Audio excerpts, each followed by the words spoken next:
Hey chat, I got bad news. The weather got warm again. Fucking springtime every year, I swear to God. Just cross a threshold from my room needing to occasionally be heated to my room perpetually being slightly too hot. The only two states. It's fine, I'm being a baby, it's like 20 degrees Celsius. It'll get worse though, that'll be fun. So how are we all doing? This week for me was it was kind of a fugue state. I tried to just block out everything and work on the video, because it's so fucking close now. It's just like, it feels like my fingertips are brushing against it. It really is at this point just filling in like gaps I've left in the timeline. And you know, going back and like, oh shit, I left this for later and I was gonna do that and I have to gather these like cameo lines still and I didn't figure out what this was gonna be, and so just like essentially a huge big second pass going through and filling in all these things that I left for later. But I think I'm really gonna try to get like at least the Patreon edit out next week. I think I can do it. The one thing that gives me pause or makes me uncertain is that there's a kind of a section that I was waffling on, like, okay, do I want to have this or not? And like, I didn't really have anything to say about it, but it felt wrong to not mention it, so I'm gonna have to kind of bullshit something together just to fill that void, because the script is kind of like, it's structurally lacking without something there, so that's like the last major hurdle. But I don't think that'll be longer than a minute or two of runtime. And I'm kind of at the get her done point in the process now, where like, I think on Wednesday I wrote and edited and recorded a minute-long sequence just in one day with just because I needed something there, so that's a pretty good pace relative to my usual shit. When did Akazit get gastered? One of my viewers made a gaster version. I didn't mean to like specifically switch it out, I think it's kind of got left like that. We can go back to normal Akazit for a stream. Oh yeah, so like, about the Patreon, I'm gonna do the same thing I did with my previous video. I'm gonna do like 1 week in advance, a full week at least. Maybe more if the copyright gets fucked, because I am still using quite a bit of Deltarune music, and one thing, I love complaining about my video, I'll do it more. Specifically the soundtrack for this new video has been like really hard for some reason. Like, it's literally me running out of new music to use. Like, I have a certain library of soundtracks that I really like and I grew up listening to, but like, I've used so many of like the real bangers, and I don't like reusing too much music between videos. I'll have to start getting over that, obviously, but it makes it a lot harder to like find the perfect track. And I think I've just gotten pickier about it too. I've gotten pickier about fucking everything. But there's a lot of sections in this video where I spent like several hours just trial and error bashing different songs against it to find one that worked, and if any of those get copyright sniped, then I have to change them for like the YouTube upload. That's going to be a huge pain in the ass, because I spent so long finding the right tone in the first place. And all Deltarune music is of course at risk of that. You can still use it, it's just sometimes it gets caught. It's just like kind of a gamble. Weird.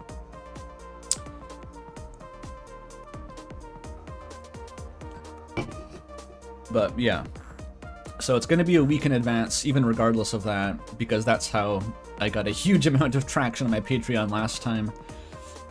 And I kind of need that if I'm going to, like, you know, make a living at this. It feels like I've been trying to, you know, I'm not going to go too deep into my rambling about my financial situation. That's irrelevant to you. The point is, I'd like people to subscribe to my Patreon. Someone asked if about the visual novel. Yeah, I finished Echo. Like a while ago. I was almost finished, actually, by the time I mentioned it last week. But yeah, I finished it, and holy shit, that was a thing. Sure was a thing.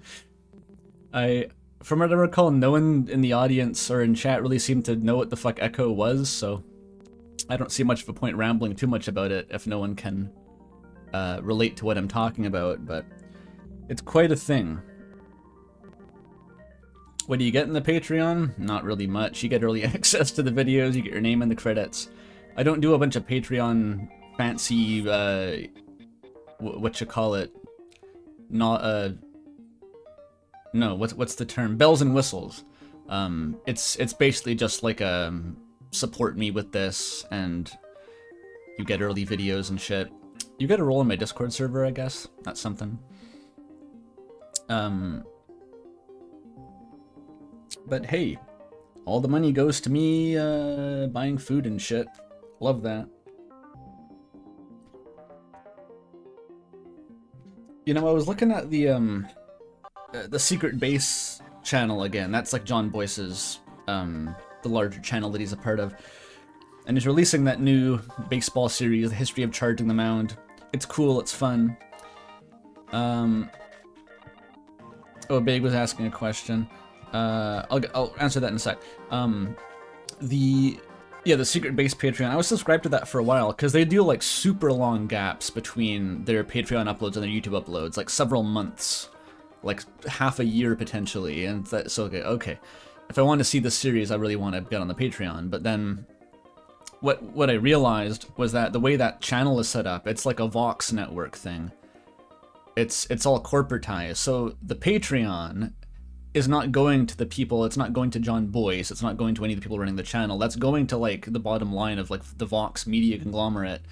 And they're just giving you like, it's a transaction basically. You're just like paying some corporation for early access to their videos to make the general channel profitable. I don't know, it was a weird system, but I was like, to me that's not what Patreon's for. I unsubscribed once I realized that. It just felt wrong.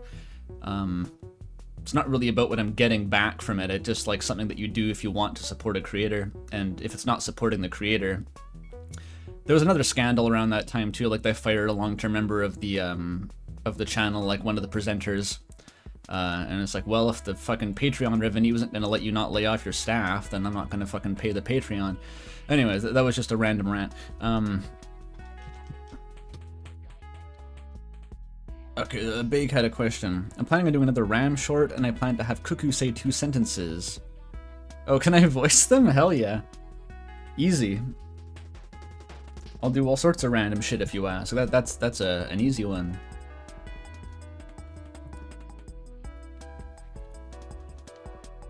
Another Ram short would be awesome. I guess you've been making new models. I saw like the Epitaph model and shit. The Kleiner model. Looks cool.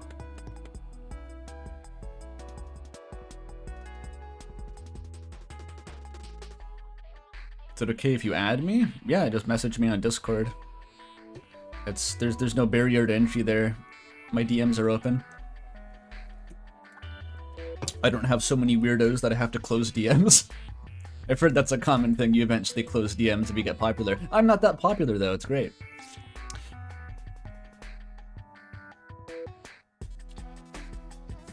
The fully Ramblematic Patreons like that and the Homestuck Patreon? Yeah, I don't know. I don't really know. Bit silly though, like, I don't want it to just be another fucking Netflix subscription for early access to baseball videos. That's not really how YouTube works in my brain.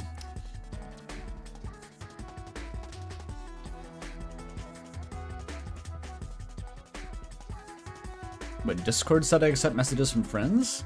I'm on the same server as you.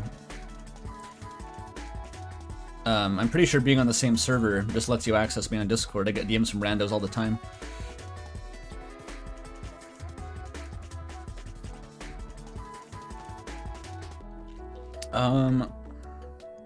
Do I have anything to say about Echo before I start?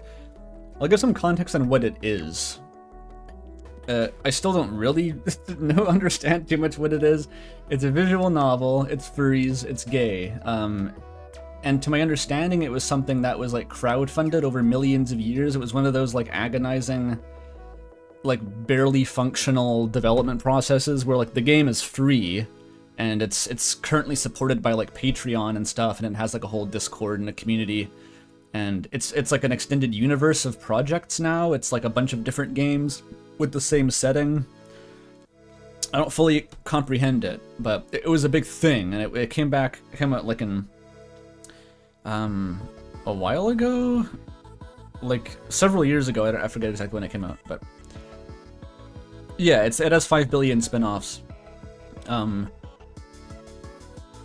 which I don't know if spin-offs is the right word. It's kind of like an anthology series that's set in the same universe, like prequels and sequels and stuff.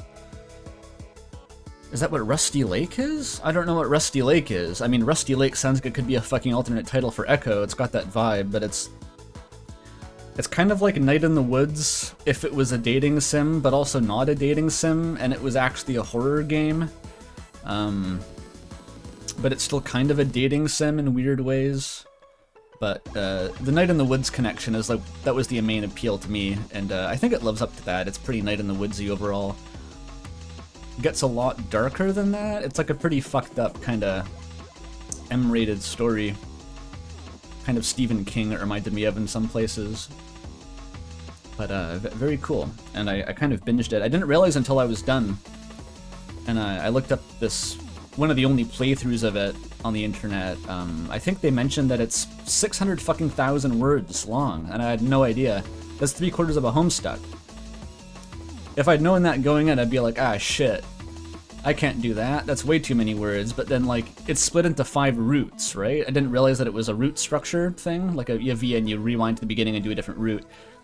And because each root is only like 100,000 words, that's like 2 evenings of reading. That's no big deal. And so, like, I just kind of blasted through it in a week and a half without even noticing that it was that long. Kind of crazy.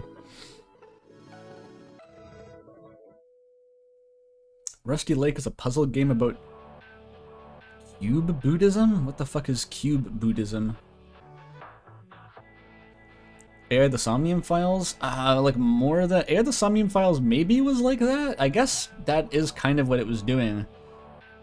It wasn't all like weird and diegetic like that. It really was just like you get one main choice at the start and like you choose what character you're gonna follow through the route. It's just like dating sim style basically. The routes are structured like a dating sim, but most of the time you don't actually end up doing much dating.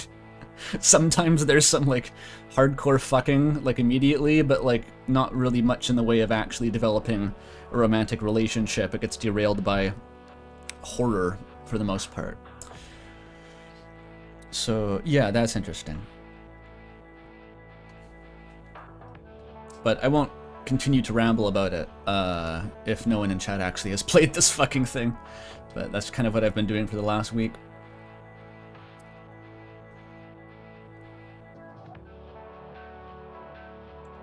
Okay, speaking of visual novels, there's this weird game about a guy wearing a metal hat.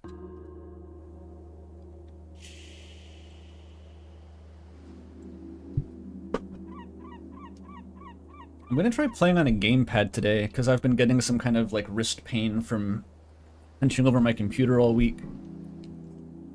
Again, don't imagine this game's gonna be too affected by whether you have a controller or a keyboard. Oh, look at all these characters I'm collecting. Duck, Goblin Measurehead, and Vriska. What fun.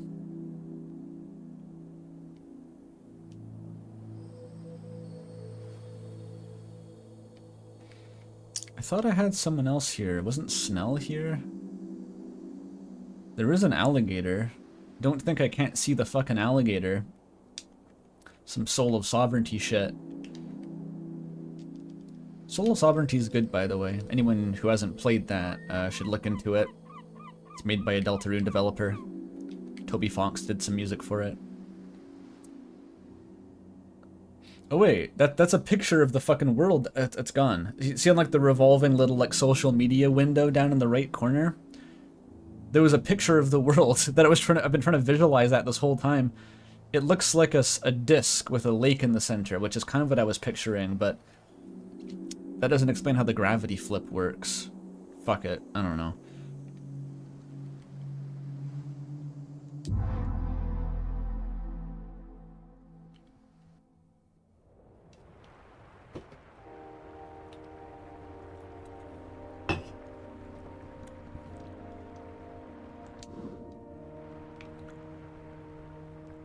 Okay, where's the run button? Right trigger, why not?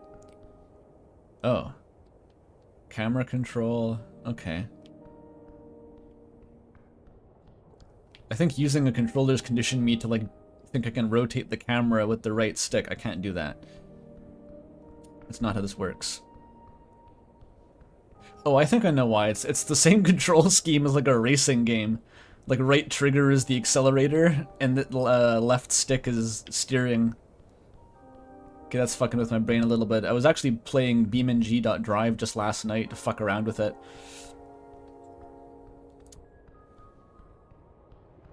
Okay, so I think I just need to wait till it's midnight and then talk to the coin lord. That's the main progression that's gating me right now.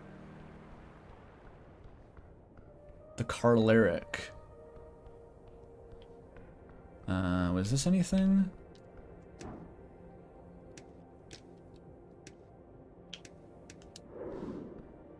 Oh, wait. I failed to interact. Oh no, I was interacting with Snell, that's why. Okay. So I gave my book to the bookbinder. Was this the bookbinder? AR staff.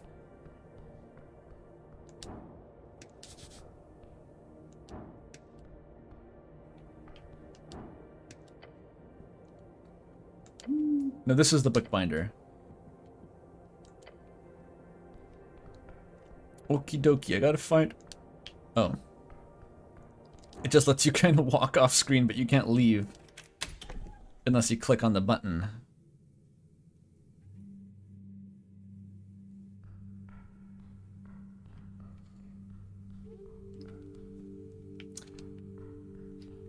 I have a feeling the first day of this game is kind of just going to be structured around killing time until you can unlock progression with the coin lord. It's like it wants you to just wander around and have to talk to people. Is that what Disco Elysium did too? I can't remember.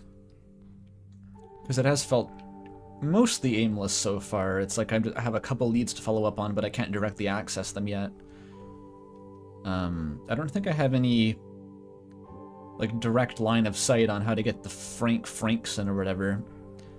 I know the bird is probably hiding in a crate, which I also can't get to.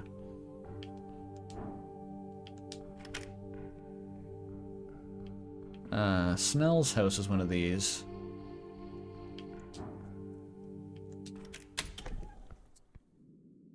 Yeah, I don't need to be in here.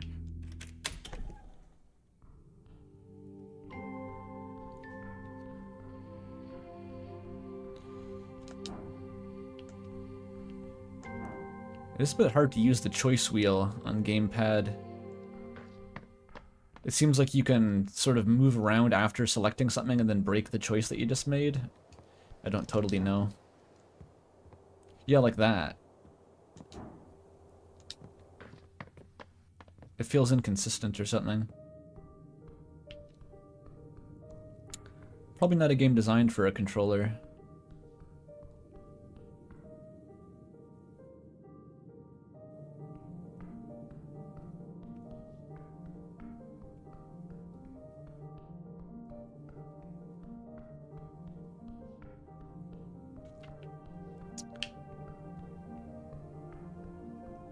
I think I exhausted the Mushroom Lady's dialogue.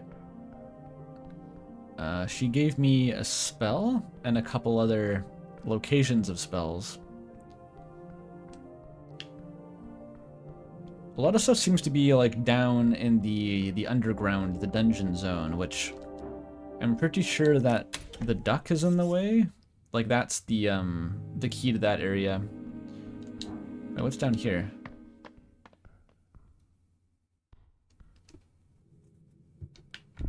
Have I been here?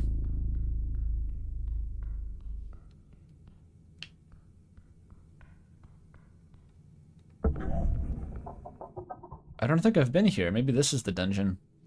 Something soft. Okay, voices. Something soft latches itself around your ankle. Something soft.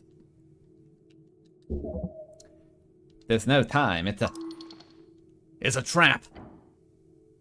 Dexterity check. Don't like my odds.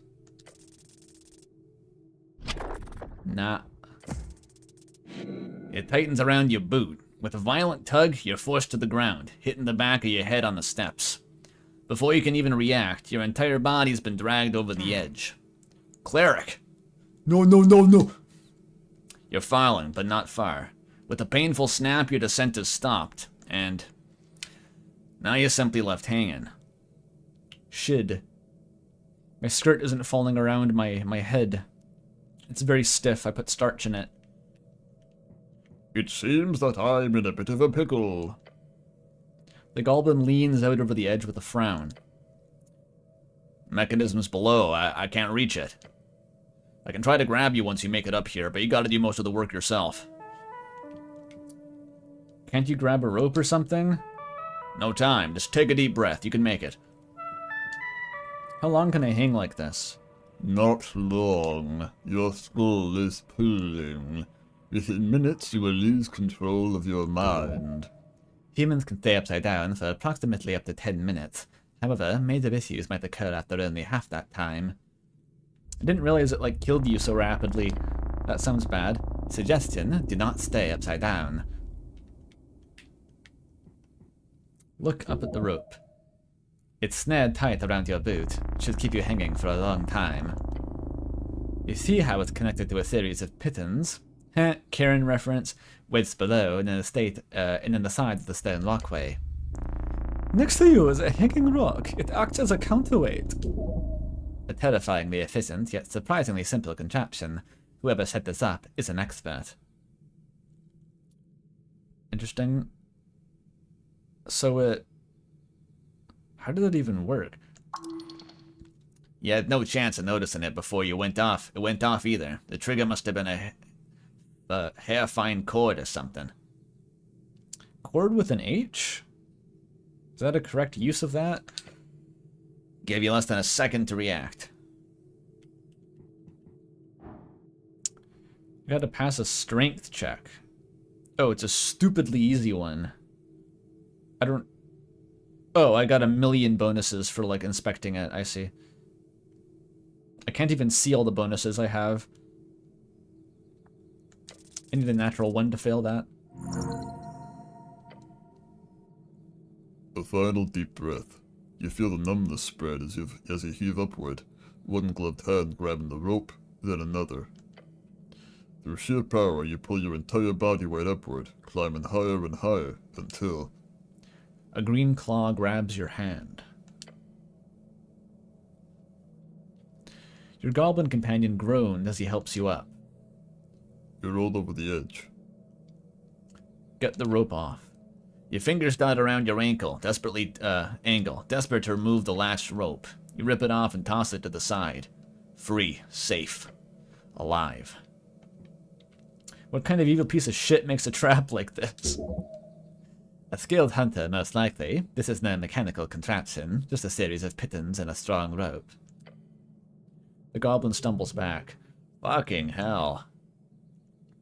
You realize you've been holding your breath. Your lips are probably turning blue. Breathe. I need to breathe, damn it. Air fills your lungs. You are alive. Thanks, Snell. He nods. That was a nasty trap. I don't think I would have noticed it either. But still, don't let that happen again. What, it's my fault for getting trapped? Don't let it happen. Whatever. Button up your shirt and diss me then. I'll take you seriously. Check out the rope. Extremely sturdy rope. Thick. Soft to the touch. Bathgill hemp. The type to grow in the border of Hazy and Cargames. Cool. It's Belgian linen.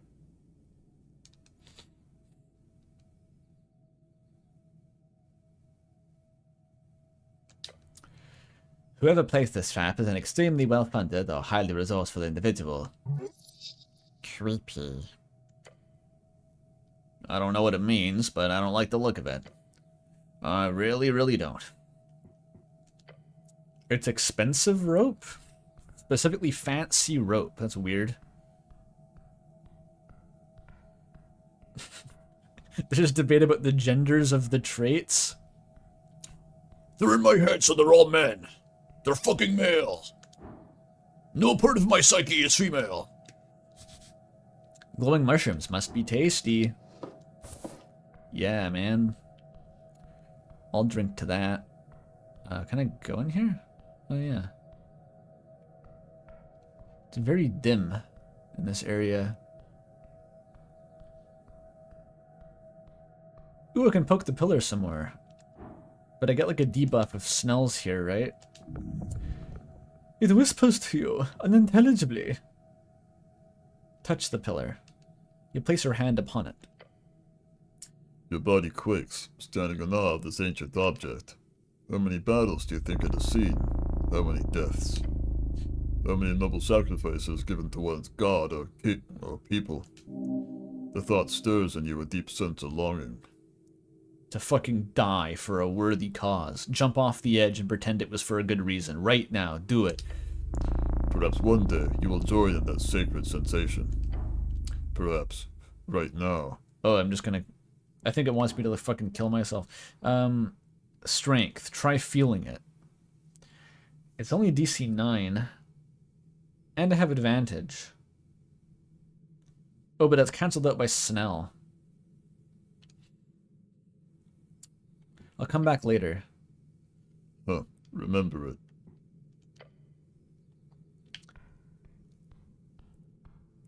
Disadvantage is a pretty big deal.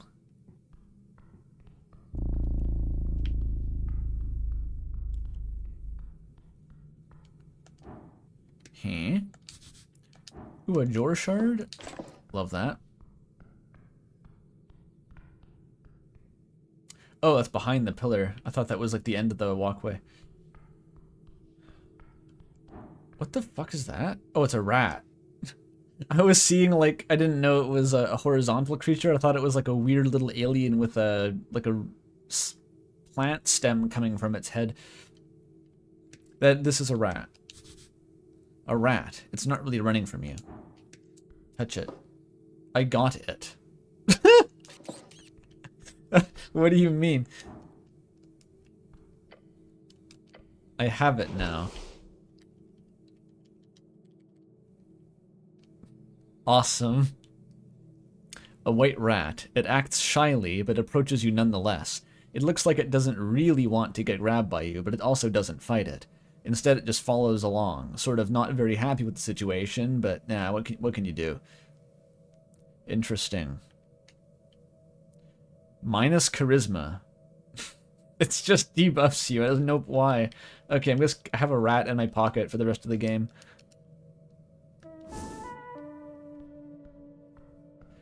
I'm picturing the Doom POV holding like just the big rat and poking people with it.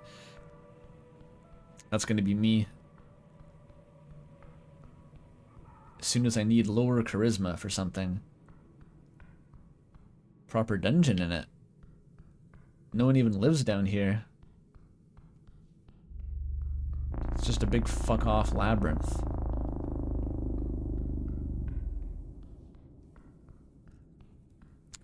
I wonder if the Sphinx teleports you in here if you piss her off. There was a mention of getting mazed. Dark Souls! Dark Souls! A wave of video essayists' ears have just perked up. Everything suddenly goes very, very tight. A cramp? How many traps are down here? What's going on here? You can neither move nor breeze. Cleric, you okay? You hear your companion's voice faint, as if he was far, far away. This is possibly quite terrible. Hold on. You're not just playing around? I can't move. Oh no. Oh no, no, no, no. Stop playing around. Stopping like that reminds me of that time that the goblin takes a step closer to you before jolting back. All around you, acidic gel. I'm dead for sure. Cube! Wait, how do I access the inherited context on a controller? Is it even possible?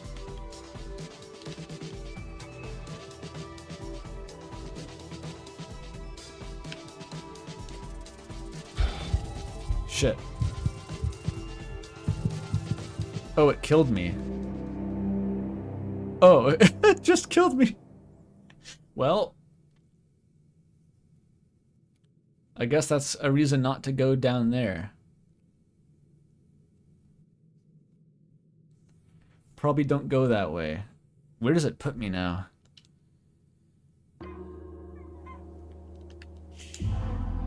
Probably right back at the start. I didn't really do much, it's fine.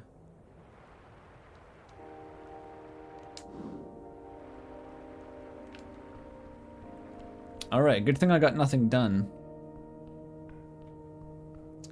So now I know not to go down there.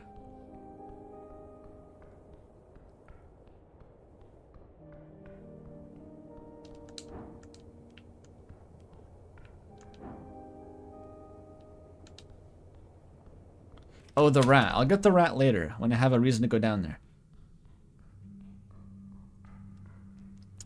Let me check my quest thing. What do these buttons all do?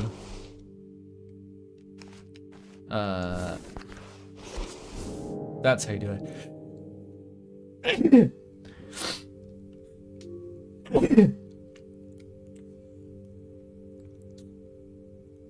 Okay, his mansion's up the hill.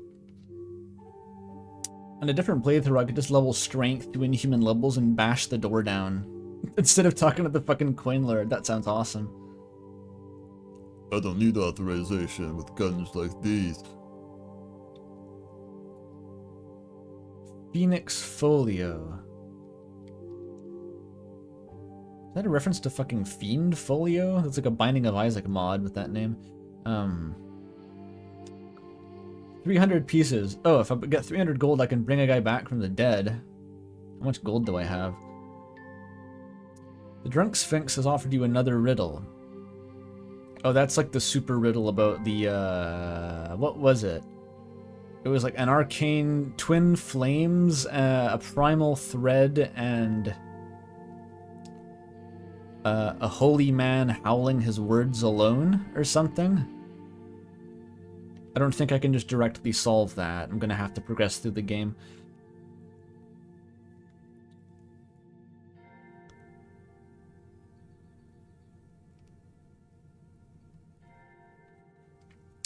So, Viskin has his own quest line. Philogenistic agenda is to, like, literally flirt successfully with any woman. Get a date, a real date. Good luck. A date, even. Okay, the missing paladin. What? Take root? Oh. I can, like, I get, like, a goodie bag because I did the quest. What happened? Trouble brewing. A young woman running around the streets, slinging Asgard's propaganda to unsuspecting citizens. Boys causing chaos in the name of some hapless, magazine-inspired rebellion. This cannot be tolerated.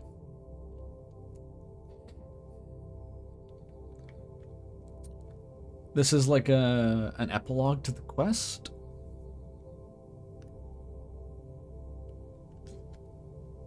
Too much chaos has been caused by these damn kids. Indeed, this must be solved. With the might of the state, we shall. The Asgard youth did nothing to warrant such pushback. This era is one of communication. Ideas interchanged freely between a populace of free-minded thinkers, folk dreaming of an egalitarian potential. However, the problem lies with the unfortunates who break and sear for carrion thought. With reckless unkindness. We must pray for them, beg of them. So please stop being so mean. Do you really think that would work? One can wish. Those boys might be unkempt and rough, but they're proud citizens of a great city. They're performing a service, albeit a crude one beyond the realm of law. But the youth of the Asgals, they're even more unlawful, to a much steeper degree. Steeper? Steeper. How do you calculate the degree? Entirely through the morality of their behavior. Which means? Feelings. Feelings? Yeah. I'm famously good at working with those with my 4 wisdom. You are feeling like the boys are in the right. What has happened here is a complication upon society, a representation of the wider culture. Young men are drawn towards the rough, downtrodden world of dreamers. The hope of national unity is through the Earthian story, one of leadership and honor. But without that guiding star, there is no such singularity, no control, no wise king to bend the knee to. Instead, those boys are simply expressing pain through violence, enacted on those who are attempting to craft a more caring future. That is, young women. They, as opposed to young men, are drawn toward a more social type of unity, with welfare and Asgalian flattened hierarchical structures. Beyond Asgal himself, who is by his function also a male figure, it is to womanly people you should look towards. Lady Fair is one. Alright, wisdom, strength, throwdown here.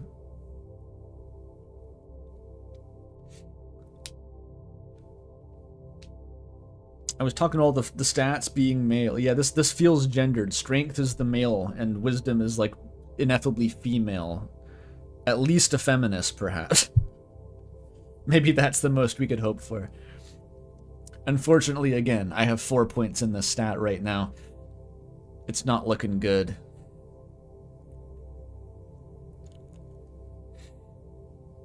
The Halfling God. Yes, Lady Fair, and those not. The walking god who gave everything to save her people. Her words are few, but spread far across the coast. Her church is quite active among Norvican society, as an organization of charity, one open to all folk, no matter their origin. An egalitarian dream. This is why women, as harsh as it is to say, are simply more suited for Norvican leadership. Lady Fair makes it clear. A house held by women stands any season. This was the conclusion of the breaking up a fight in the street. I have to fundamentally decide like which gender is superior now, because one half was boys and the other half was girl. This is awesome. We've unlocked the power of like middle school locker room politics. Women are clearly build a more thoughtful and caring world for us all. Feel like a good man for thinking such egalitarian things. This is interesting because I established that my strength stat, or at least my running theory, my strength stat is so low that like my character is only attracted to women who bully and demean and could kill him. Like I had an opportunity to flirt with that barkeeper, but like I failed a strength check and I was not attracted to her, so I was like, okay, that's telling me something.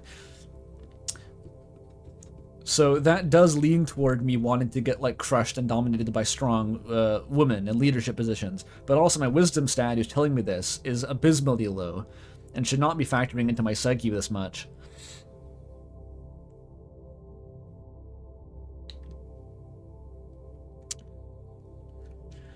But I want to lead the future, and I'm not a woman. Does that mean? Good, I have no interest in the future and or any type of leadership. I want to stay in the darkness and wither away. Base. I feel like there should be some middle ground here. What about a house held by a person never falls? That's catchy, right? I want to interrogate my own gender. Is there a way to like give the cleric gender dysphoria with this thought? That's ideal. Let's do that. Like you don't question your own divine right to rule or what wisdom is saying, you simply conclude that you must be a woman because you're destined to be the ruler of the world. You can bring wisdom and goodness to the world as a man, but if a woman rises to the occasion, you must make an effort to enable her rise. There's something so powerful about dreams. Ideas spreading from man to woman, woman to man. But the Asgalian dream is not a blessing. It's a smile wrought in pain. A vision of 1,000 layers of intersected nets and labels, tangling every person, ensnaring them into oppressor or oppressed. There is oppression. There are unfair hierarchies. The world is corrupt, but not fundamentally. If these boys are pushing back against Asgalism, that's only natural. It's an ideology which pushes the foundational belief that they are naturally oppressively superior. If a young man grows up in squalor, finding zero advantages from being a man among patriarchs, nor any form of power from being human, especially if he grows up with the non-human clusters. Within non-human clusters, something many of the poorest humans do, when he is unable to find a job at any age, a job at age 19, and has almost no political, societal, or economic power in his life. Which dream do you think he would believe in? The one calling him to fight to reclaim what is his by right, a good life, as a future patriarch, or the one calling him an oppressor? It does not call him an oppressor. That is an unfair reading. Oh my god. Damn, my fucking stats are having a Twitter thread now in my head. Strict is on the Joe Rogan podcast. Yeah, this is gonna start like morphing into a vision of Jordan Peterson's face or something. I don't know.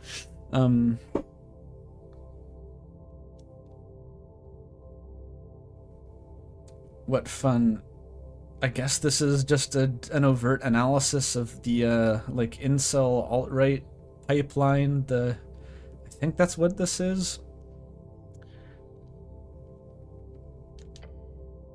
Asgalism is about systemic change. That young man is trapped in the same cycle of violence that all men find themselves since the dawn of time. That he must fight. That he must be a patriarch to have a good life. They keep talking about patriarchs. What even is that in the setting?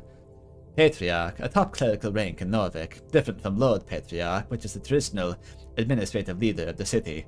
Only about a dozen men currently hold the rank. They manage a section of clerics, each at the towers. Okay, so literally, they are called patriarchs, the rulers. Inherently gendered.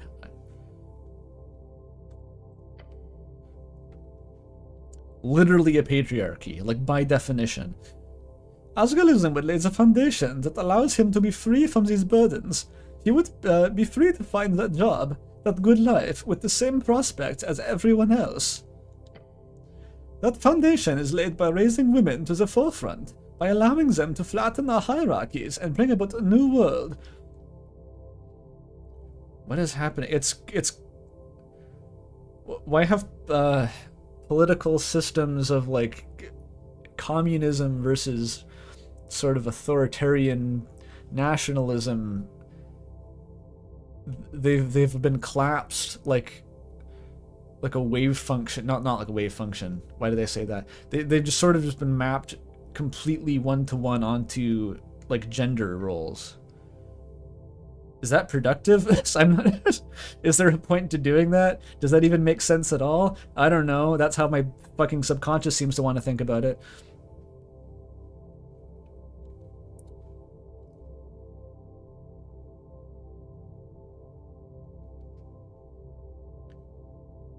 Chat says, my friend just sent me a video titled YTP, Charlie Kirk's Bussy with Facts and Logic and Evidence. Wow. That's cool. Intelligence is a rival to the idea of politics itself. Yeah, intelligence does seem to be centrist, maybe? Which I kind of get. It wants to be aloof and think that it can outsmart the Gordian knot. Which, yeah, that is a feeling you get.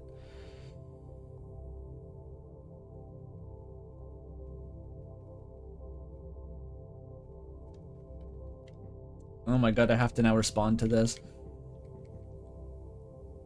I suppose if a man already has it pretty terrible in a world where he's supposed to be at top, then a world where his advantages are gone would seem even worse. I'm sure there's a female perspective here somewhere as well, but I've only really heard about that in Mom's books.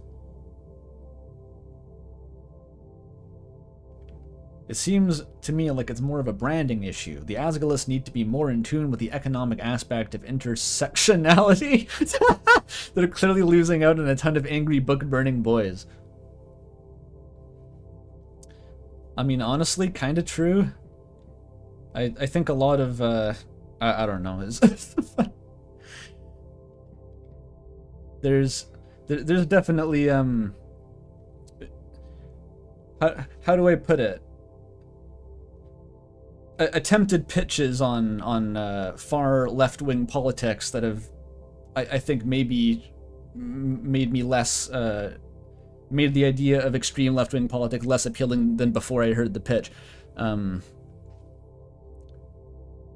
all of them, but if you explain an ideology shittily enough and hostile enough, then yeah, people are gonna fucking reflexively just want to not listen. Often a problem on online spaces. Usually that I don't involve myself in. I don't want to pretend like I have too much actual experience here, but I've kind of seen that. Look, I just want what's best for the women. I'm gonna spray them with my respect hose. I don't care about men or women. I'm an equal hater. We all suck. This is why leftists infight so much, I think. I think that's the core, is like explaining progressive thought badly enough can like regress the total progressiveness of the world. I don't know, if you look at it like a fucking, the big, like, picture the clock from Homestuck, like in the sky, like the heroic versus just pendulum, and like that's between, this is how the world operates, of course, as a huge pendulum just globally between progressive and regressive thought. And every argument on Twitter is meant to push that pendulum toward progressive side. But if you do it too bad, then of course the universe is gonna react by pushing it in the opposite direction because you explained it so badly. And so all the leftists hanging around observing your Twitter thread are gonna see you fucking it up. And they're going to be like, okay, by arguing this badly, you were effectively arguing from the position of a reactionary inadvertently, because you're still pushing the pendulum the other direction. So that person becomes the enemy, and then it is up to the other leftists in the peanut gallery to intervene on behalf of the first leftist and beat him or her or them to death publicly to make it clear that that's not actually what leftism is about, and undo the reaction of the pendulum back to like the far right side. And then they present their correct view of leftism, and then that pushes the pendulum back in the direction it was supposed to go. Unless they also fuck it up, in which case there's a third leftist behind them with a rock who will club them over the head and beat them to death and eat their flesh and drink their blood. I think that's basically how it works. And what matters most of all is that you are the correct leftist who has the last person to beat the head in of the person in front of you.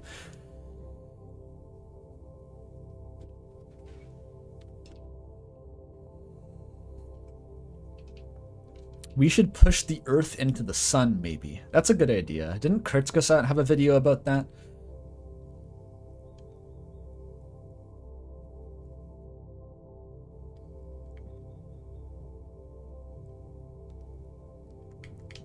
Chat concurs. All right. We've solved it. Let's interrogate the branding issue. That is an argument, but it does not change the core values. You need to come to that realization that every boy reaches towards the late stages of the capitalistic, pubertistic, and socialistic awakening. I don't think those are words. And socialistic awakenings. Is that... No, not at all. It is only your placement you must understand. Figure out where you've planted these 2 feet of yours, and accept where your bones will begin their incessant, slowest grind to the pavement. Learn more. Steel yourself. Seek love. Be more. Suddenly understand gender.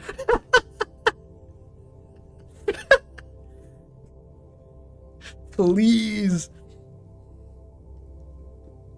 I don't think the cleric... Well, theoretically, the cleric is smart enough to be having these thoughts. In theory, I don't know. I think the cleric is a fucking roleplay disaster the way that I've been doing this, but it's probably hard not to in this game because it really wants to shoehorn in these funny interactions. It's probably best not to take it that seriously. Okay, I really want to understand gender. It is genuinely kind of bugging me, like I keep defaulting to like what I would actually choose. This character is supposed to be Birdly. I think to escape the centrist thoughts, as I titled the stream, I have to just become a fucking incel. I hope everyone's on board with this. Because, like, this is just gonna make the character more and more confusing, more and more inconsistent, namby-pamby, I don't know what I'm doing. This is about being a god king. They will not understand gender. We have to commit. If I fail the check, then I'll be more like Birdley. You're right, actually, but there's a good chance that I pass the check. There's like a 1 in 4 chance that I pass.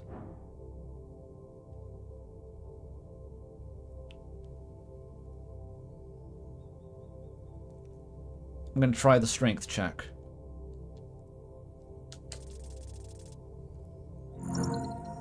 I did it. Just barely. Am I gonna regret this? I'm gonna have to listen to fucking incel thoughts for the rest of the playthrough. Whatever. What I wanted to roleplay as an asshole, we have to tolerate the incel thoughts. Everyone lay upon Joe's spectrum, each judged for their perceived and internalized values. You are approximately 0.25 decimals across the line into masculinity. Sorry, what?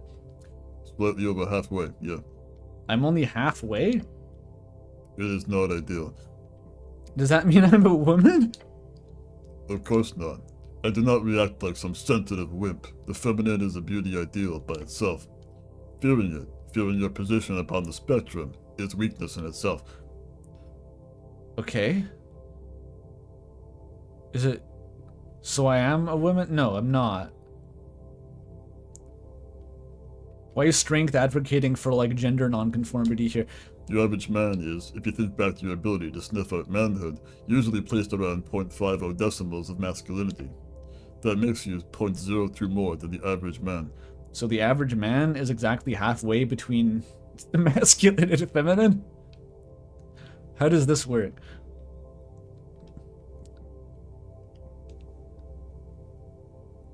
This is gender essentialism? Can it be both gender nonconformity and gender essentialism? Because it was talking about, like, don't fear your position on the spectrum. Like, it is not manly to be insecure about masculinity. So, what a confusing thought. We might invent a new type of politics here if we try hard enough. Yeah, I think it's like a 3D gender scale beyond the mortal plane. That's what I'm hoping for. But how does being half masculine... How does every man being half masculine work? Is every woman half feminine? Is everyone just fucking exactly perfectly androgynous? Until you do something, it's like being born as a true neutral and then your alignment changes. How the fuck does this work? Does this mean that gender is a performance? Strength stat. Please explain how this works to me. I'm so confused. Recommend me like the fucking 12 rules for life to read or something until I get this. So that's not halfway. So I'm super manly. Let's not get carried away now. You're approximately, averagely, decently middle ground manly. A normally sized manhood inside of a perfectly median-shaped man. Inside? Inside. Your manhood is inside you. Doesn't manhood mean, like, you know... What are you speaking of? My genitals. Oh. No. A manhood's a concept, an idea, a feeling of masculinity hidden within your body. It's not an actual, thing. That would be ridiculous. Are you sure? Of course. No, you will choose. What? You will know the truth, so choose a side. Okay, so that wasn't me choosing a side, that was just for, like, additional context. Of which I received absolutely fucking nothing. I'm more confused than I was before. I should have just chosen to understand how gender worked. Or that was Strength's explanation of how gender worked. It just makes less sense than not knowing anything. Cool.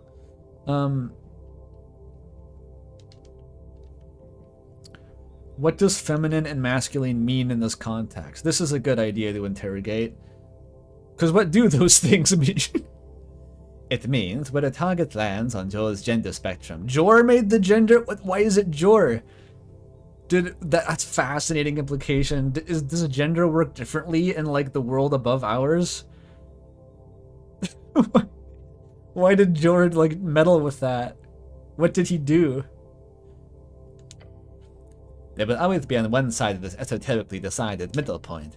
If you disagree with that judgment, take it up with Jor. So Jor is he didn't study gender theory, he invented it. He decided how gender worked and just like made it. It's like a stat. You cannot do that. Jor is dead. That is what they tell you, yes. What does this look like though? I hope it's like the Andrew Clussy. Did I say Clussy? I mean, I was thinking of clown gender anyway. Andrew Hussey's name might as well be Andrew Clussy. I'm just gonna table that as like just update the name to being that permanently going forward. Like it should just be that. But yeah, the Andrew Hussey clown gender triangle, where it's like a UV coordinate map, where like one axis is masculine to feminine and the other axis is not clown to clown, but the higher clown you are, it converges to a triangular point and invalidates the concept of gender. So you can either be a gendered not clown or a highly genderless clown, or somewhere in between.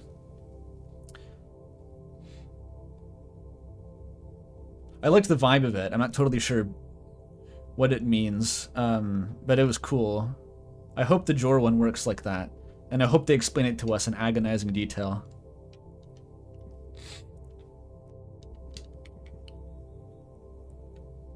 Clown to horse? Why was horse the other end of the axis? Is it because of like Equius?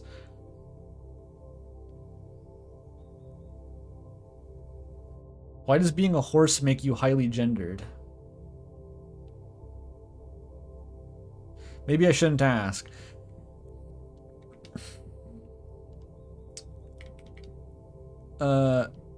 So that didn't really tell me. That just told me that Jor had some idea for what those mean, and that it is an objective fact of this reality. Okay, great.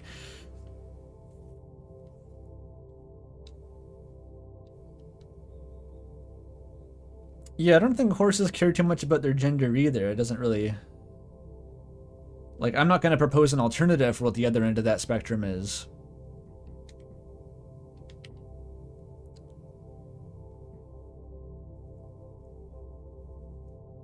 Maybe, like, what's... Fuck,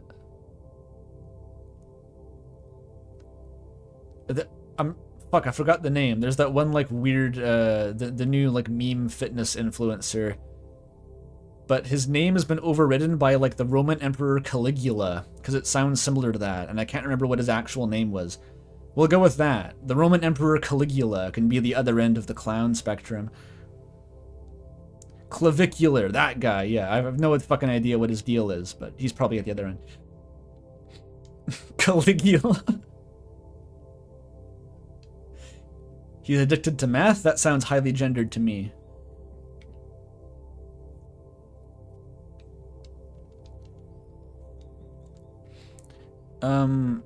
Tell me about being a future patriarch. A brotherhood, a patriarchy, a good and just world is within your grasp. I'm starting to see a vision here. I hope the game lets me realize this. Is of becoming like the manosphere fucking incel dipshit. But my strength stat remains so low that the whole time my character is just attracted to being like stomped on by 8-foot-tall orc women. And I have to just reconcile this fucking dissonance inside me for the rest of the playthrough. That sounds excellent. I hope that works. A good and just world is within your grasp. Future Patriarch. Extra proficiency in roles when speaking with masculine characters. So that removes my ability to talk to women. Tell me more about Lady Fair. The halflings built a religion out of feminine love. You can do something similar. Proficiency in roles when speaking with feminine characters. See, that lets me get the baddies. That seems good, actually. That seems much more useful. But it's not my destiny. Do so. Stand tall. Do not be afraid. Embrace the patriarchy. Make it worse. Stand straight. Shoulders back. Every man within a radius of 2.3 kilometers will respect you for their choice here. And I spelled that the British way, because it's more, masculine. Is that even the British way, or is that like the fucking European way? With the comma. That's weird. Become a misogynist to be more attractive to men? Is this the meta?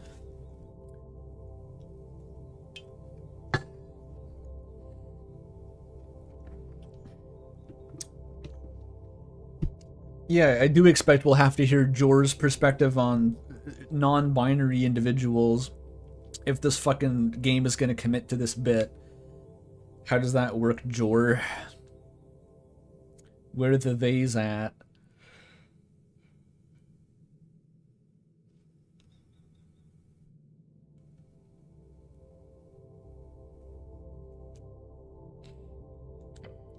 The rest will soon follow. What about the men outside the 2.3 kilometer radius? Are they feminists? Be slightly less confused about gender. Leave. Well, that's good. Snell's just been staring into space. What the fuck is he doing? Can I do more of those? I've passed several of these quests. I didn't know that you had to, like, poke them. Ooh, my wizard points have overflowed now. I can become a true wizard. Maybe my Hogwarts letter will come in the mail? They must have realized by now. You're not just some government goon. You are... a cleric? the cleric. This is your calling, your duty, your life. Since you joined the Earth Guard to make sense of this unruly life of yours, this is your calling. This is where you found your zealotry, your love for the city, and your meaning in life. Did I become too clerical? I thought I was picking the wizard options. I hope I get a second voice. Yes, here he is. It's terrible, the type of discrimination faced by your kind these days, simply because of ignorance. But you will take it all in stride, for the peasants do not matter one bit.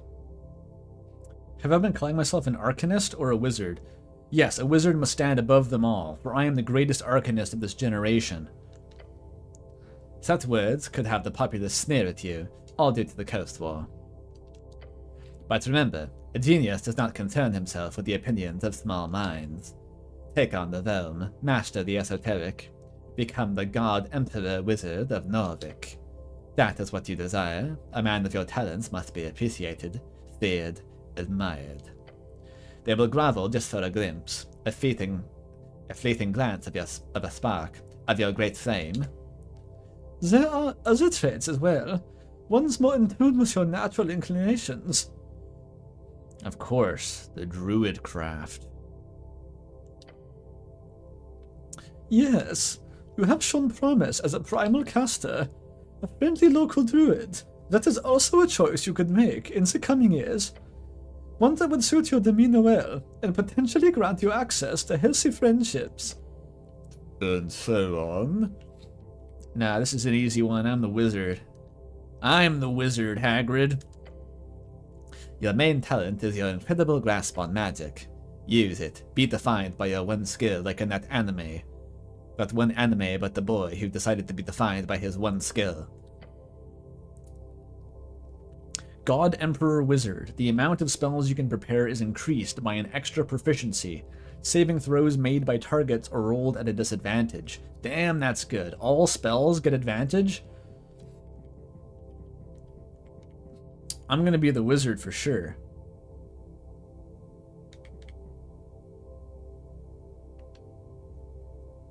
Yeah, this is easy. No reason to hesitate.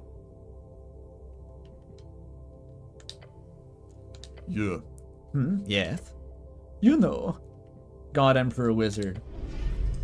A good first step. Acknowledge your privilege. Use it to subjugate the lesser beings around you. Ideal. Soon enough, that they will all bow down to your greatness. Feel like you found yourself. Awesome. I literally became an incel wizard, just staring into space here. One moment walking down the staircase, next moment just like 1,000-yard stare into the void. I turned back to Snell and is like, I understand things now. I've come to a realization. He has no fucking clue. The absolute bullshit that's going on in this guy's steel helmet right now. There's another one. No, there wasn't. I only had 2 quests that I finished. I'm pretty sure I've been asking everyone about the election. I think I got a quest for that, right? Oh, I need one more. Fucking one more ask, and then I pass that quest.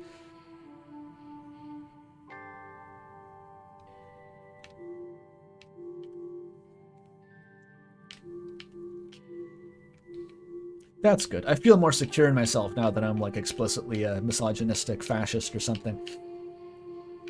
Helps for roleplay.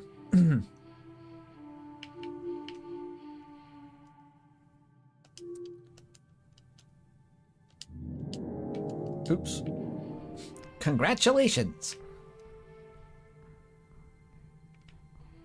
Wait, who is that? A thief! A ne'er-do-well. Your muscles tense up. An assassin? A face of iron appears from nothing. You hear the goblin say something to you. Dagger. Eh? Dagger. A one-handed piercing weapon. Good at making holes in clerics. I'm wearing full armor. I guess that doesn't fucking matter. He doesn't need to raise his voice. You know the gravity of the word. This creature visits death upon your door. Fight back. Little does he know, I'm a misogynist now. I can take him. I'm 0.02% more masculine than you. Let's check initiative. Come on, come on.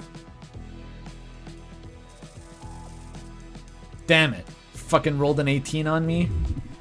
Breathing stopped. Fear response begun. When do I cast a spell? Can I do that?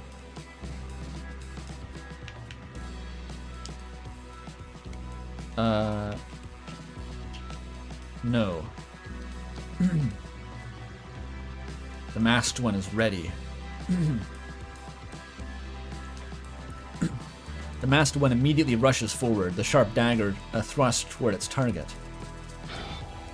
Yeah, fucking hell, my health is so low. You feel the steel brush up against your chest.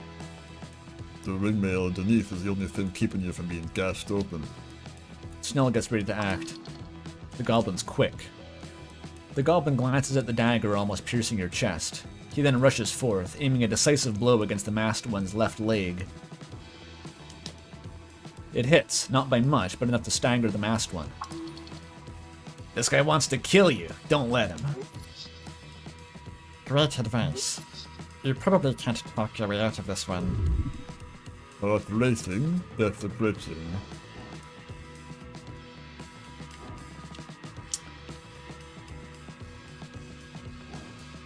DC 9 to counterattack? I need to pass a constitution check just to, like, get my mojo back. It's not a hard check. Actually, it is kind of hard. It's less than 50-50. Wait, I can just... The grease! I'm a wizard. What am I doing thinking about this? I can grease him up. Wait, how do I select the grease, though? Oh, like shoulder buttons. It's time. Fix all my problems with magic. Did it? I didn't do it. Yes, do it.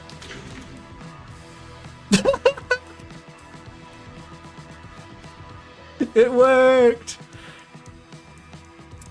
Greasing out! Like grease lightning. See, this is why I don't need stats. I don't need constitution or anything. I can just do that. I can just go spray grease out of my pores and he fucking dies.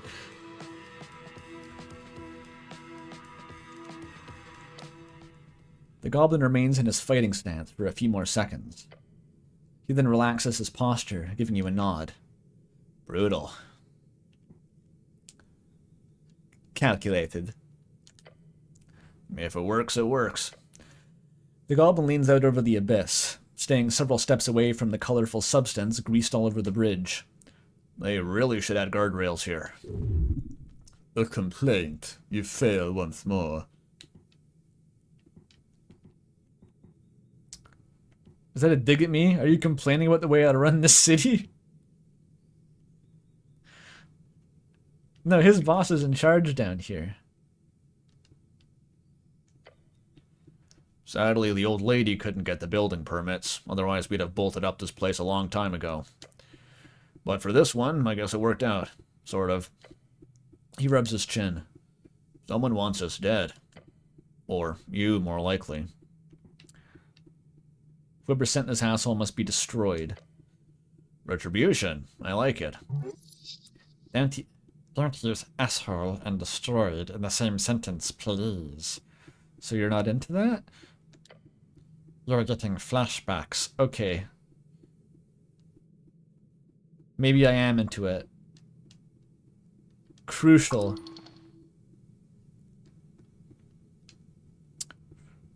Roll for anal circumference, as they say. Ah, yes. The pancake incident. The pancake incident. Adrenaline wearing off. Beware. Everything's a bit wobbly. Oh boy. Cleric, do you need any? He motions toward his neck. Feel your neck. You press a hand against your neck, right against where you felt the blade hit.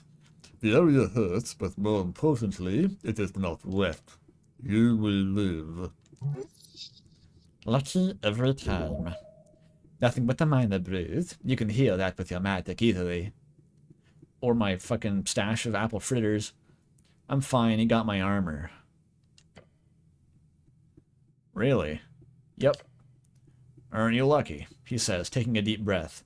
I mean, yeah, it's why my entire body, every surface of my body, every square inch of skin is covered in armor. So I don't think it actually is that lucky, Snell. I think I'm planning for success. I think this procedural safety that not obviates the need for luck, Snell. Why are you wearing an unbuttoned cloth shirt?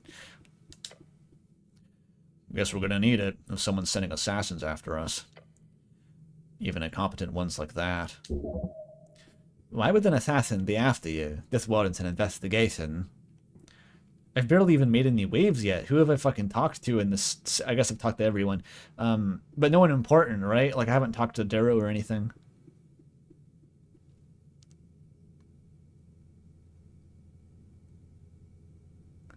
What's the freaky hand thing? That's my internal spirit of dexterity. Who do you think sent that guy? No clue. But let's hope they're as bad at their job as that guy was. Yeah, this assassin really was ass. That mask was weird. Yep, gives me the creeps just thinking about it. Looked like some old ceremonial thing. Religious rites, sacrifices, cults. Cultists. These days, evil cults aren't a thing in Norvik. He gives you a snide smirk. If you believe the magistrates. City under the city. Love that place. Could also be connected with something below. He snaps his fingers. We should go ask Snura, your new scholarly friend. Ah, the politics hobbit. All roads lead back. What the fuck does he know about cults? There's a lot of follow-up jokes I could make. Why attack us? We're not even doing that good of a job at investigating. That's what I mean. Like, what are we even accomplishing here that would warrant intervention?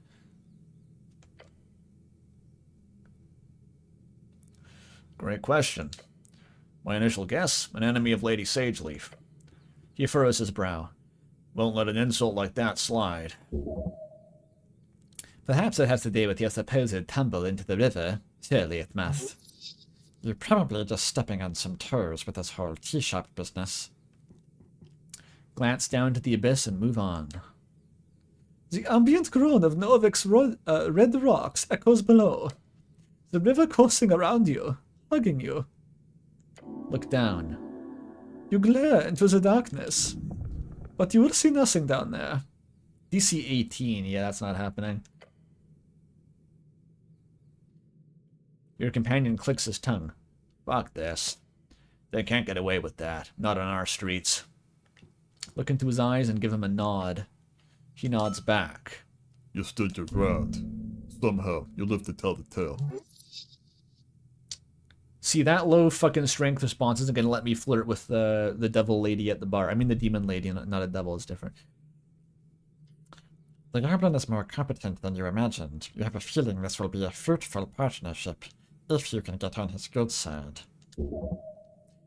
This attack was coordinated. Not very effectively, but nonetheless planned. There will be more coming. Snell checks around the crossing, a weary scowl on his face. Yeah. I should probably save, because it's easy to die in this game, as I now know.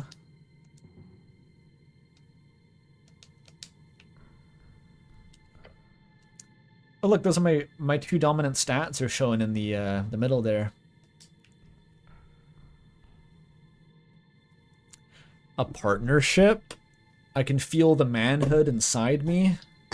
That kind of whole thing? Yeah. Hopefully we get to that point.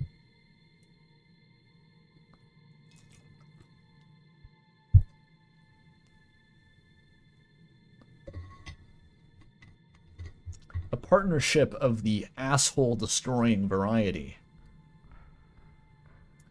I hear Snell makes a mean pancake.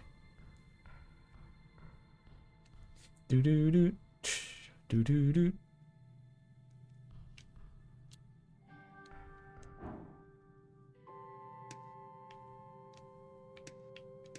I still didn't have any direct... Oh, it's almost midnight. It's 1 hour till midnight. I just need to kill a little bit more time.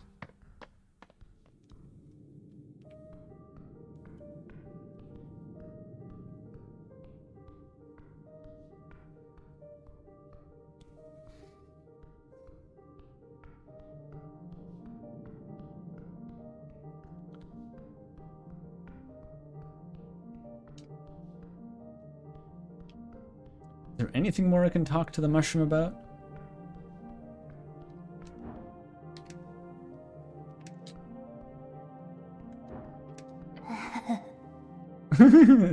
I don't remember that little voice line. Whatever you call that. The thing they have in some visual novels of that voice acting, where the character just goes like, "Mah," so that you know vaguely what their voice would sound like if they were voice acted. The elf looks you up and down as you approach. Human. Questions about druid magic? How do you want to know, human? No, I've asked her everything. Oh well. That's a bummer. I'm probably not gonna progress my druidic side that much further, so... R.I.P. Mushroom Lady. And I took the thing that gives me disadvantage when talking to women. Is that like globally just all women disadvantage? That's devastating. I didn't think about how fucking bad that is.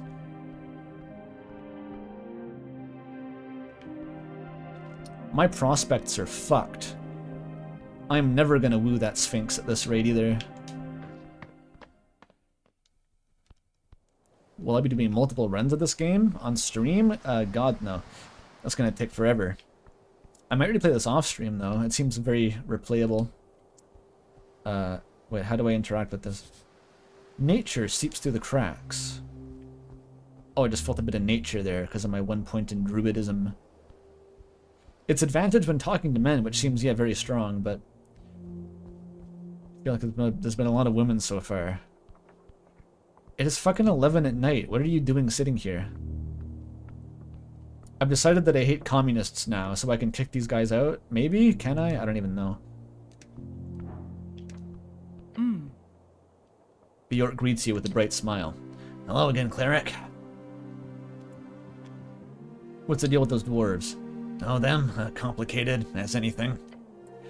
I wouldn't be sitting here wasting my precious day if it wasn't for them. But in short, they're holding an unlawful assembly, and they won't let me take a look at the document proving it.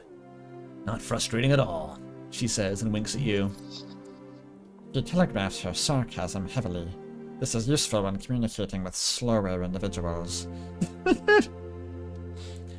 See, this is a paradox, though, because the communists in this scenario are men, and the libertarian is a woman. This immediately shatters my worldview that I just spent like half an hour formulating while starting into space. Damn it.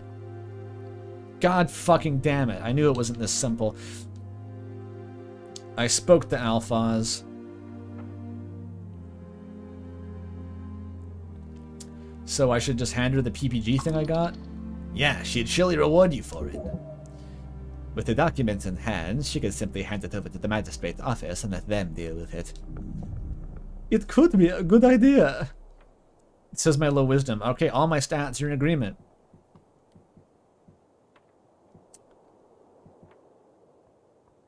Oh, I already gave it back to him. I forgot. Never mind. Oh, true. Good. That would have been dishonorable to have handed it off in that way. What? You were just telling me to fucking stop the Asgalists. Whatever, strength. Fucking, you don't even know what your ideology is. It's not about politics, it's about honor. Well, sure, something like that. I'm sure that makes sense. I spoke with alphas. Oh, I checked the papers. They're expired. I can still tell her that. They are indeed expired and invalid. Wait, they let you check the papers? Aren't you a smooth talker? If you could get them to me, that would be quite the favor. Oh, did you now? I spoke with him. The dwarves surely need to leave, but if you make them, the nice orc lady might pay you. Don't get involved with this bullshit, unless you really want to pick a side in the Freestrider-Asgalist conflict. Charisma wants me to stay apolitical. I think that's actually Charisma's purpose. It knows that taking any side is bad because people will dislike you.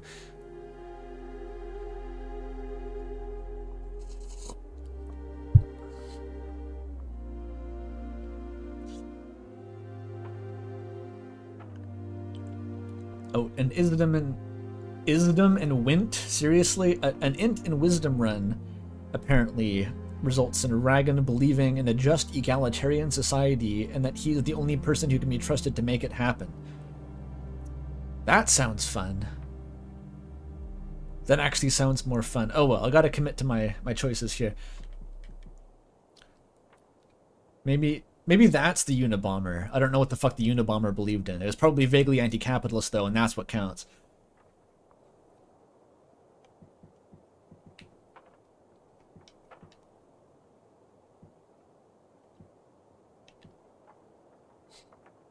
I have no opinion on this matter. I am neutral on these things. Charisma's for nerds that don't want to listen to strength about communism, but like charisma is way higher than strength.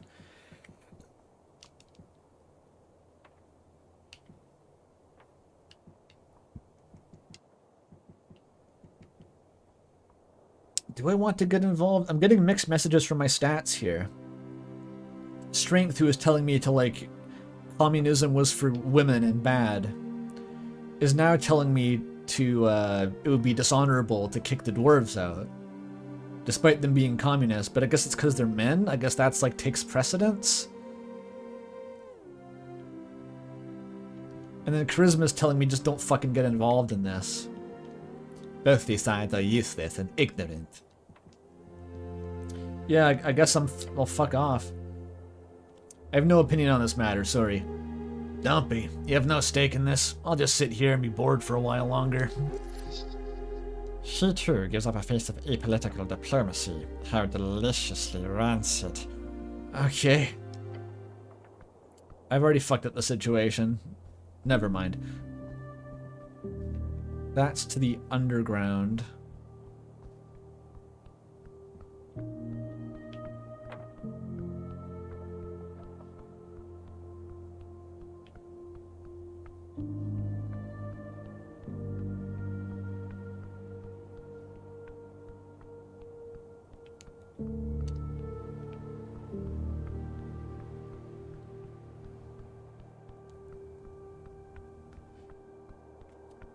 The chill music is gonna make me fall asleep. Holy shit. I just zoned out for a sec.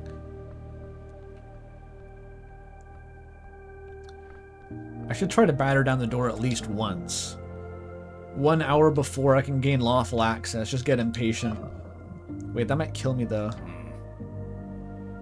DC 26. Huh. Squint through them at least. You catch glances of the still shadows beyond. This place is a mess. Huh. The tea shop that blew up, eh? It sure did. With one hell of a blast, but the structure is still standing.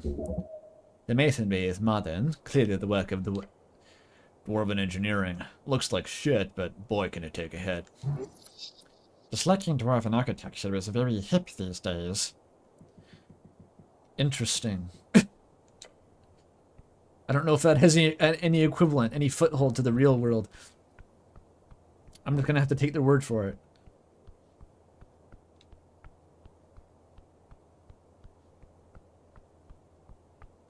Go gadget grease pores. Maybe I can talk to the ducks somewhere.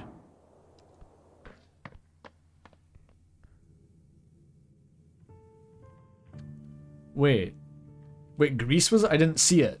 I gotta go test the grease pores if that was an option. What would that even accomplish? Fuck it. I'm not using my spell slots for anything else.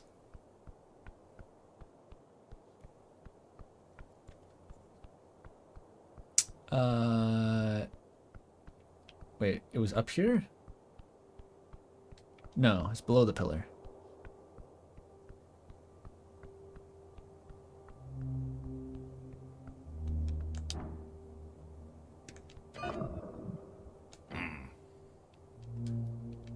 Yeah, no kidding. Grease pores. Do it. A splash of colorful grease magically covers every crevice of the planks. It oozes colorfully. Is that going to help? Yes, Snell. Okay, so it'll be greased up and easier to pry. Yes. Right, great. You see a reflection in the now glazed wooden surface. That actually gave me, I thought that was gonna give me a minus. It's like, you fucking idiot, you just made the planks slippery so you can't hold on to them. Okay, that's a huge bonus. It still takes a natural 20 to pass this check though. It like actually didn't help at all.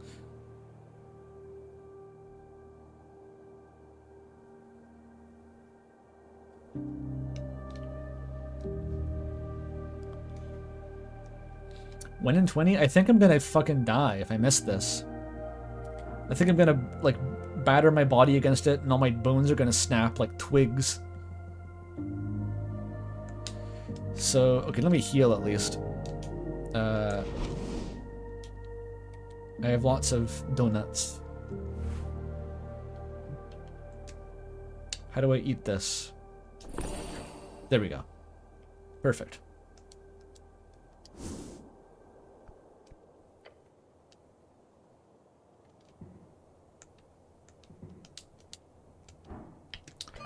Come on, 1 in 20. I'm feeling good. Oh, that was fucking close though. If I had one more point in strength. Get ready. The esoteric force shimmers. You grab it, muscles ready. How is the grease helping this? I'm up there like a spider monkey. The power of the seal, it burns. Oh, Jesus. An intense pain sweeps through your lower back and shoulders. The pain is immense. Yeah, without exhaustion, I could have done that. Damn, that seagull fucked me up. The pain is immense. You tried, but the planks are nailed esoterically in place. You might try harder to break them, again and again, and again. The magic cannot be forced through. Obviously, you need to find another way. Well, hope it was worth a shot, cleric. You should probably just talk to your coin lord up on the hill. Your back is on fire. It's literally 45 minutes away, and I did that. 7 damage. That's another bagel.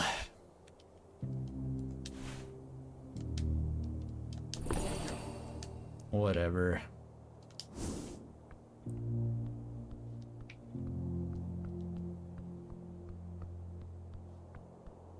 I need to find someone to debate politics with to fucking waste time.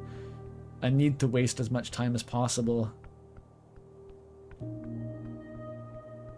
Go down, please. Maybe back in the tavern, there's someone else to talk to.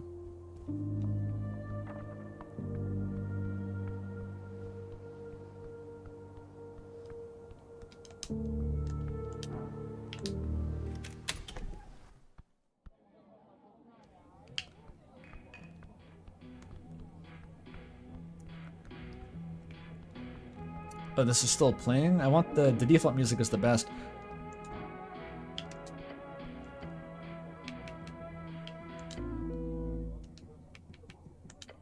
There we go.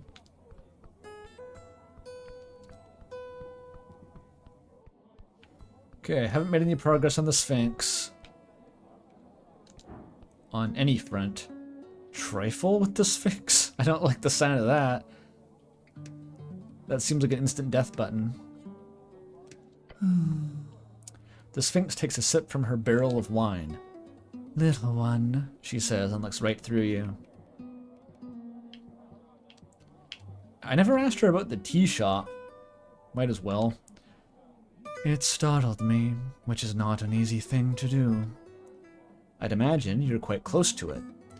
Yes, an explosion like that has not been felt in this place for decades at least.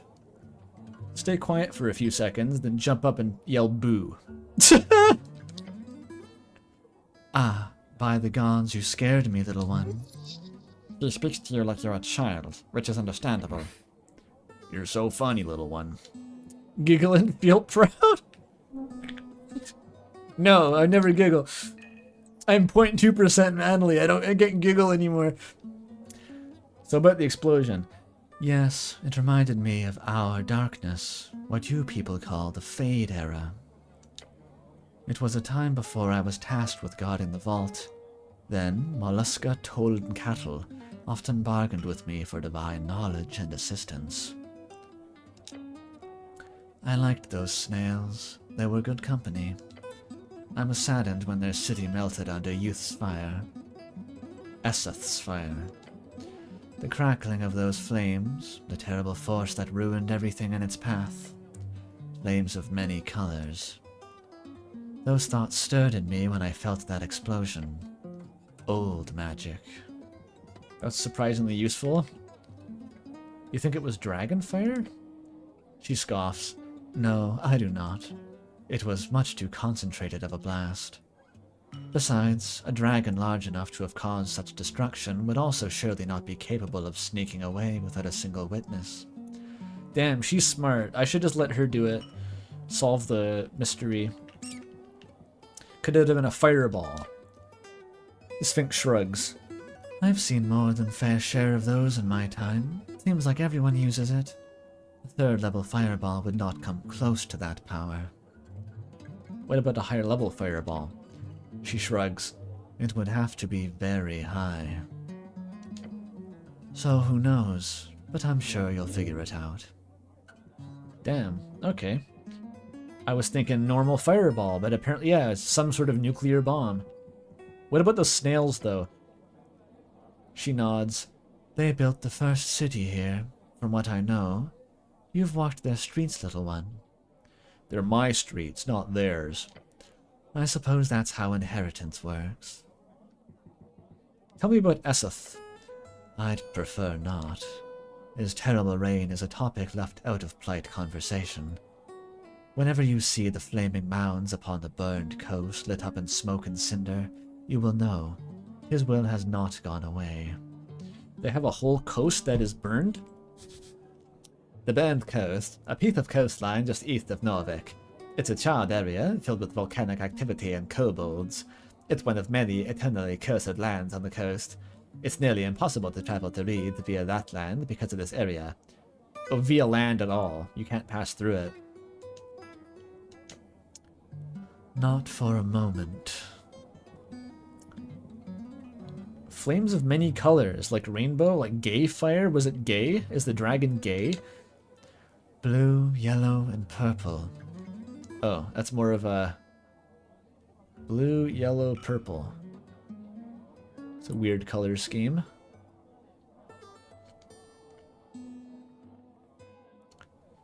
It is said if you can see the purple, it will be the last thing you do. Either from blinding or merciful death. So you've been here since the Fade era.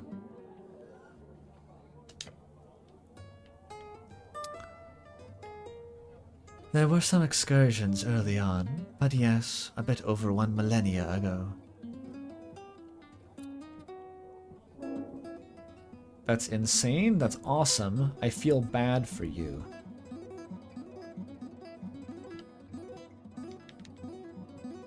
Huh. We already heard her thoughts on it. She says, like, time stops feeling like it's passing as slowly once you've been alive this long.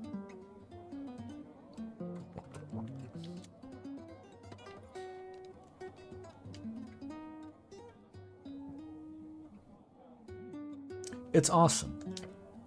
Thank you. Thank you.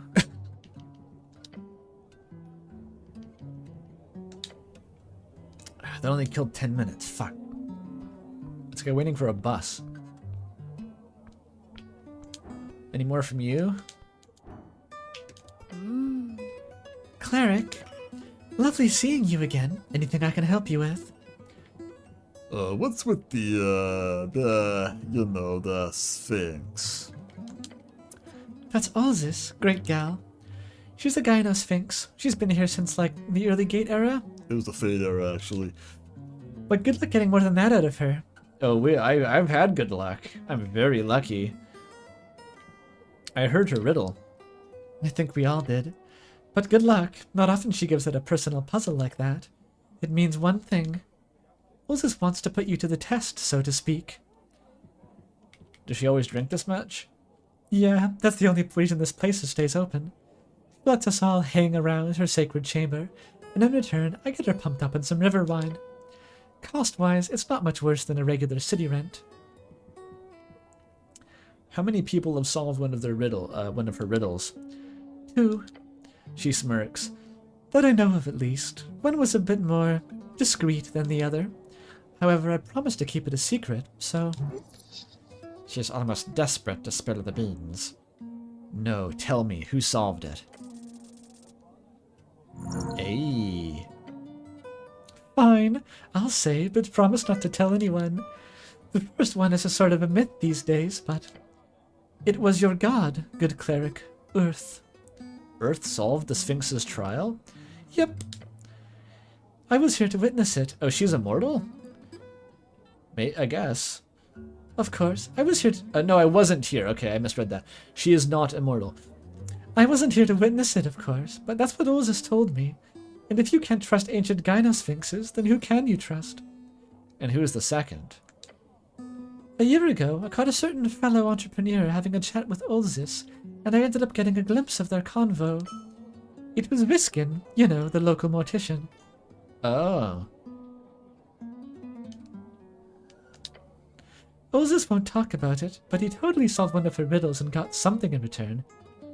Immortality, maybe? No, it was only a year ago. It'd be kind of a shitty immortal vampire if he'd only been immortal for 1 year.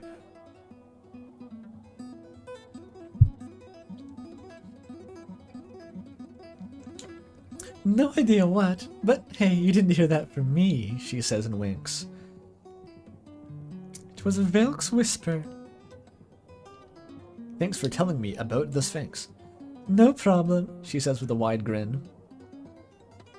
You hear anything about masked assassins stabbing people directly in the throat? No. Sounds like a cult. Could it be a cult? Wouldn't be the first. Nor the last, probably. We had a death cult a couple of years ago that ran amok. What was it called? Blorg something? She remembers the Bolgon blood cult, a remnant of a minor but powerful god that grew during the Coast War. Bolgorn. It sounds like a type of meat sauce. They had an offshoot in Norvik when you were little. You heard about them a lot less as the Earth God fought day and night to eliminate them from the city. That's fun. You can just be growing up and like you have a local death cult. You don't get many of those nowadays. Do we have death cults? That was the Heaven's Gate people were a death cult.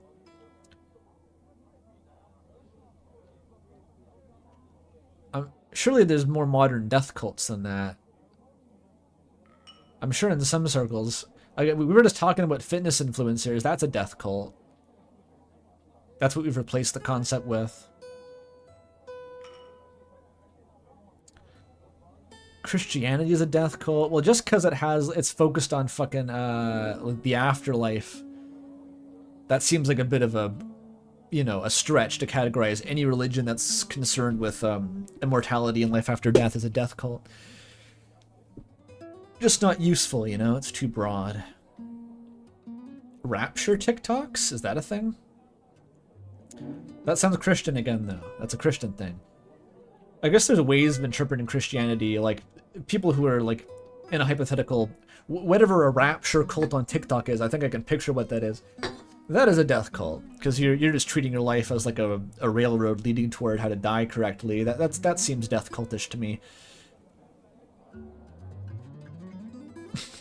r/superstock thinks Moas is gonna happen in the afterlife. Bless them. Does Superstonk still exist? I mean, I know it does, but even the Folding Ideas video about it being in its death throes was years ago now. There's always been people who think the rapture is going to happen soon. No matter what time it is, there's been a person who believed the rapture was going to happen then. It's just kind of how it works. It's escapist, kind of. Not the YouTube channel. It's just kind of... I've talked to people like that. Not necessarily people who believe in the rapture, but who just are unhappy enough that they want some larger force to kind of invalidate what humans have going on. I've always been very strongly opposed to philosophies like that, but it's clearly sort of a coping mechanism that some people have, is like, it's okay that the world's fucked up because it's on a fucking time limit anyway. We're gonna get saved by the bell or of some description, even if it's not the rapture.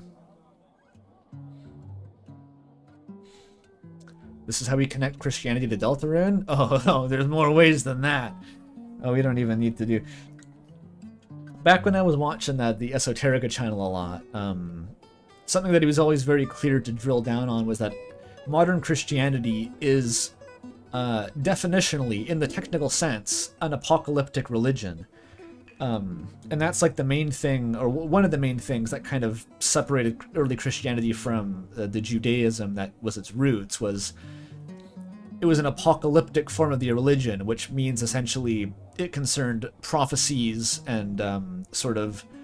It's not strictly the end of the world. That's kind of what apocalypse turned into. But originally it just meant revelatory. An apocalypse was a revelation, but usually in context it was revelations about either the distant past or the distant future, kind of like prophetic. And so more and more the religion became structured around like what was going to happen, the plan, the end times, and of course it was rooted in like retribution for the Hebrew people against whoever was oppressing them at the time, which was kind of usually always someone throughout history. So it became kind of like a big kind of like a big long battle. That's how it framed the world, as like between good and evil, and the end would be the resolution of the battle where good would triumph. So that's kind of like a very strong and early foundation of Christian thought. But Deltarune, I was talking about Deltarune, that is fundamentally, the whole religion is apocalyptic. That is kind of the only tenet of the religion. The Deltarune one doesn't seem to have any concept of an afterlife, no concept of sin, no concept of salvation. All it has is the apocalypse and the prophecy, so it's as apocalyptic as it gets.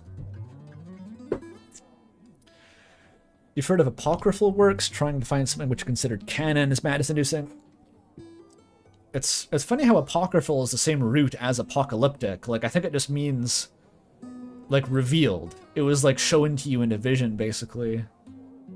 All these words have mutated so much for what they actually mean. But I think it's a huge, for thousands of years, has been a huge, like, matter of opinion. Just a big intellectual wrestling match to decide which works were canon to the Bible or not. Because it's a collection of books. It's like a whole anthology that kind of gets formatted as one volume, but it's not a unified work at all. It's just kind of assembled from things people have been able to argue are the truth over thousands of years.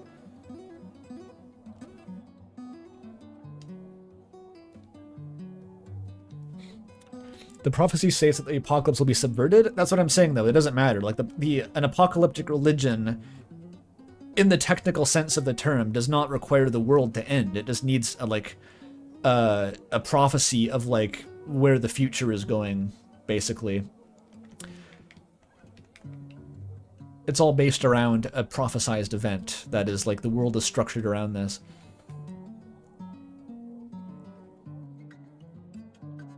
Yeah, Ragnarok doesn't end the world. It kills the gods, and maybe something happens afterward, but the world doesn't end. I forget what exactly happens in Ragnarok. I'm not going to pretend to know. Bolgorn. Those were horrifying. They were. And then there's elemental cultists popping up every now and then, but most of them are pretty tame, or at least they stay down deep enough underground to not bother citizens too much. Snell laughs. And who do you think keeps them there?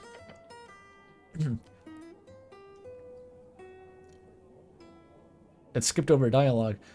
Oh, I know it's you. You give them one angry look, and you give them one angry stare like that, and they're running back to their burrows, eh? The goblin mutters something under his breath. They're trying to kill me. Oh no, that's not good. But I'm sure they'll be fine. The city is strong and eternal, right?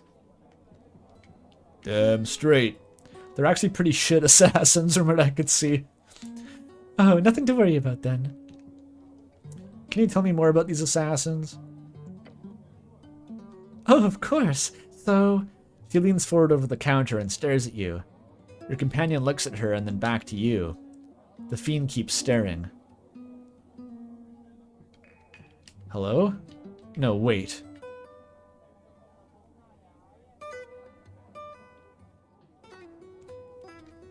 Oh, Ragnarok got retconned by the Christians? Yeah, that came up in a previous stream, how all Norse mythology was transcribed by Christian scholars and probably fucked up.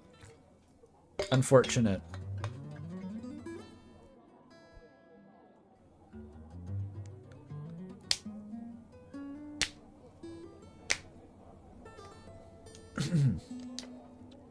She gives you a serious expression and nods. He's making a joke. So you don't know anything then. She clasps her hands. Oh, she told us everything she knows. By staring at us. Yeah, great. She claps her hands together. Okay, cleric, that's all I know. Thanks for asking, though. Hey, do you read communist newspapers? Nah, that's not my scene. But since the tea shop went poof, I've got a lot more patrons bringing it in here. I wonder why. It's very strange. She winks. Wink back. She can't tell through my helmet. She winks twice at you. Wink thrice. Can she see through my helmet? Can demons see through metal? Wink thrice. It's funny. I can't see you wink because of the helmet, but the way you move your head makes it comically clear that you're winking. It's very cute. I'm gonna get my strength stat high enough to flirt with you one day. She definitely doesn't say that to anyone who's at her bar, so they buy more drinks.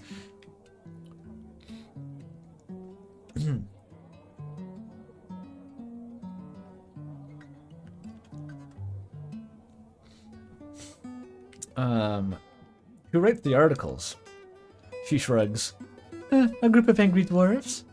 Look, there's a reason why nobody knows anything about this damn thing. It's illegal. Whoever's printing it doesn't have a license, so the city keeps trying to bust them. Yeah, the city being me. It's sort of funny when you think about it. Where is it printed? No clue. Here it's somewhere on it's somewhere on Tolstad, though. In some dark corner, probably by a group of angry dwarves, I imagine. Troublesome Vel.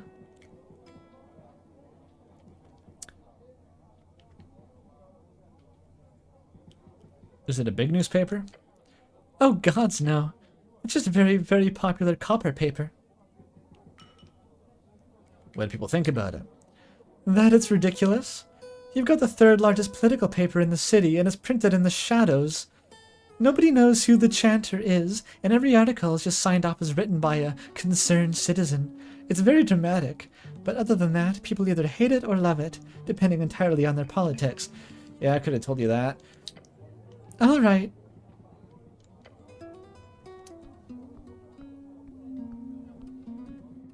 Can you pull a muscle from winking too hard? You could probably give yourself a fucking eye twitch. I get those sometimes. I've actually heard it's from a potassium deficiency. Usually it's from a sleep deficiency in my experience. I'm not sure where potassium factors in. What the fuck is this? A well. You approach the old dry well. And very, very deep. Jump. I can get to New Londo ruins. Look down. You see only darkness. Is it a wishing well? No. I wish I was the greatest knight in all of Vascani. Nothing happens. Won't you look at that? That must mean you're already the greatest knight, right? He's making fun of you. Where's the option to throw Snell down the well in retaliation? Jump. I'm pretty sure it'll just kill me. This game would do that. That's fucking dangerous, by the way. Just there's no rail. It's in a fucking tavern. Drunk people stumbling around with just this knee-high barrier and a bottomless well. Why? How many deaths per year? Save first? I mean, you make a strong argument.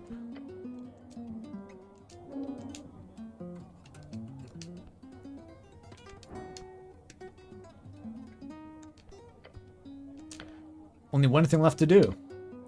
Excuse you? You're doing what? I'm jumping down the well. You say that as if it's somehow a good idea. Yeah. Snell grabs you. No! That's a bad cleric. He's talking to me like a dog. He wrestles you back away from the deep, deep hole. But Snell, I wanted to jump down. Not on my watch. If you want to die from rapid fucking dungeon descension, do it on your own time, asshole.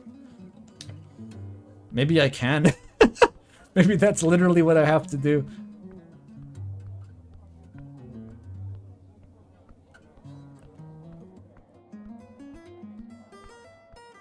I'm not allowed to play in the oven. Wah. I need 13 fucking minutes to pass. Talk to the race supremacist. Oh, that's what trifling does. It gives you an option to pickpocket him, but it doesn't have anything good. Wait, I can just check what everyone has. What can I steal from the Sphinx? If I wasn't able to kill myself with the well, I can kill myself with the Sphinx, right? I can't reach that from here. Oh. Her pocket, whatever that is presumably like 10 feet away behind her. Oh well. I can't just like grab one of the little dangly bits on her necklace or like a ring on her finger. Maybe that's part of her body.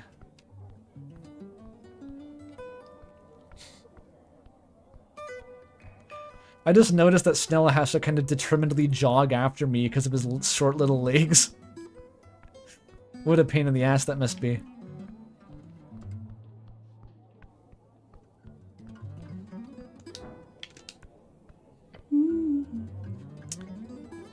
The goblin seems to be playing around with the strings of her instrument. That's generally what you do with those. Hey. Her entire body jolts when she sees you. Your existence is shocking to her. I'm playing in a second, okay? No, what fucking voice? I don't know. Can I request a song? No. Go away. She mutters under her breath. I need some tense ambiance for all the conversations I'm about to have. I like the default music a lot. It reminds me of Dwarf Fortress, kind of. You should play some debate music for the election. She squints. That's not a genre. I beg my difference. She finishes whatever she was doing to her instrument. All right, let's hear this shit. This isn't really a dancing tavern, otherwise you'd go wild. Oh, please, I want to see the cleric dance. Okay, here we go.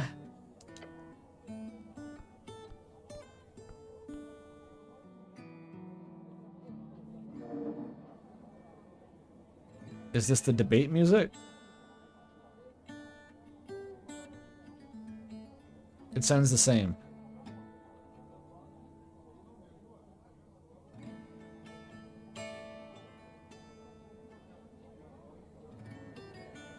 She ignored me. Oh.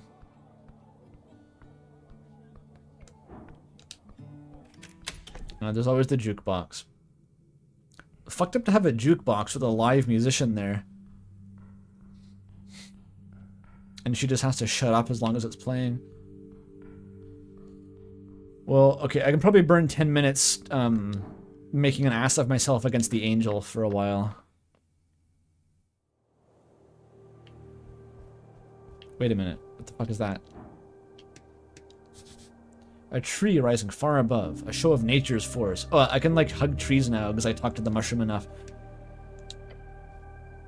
You look up at the branches of a bracken tree. It stands tall in the garden, towering over you. What's that? Bracken, an Afghani tree known for its impervious nature, sometimes called ironwood. The Ilium forest holds the largest collection of bracken in the world. Ilium was the type of elf that the mushroom lady was, right? Which I think just means dark, so it's the dark forest. It must be confusing. You have a forest filled with bracken and bracken below the bracken. Yo dog, we heard you like bracken, so we planted bracken in your bracken so you can brack while you can. Ilium Forest, the great woodland covering most of the border between Athgan and Reeds. It's the domain of the Ilium Elves. It is majestic. Touch the tree. Your hand lands firmly on the bark. Good tree. Yes, strong tree. I don't see a purpose to this. Strength stat is carrying my appreciation for nature. That's how bad my wisdom is. That is the druid stat. And it's telling me not to hug the tree where my fucking strength is. Okay, whatever. Look up at the branches. The wind causes the leaves to dance. You get the feeling that you're missing something. God, my wisdom is bad. I'm missing consistently like less than 10 DC checks. What am I missing? Nothing, probably. Okay. Yeah, it's nothing. Yeah, good, got it. Good. It's a good thing that you're not missing anything. Am I missing something? Probably not, but who knows? Oh, you're for sure missing something. No idea what, though. As long as you're not missing a quest. But quests don't grow on trees, of course, so you're fine. The leaves are pretty big. What's a bracken tree again? Don't put the leaves in a salad. That would be unwise. You could probably sell a bracken salad.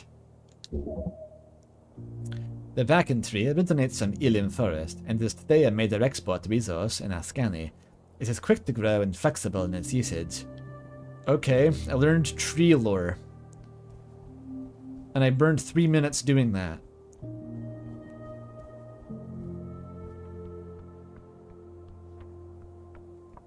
I'm glad the fucking lawyer devil disappeared down there. That's the one guy that I don't want to fucking talk to. I'd rather just talk to the angel. How do I get back there again? Ironwood is a Ruby character? I think it's a name that turns up and just kind of omnipresently. I think there's a font called Ironwood.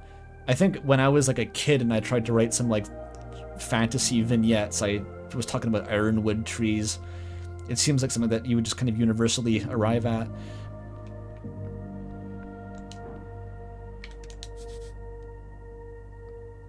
Toll's Route, North Darrow House. It's a real tree. Oh. I didn't know that. That would do it. Cozy spot. I found the cozy... Is there a... Oh, there's no one back here I can talk to. It's just cozy. You make bows out of it. Fuck, the angel's gone. I'm 6 minutes early. Come on, can you just let me in? Oh, I can go in. That's him. He looks like... I don't know. He looks like he has a beard. Kind of definitionally. An LR of Norvik, an LR of a girl, and a newspaper clipping about the Coin Lord. Is that a fantasy photograph?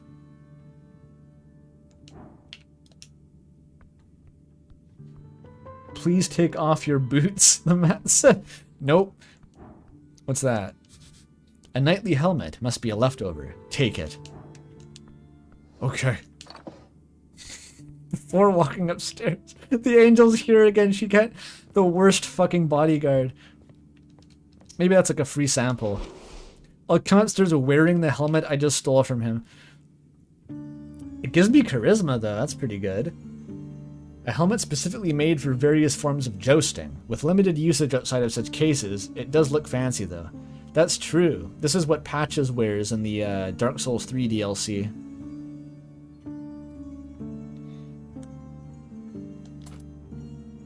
As a power play, perhaps? It looks pretty dog shit, honestly. It looks bad. What does the default one do? Nothing.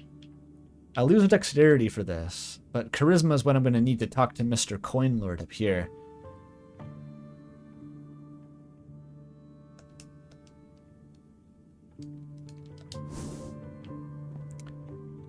It looks terrible. I fucking hate how this thing looks.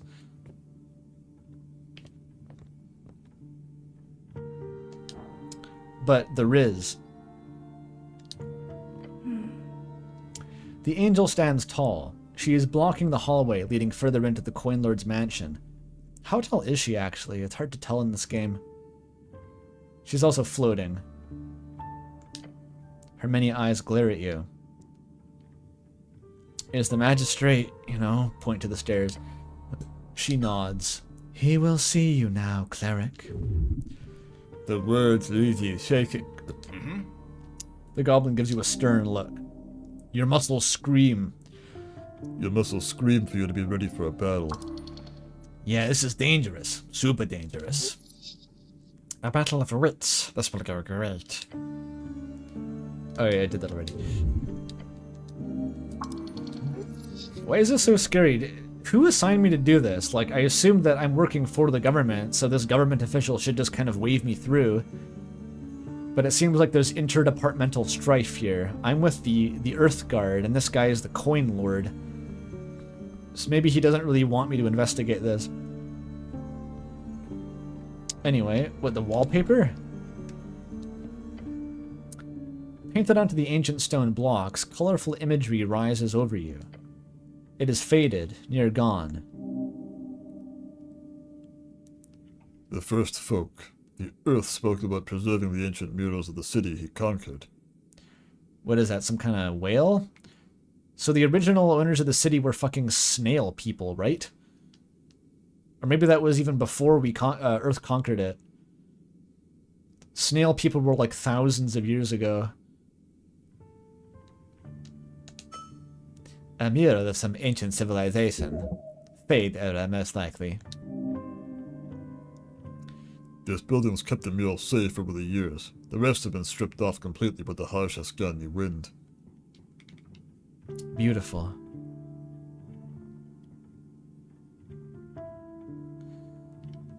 It is nice. Art is subjective. It must have been the Tolan cattle.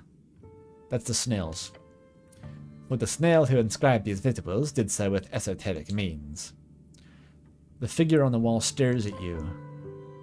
It looks kind of like a big whale, yeah. It's cool. Fucking ugly snail out in your wall there. Damn, I should have called it ugly and gotten like a mental advantage in my future checks against this guy, because I think his wall is ugly. Alright, this could be like the Everart Clear boss fight, in which case I'm going to die instantly, so I'm going to save. He does not have a chair though, so I might be fine. Immediately pickpocket him. Just take the key! What an awesome... Come upstairs wearing a helmet that he keeps, like, by his door. Obviously that I took on the way up. Stare into his eyes. He's facing me. I lean down over him. I push his newspaper aside, reach into his pocket, while maintaining eye contact. I take the key to the tower, and I leave. Walk past his angelic bodyguard, and give him a peck on the cheek while I'm down there. Yeah. Surely it will work. I don't even want this. There's no reason why I want this key right now.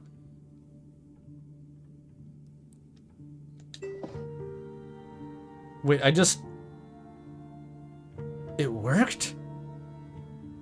I didn't... There was not a check for that. There wasn't even... How did that work? It just fucking worked! I'm saving over that! We take those! I don't even know what the system is for that. I was expecting a big dice roll. So, I take my hand out of his pocket. Coin Lord, then. Let's behold him first. Magister Nicholas Darrow. It's a charisma check to behold. Okay, this guy's on my level. No! Come on! A natural 1? Fuck, okay, my luck ran out. I can't, the Crystals of Jor don't refresh those checks. You have to wait a day. Am I out of spell slots, by the way? Like, I can't use Charm because I... Can I just toke up right now? Hang on.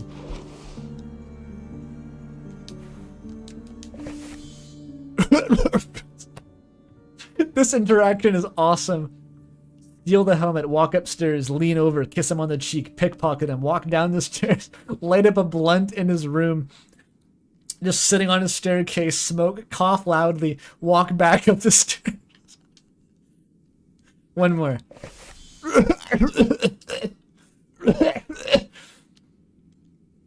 Alright, I'm ready now. I'm ready, it's for my nerves. These are power plays. I hope it works. And I have advantage against you because I'm a misogynist. At the top of the stairs, you see a man placed upon his silken throne. His well-groomed face lit by a single bulb candle, but he does not look at you. Clearly not, because he didn't notice me reaching for the key in his pocket. His aloof indifference was so powerful that he didn't notice me pickpocketing him. Instead, he folds his copy of the Norvican Post in half and sighs. Won't you look at that? It's Coin Lord Darrow in the flesh. Your boss. He speaks. He needs a voice. Did you hear about this? Maybe just kind of like... Did you hear about this? The man slaps the newspaper. Asgalist Opportunist strikes fear into Silker's guild, he reads to you. then lowers the paper and mutters, 9,000 crowns in damages. Damn, that's like 2 years' salary.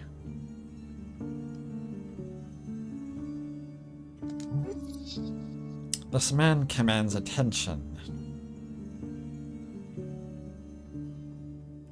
I have no idea what I am mean sounds like.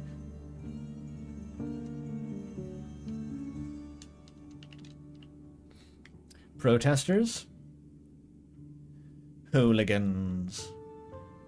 Maybe Receptor Celuvis. I think this will work. This voice mutates rapidly, though. Hooligans. We should beat them in the streets. He raises a finger toward you.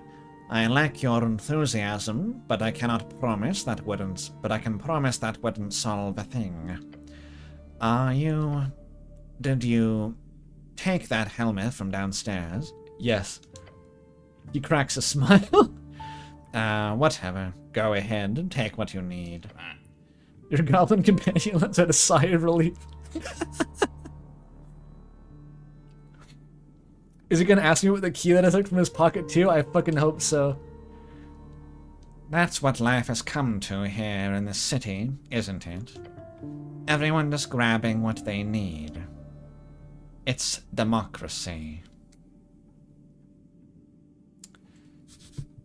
Democracy, said to originate from the early arcanary civilizations of Old Demonar, is the rule of majority.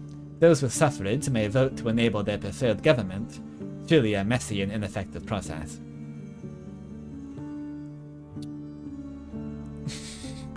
You don't like democracy? I love democracy. I like democracy, except not in a free strider way. I don't like democracy. Nod and enjoy your frog mouth helmet. Let's ask about democracy. It's always interesting knowing hardened politicians' opinions on their own fucking political system. So you don't like... No, this is the new system, though. This guy's in the old guard. So you don't like democracy. My opinion does not matter, does it? Daryl lets out a sigh, folding his paper in half. Again. It's the age of crowns, that's what they call it. And the loudest voices keep shouting at me in particular, it seems. The crowd has power beyond belief. His voice is dangerously close to turning into Akazet. I gotta correct that. He furrows his brow. The moonlight makes him look like a marble bust. He looks more like a podcaster or something with that fucking facial hair. He shifts his eyes to your companion. I see you picked up a goblin. Snell takes a step forward. Lord Darrow, Lady Sageleaf has declared a joint operation. She... Of course she has. Cleric, if you will, I would like to speak with you in private. Excuse me? The goblin glances to you and then back to the coin lord. Seriously. Nah, he's with me. The Snell bond must remain. I can see that. Now, if you please. He gestured toward the stairs. Your services are not needed at the moment. Thank you. Snell lifts his head into the air. Uh-huh. Don't piss off the goblin. You want him to watch your back. No good option here. Someone's going to get pissed. Tension. What can you say? Nah, Snell stays. Bros before employment. Bros before political ideology. The tall man glares at you. Oh, he has laser vision. He doesn't need a fucking uncomfy chair. Your asshole puckers. Glare back. You hear a chuckle from your companion. It's fine. Late anyhow. He gives you a knowing glance. I'm heading home. First thing tomorrow, cleric. Snell gives you a quick nod, then turns to leave. Okay, he fucked off. No, Snell, I need you to stay. This man is destroying my asshole. The Coin Lord glances out the window and remains quiet for a moment. I feel compelled to ask.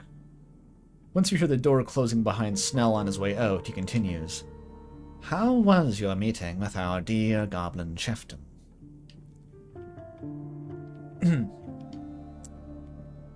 I mediated. I don't think she likes me. She was no match. No, she was a match for me.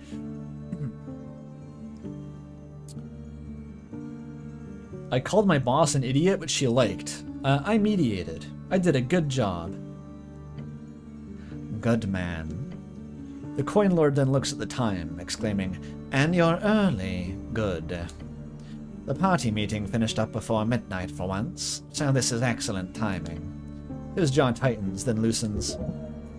The Coin Lord carries an iron will ring, as all good politicians do. Makes any mind-altering spell you cast on him useless. Don't waste spell slots. Damn it, I poked up for this.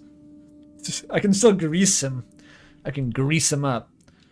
I could heal myself so my asshole doesn't get destroyed. Maybe that'll help. Hang on. Can I just do this real quick? Yeah, I unclenched my asshole with healing magic. I must apologize, Cleric. Tossing you around as a pawn in this regrettably political game of ours isn't something I hoped for. You obviously have much more important matters to attend to in the palace. Of course you do. Nah, really. The Lord is flattering you. He's gotten far in life using this tactic. Then why bring me here? He clicks his tongue. Straight to the point. Good. First things first. I'm obliged to offer accommodations during your stay here on Tolstad. Obliged? Interesting choice of words. It is customary for clerics on a job to be given free housing by their employer. Nice. Which is devastatingly an excuse not to sleep in Snell's bed with him.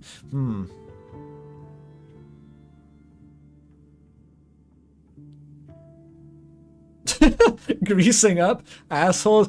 That okay? You joke. You could be onto something. If he exerts power over me by making my asshole clench, or maybe other things to my asshole, I have a grease spell, so I can lubricate it, and therefore his asshole clenching gaze won't hurt it as much. That's how it works, right? That's how it works. I should voice this out loud to him and ask him this. That's it. I need to power bottom this interaction. I hope I get a vision quest. Come on, right now. The way of the power bottom. Politically power bottom type.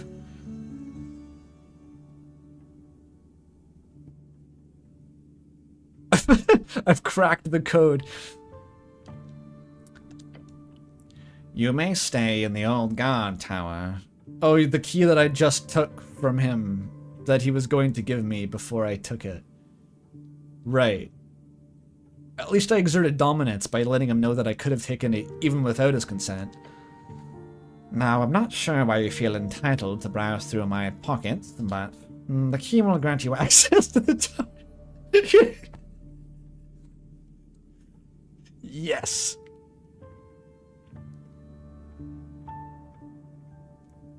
Power bottom would translate to authoritarian views. Is this accurate? Do you have the lore on this? I have fucking excellent.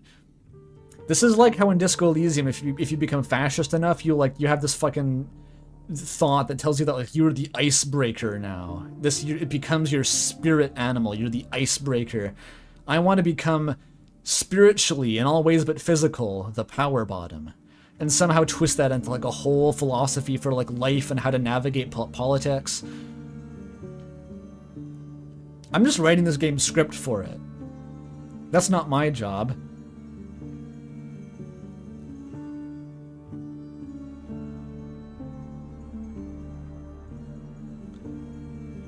You've seen lesbians become more kinky like that? I wasn't thinking of this in terms of lesbians. I think I maybe don't want to ask right now what that means. Not right now. We'll keep the stream moderately on the rails. That key will grant you access to the tower. Etia uses one of the floors. You take the top one. No, I want the bottom. Powerful. The powerful bottom floor. This tower, is it fancy? He stifles a laugh. It will do. He shuffles about, looking annoyed for a moment.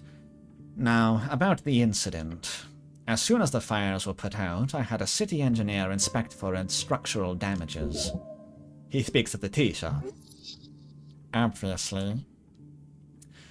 Once I noticed there were no casualties, that no casualties were reported, I shut it down. I heard something about a fireplace. He waves his hand through the airs of swatting a fly. A white lie. The reason why we've been so very careful about this whole ordeal is simply because we do not want to cause more strife. We've got enough of that already, Earth pray tell.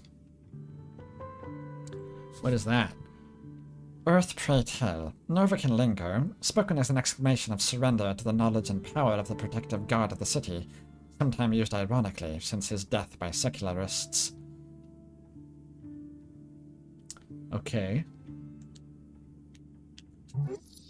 You see him shift about in his chair. He is taking something to stay awake. Iliamin herbs, most likely. He's on, well, coffee, I guess.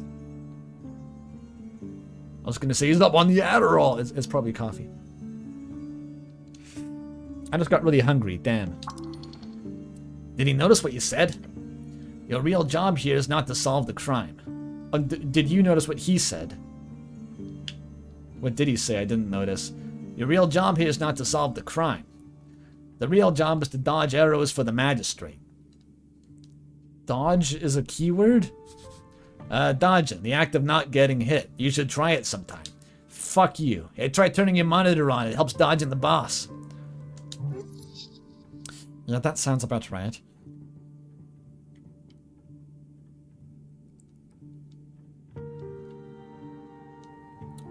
Hunger just hit me like a truck. I'm gonna have to take a break mid-conversation and just eat something real quick.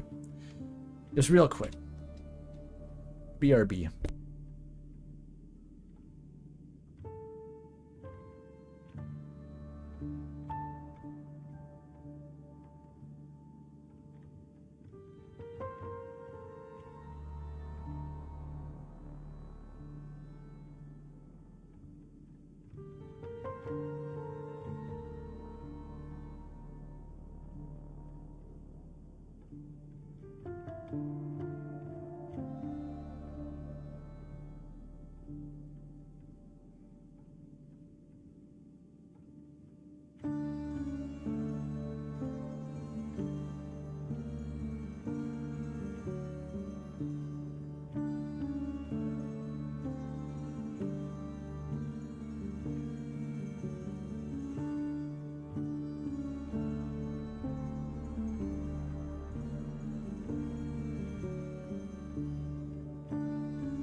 I got some granola.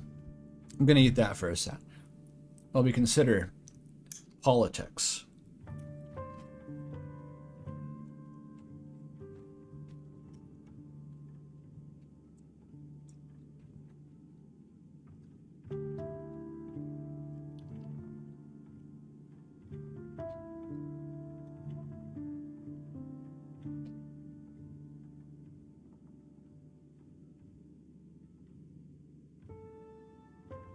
I would have made a pork bun. Problem is, I don't have any.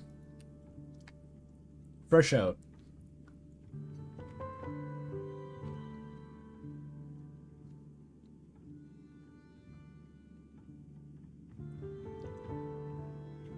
Andrew Libraham? Is granola Libra food? Libraham Lincoln.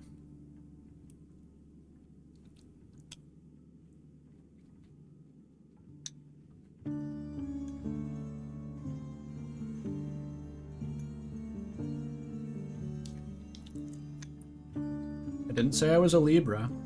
I was asking if granola is Libra.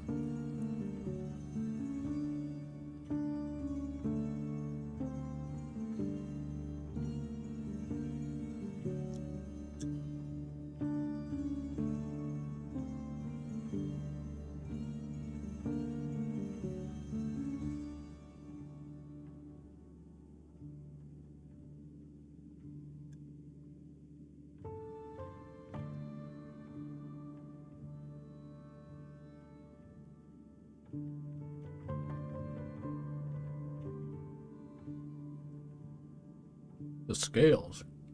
I don't have any scales.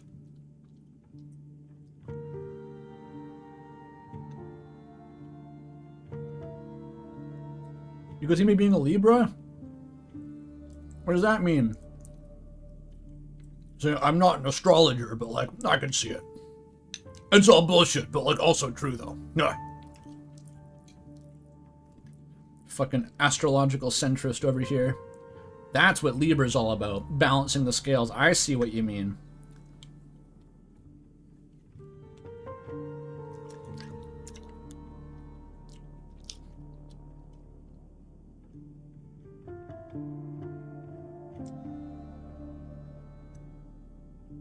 A Virgo? What the fuck did you just call me?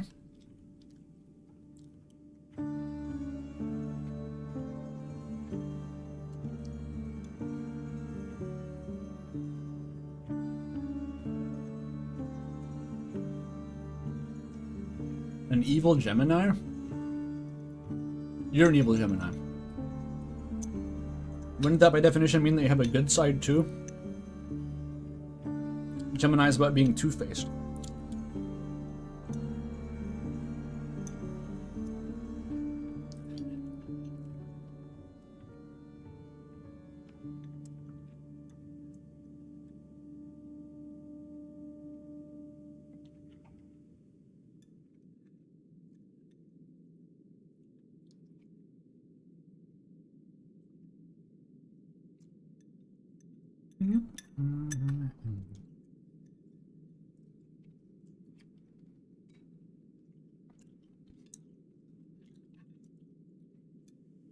Libra and Gemini have the 2-to-1 thing. Ever seen that Libras are Gemini-like?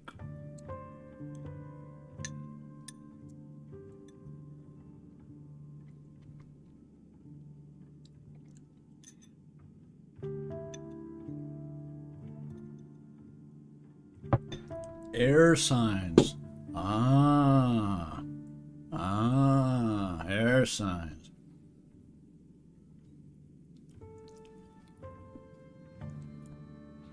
I ate the granola. It's probably not going to hold me over for long, though. Out of pork buns is kind of unfortunate. I'll just make pasta in like an hour. They're split into air, fire, earth, and water. Earth, water, fire, and dirt. Fucking magnets. How did they work?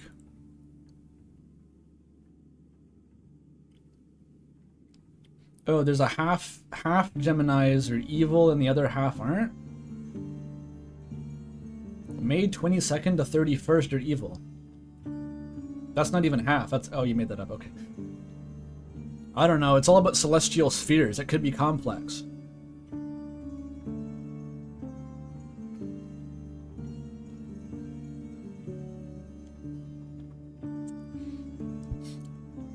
I like to talk about this shit, but you don't necessarily believe it. Yeah, that's what my family's like too. My mom and my grandma yap about astrology a lot. They don't really take it seriously, but they still find excuses to yap about it at length.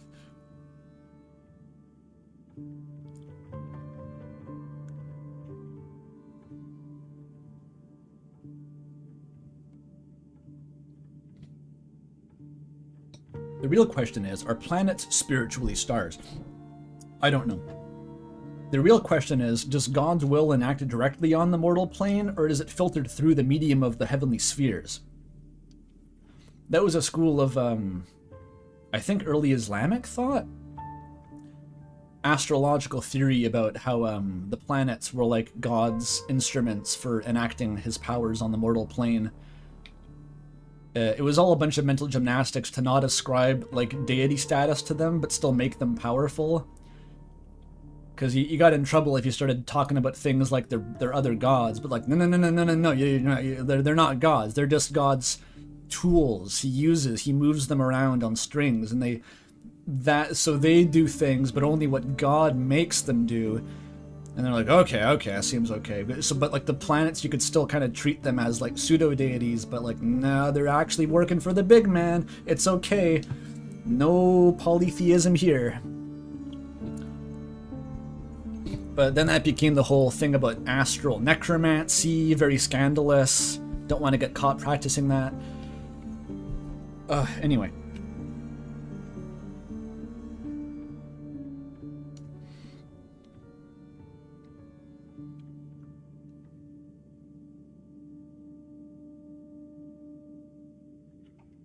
God is one guy, but he can also be three, but they're all one guy.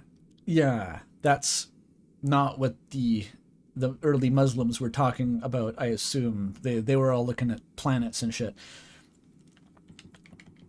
I know very little, actually, about the early Muslims. It was one tangent that the Esoteric guy went on in one video.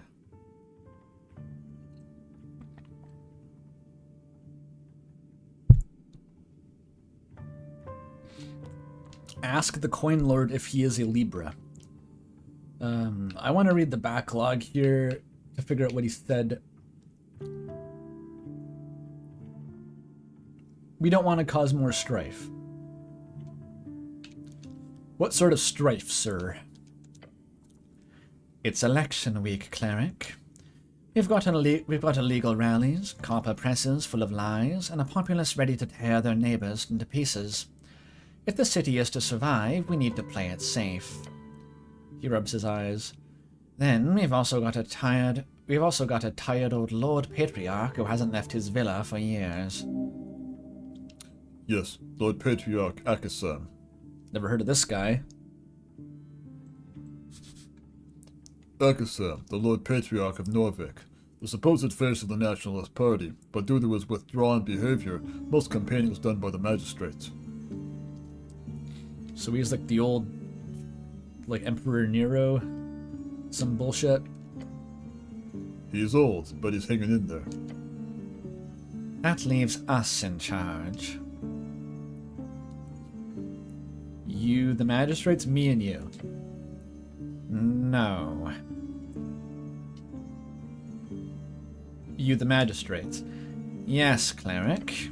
We, along with the straggling patriarchs and other palace officials, hold the reins in this election for the party of Norvik. Trust me, it's not easy being a magistrate. Anyhow, the tea shop. He just told you it was his hands. What's your theory? This matter with the tea shop is one big distraction, I'm afraid. Of course it is, right before the election, at the heart of the city. Political manipulation. You think a party's behind it? He holds up his hands. I'm not saying anything, but while it certainly is an exciting thought, I do not believe any party has enough incentive to pull off something like this. My purest guess would be someone with access to arcane artifacts, or at worst a rogue spellcaster. Someone who would benefit from sacred goblins and scared goblins and angry Asgals. They're trying to spread chaos. They're trying to create political argument for argument's sake, choosing no side but wallow in conflict. The perp is Elon Musk, so a radical. Not a bad guess. Oh right, because even the Asgalists are like social democrats, they're not radical. However, he is clearly attempting to not place focus on any real powers in the city.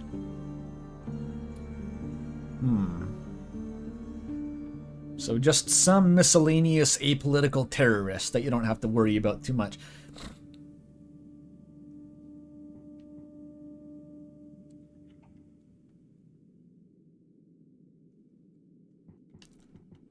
How'd you get October, Libra? Where the fuck were you narrowing this down? Yeah, October seems right. Where the fuck? What information do you have?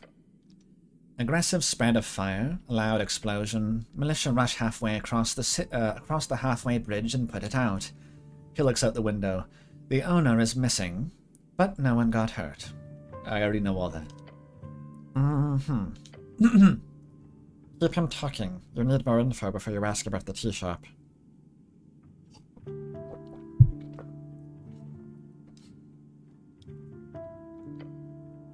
Well, it might be smart just to go for the tea shop questions straight away. Who knows? Who knows how you'll fuck up if you keep asking them questions. You require information. Ask. Oh yeah, this is the real conversation. So, you're a coin lord. For now. Oh, fuck, I scrolled down. Post-election, I might end up on a very long vacation. Is that Angel your bodyguard? More or less. Etienne is High Prefect. Every magistrate gets the highest tier of protection available. She's not much of a talker, but I can't say I dislike it. I flirted with her.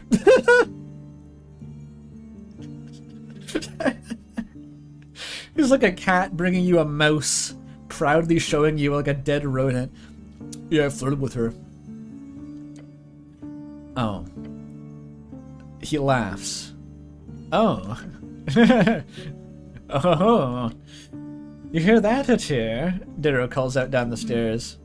Yes, magistrate, she replies coldly from below. The magistrate shakes his head. Earth be good.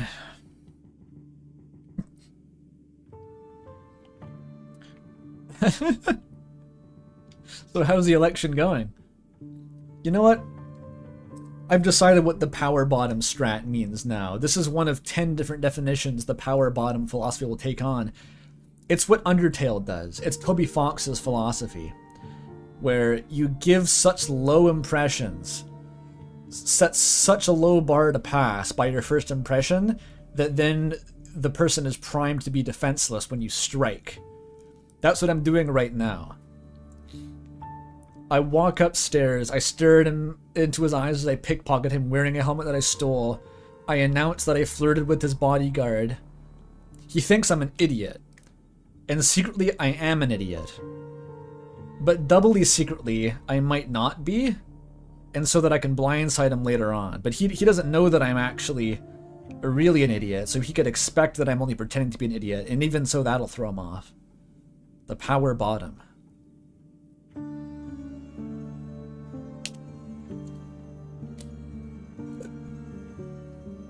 Yeah, so how's the election going?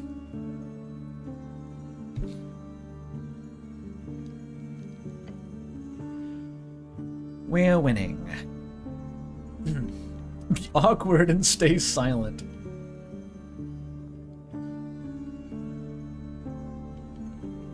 Good job.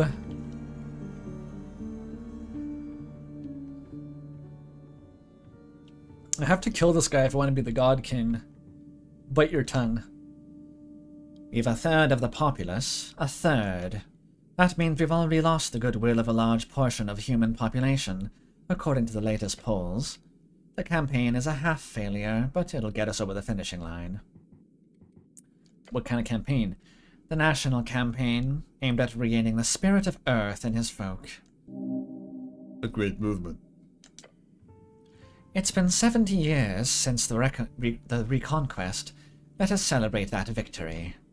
The fancy man feigns a cheer. An attempt to make the masses worship the state instead of their dead god. You'd argue it was quite successful. Before this campaign, humans were kind of lost. Now they have purpose.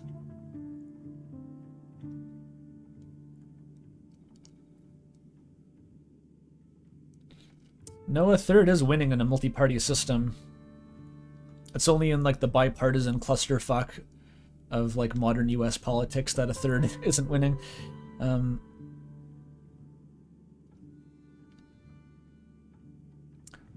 Does the existence of power bottom imply the existence of an inability top? Probably the adjective is different. A weakness top?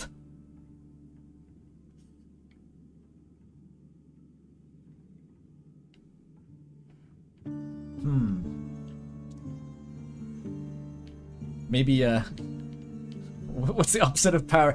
Hand cranked top? A manual top?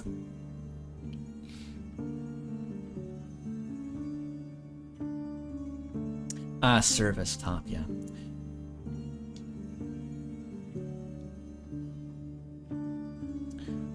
You'd argue it was quite successful. Before this campaign, humans were kind of lost. Now they have purpose. He sighs. Something in my throat. It's bugging me. Have you read Lexandro, I assume? Say yes. It'll make you look smart. Of course. I found a copy of it down below in the collection of A Halfling Scholar, but I've read it many times before, obviously. That was the book that I threw down because it was like boring me. He waves his hand. Of course, but you'd be surprised. Not every cleric is as well read as you'd imagine. We followed his teachings when building the campaign. A campaign to bridge the gap between a follower of Earth and a citizen of Norvik. Ah, nationalism. So you want people to worship the state? More or less. Horrifying. What's your problem with the Asgalists? What sort of chaos is brewing? All kinds. Why don't you like the communists who are not the same political party as you? Why don't you like them? You're kidding. He laughs. They've infiltrated every guild. Their rally circus causes near riots wherever they gather up. They're disrupting the economy. When the agrarian party fell apart, we almost had a famine on our hands. Or, well, he corrects himself straight away. Famine is a bit of an exaggeration, but they did practically ruin our grain exports for the entire quarter. Hells, we'd be better off with the Free Striders any day of the week. They at least uphold basic economic stability, the price of bread loaves and all that. He's spitting truth.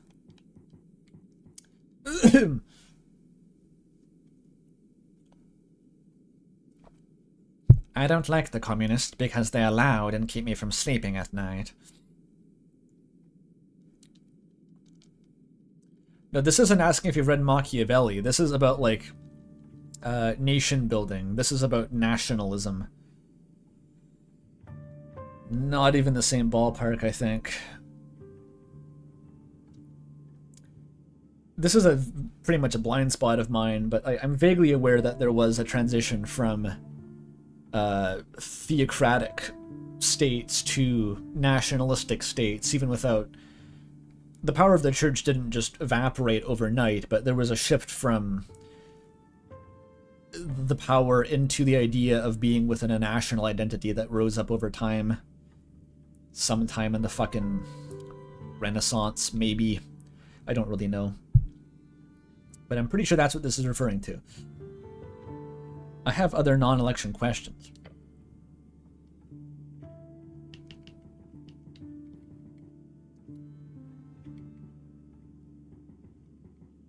What do you know about the owner? Of the tea shop, a birdfolk male, called Drum something.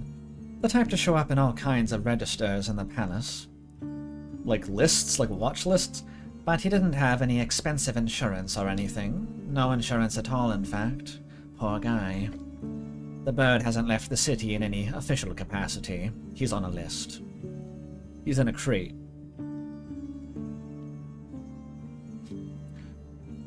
So you don't know where he is. The Coin Lord leans back. Maybe he's halfway to Vorgony by now. Maybe he's down in the sewers. Who knows, cleric? His kind can be found in all kinds of strange places. Birdfolk are known for their criminal acumen. Ah, the underclass. Okay.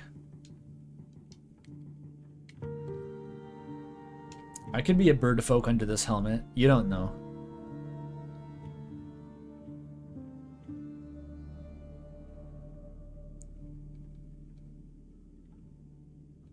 Machiavelli said the end justifies the means. This is especially true when the means are being the power bottom. He also said that. Probably. I don't know. I'm not going to read his fucking book. If the goblins hadn't pushed for it, would you have sent for me? The posh man looks you up and down. No, I don't think I would have. Just not talking around it means he doesn't see you as a threat. See? The strat is working. I'm the bottom, but I need to hold the power.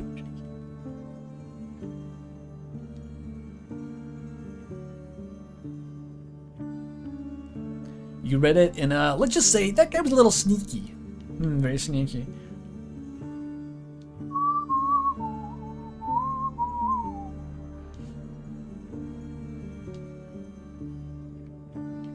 What's my actual job? Your actual job is to do what I ask of you. Look around the rubble, ask around for witnesses or evidence. I want you to keep the goblins happy. Do that, and I'll be happy. I see. He does not want the murder solved. Not the murder. It wasn't even a murder. No one died. He does not want the attack solved. He just wants nothing ever happens. Of course.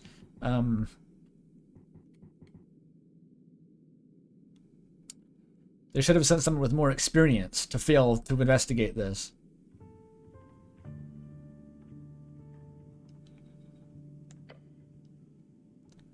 He snorts.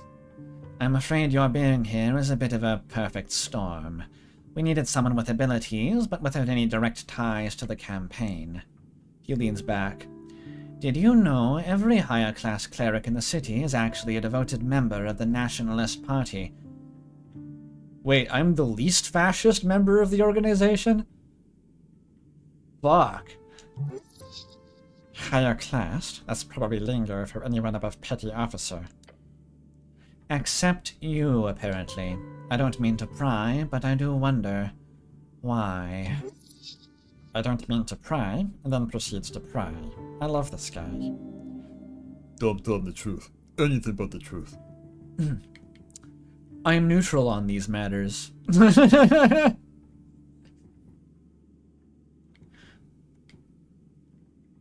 I was arrested during an Asgal rally once, so they wouldn't let me join. That's the truth. Okay. That was part of my backstory. I did used to be Asgalist. That's interesting. I forgot about that. That must inform my character in theory. I got disillusioned with socialism, and now I'm a fucking... I'll do it myself, rule the world, but also not in a communist way. Yeah, for this bozo, I'm neutral on these things. Cheers to that. Anything else you needed? Is the missing paladin involved? Is that what the papers call him now? He laughs. Lord Gorm has been missing for weeks, so I'm afraid the timeline doesn't quite add up. He shakes his head. If you find him skulking about below, you can ask him anything you want. Just let him know he's been kicked off the campaign, okay? If you find them, perhaps there'll be a reward. This coin lord guy sounds like he'd have a lot of coins. You know, for rewarding people. I need access to the tea shop. He mutters. Now is the time to convince him. Be careful. The goblins are not the only ones with eyes on our scorched tea shop. In fact, I have been advised to simply ignore the whole thing, to just let it go. That would be a sound choice if the goal is to avoid political fallout. The Bethesda series? I guess they don't have nuclear bomb. Wait a minute, did the term Fallout exist before atom bombs? I never thought about that. Did it mean something else, or did it just start existing when they invented nukes? Because I assume they don't have nukes.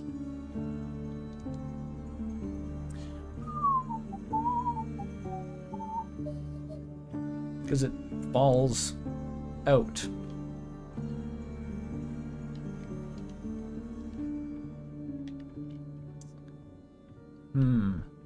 Politically, that could be wise. True, we won't gain votes by any of this, however. Sageleaf is insistent. He sighs and looks out the window. I'm in a difficult position, cleric. Do make it easier for me, will you? And how will I do that, my lord?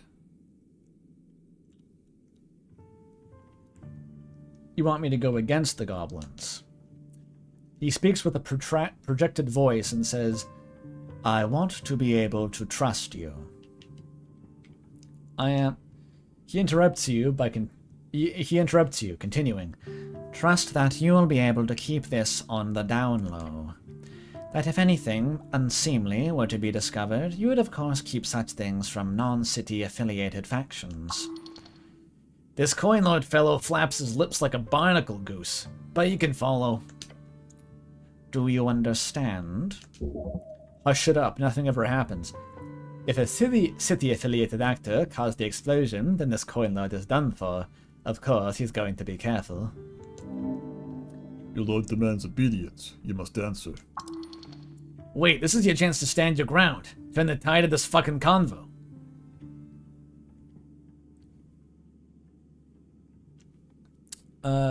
Dexterity beats strength, I believe.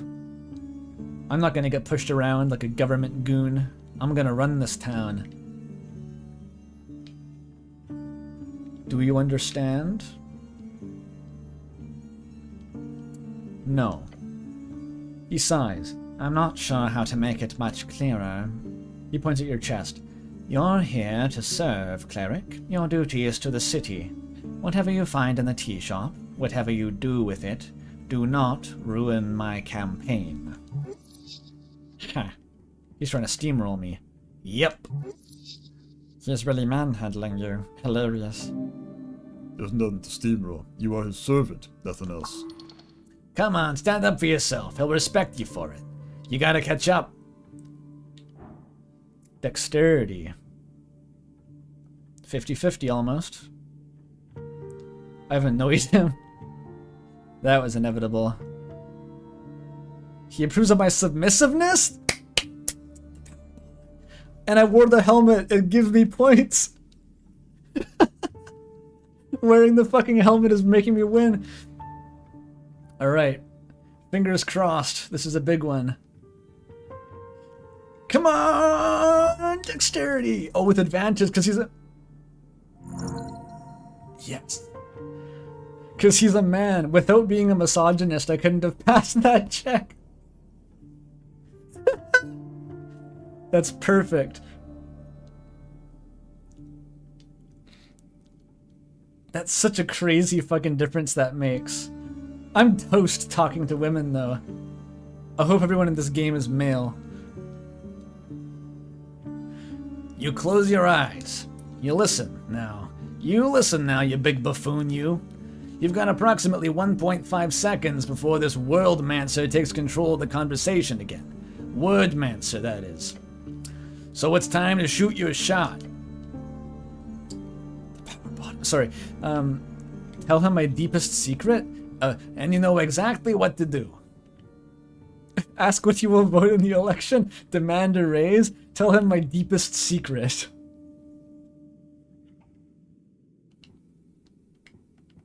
What? There's two nonsense options and then demand a raise. I think basically this is just like, I'm still going to do what he says, but I want more money. I think that's the best I get out of this. What the fuck is my deepest secret going to accomplish? What do you mean? Demand a raise? Oh, not that. No. Of course not. You gotta get him off balance. And of course you know exactly how to do that.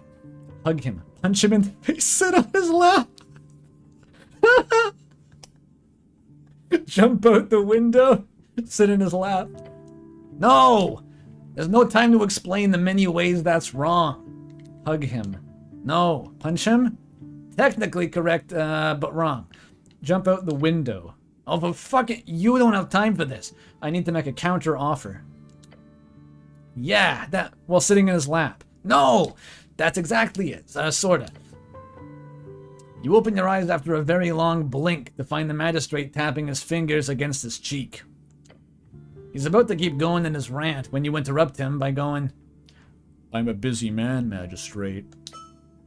Your comment causes him to stop speaking. It's a start.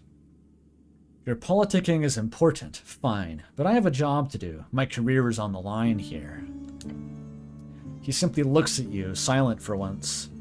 I'm a rational actor. I will obviously keep the city's interest in mind, but in return, you must offer me leeway in this. Sit in his lap, lay your head on his chest, and play with his chest hair. I would have to pass a different check for that, I think. Maybe if you get a low enough strength roll, maybe that's possible. I'm trying to work out the fucking, like, sort of gender sexuality system and how it intersects with the stats, and it's like, what stat would make you gay? Would, like, an extremely low strength stat do that? Or would it be some other stat being high in conjunction with, like, some sort of strength stat? Because strength stat seems tied to your level of, like, submissive or dominance, but that isn't tied to sexuality. I think that would have to be something else. High in pride.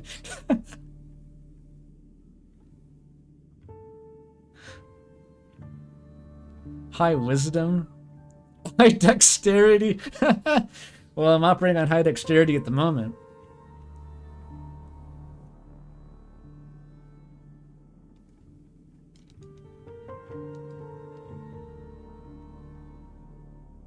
High strength stat, gay like Equius. Yes.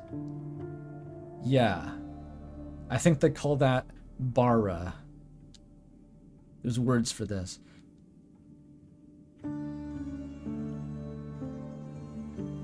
High charisma makes you bisexual because being... it's sexually apolitical. Fucking... is that a new sentence? But bisexuality is the centrism of sex? What fun places this game takes us to.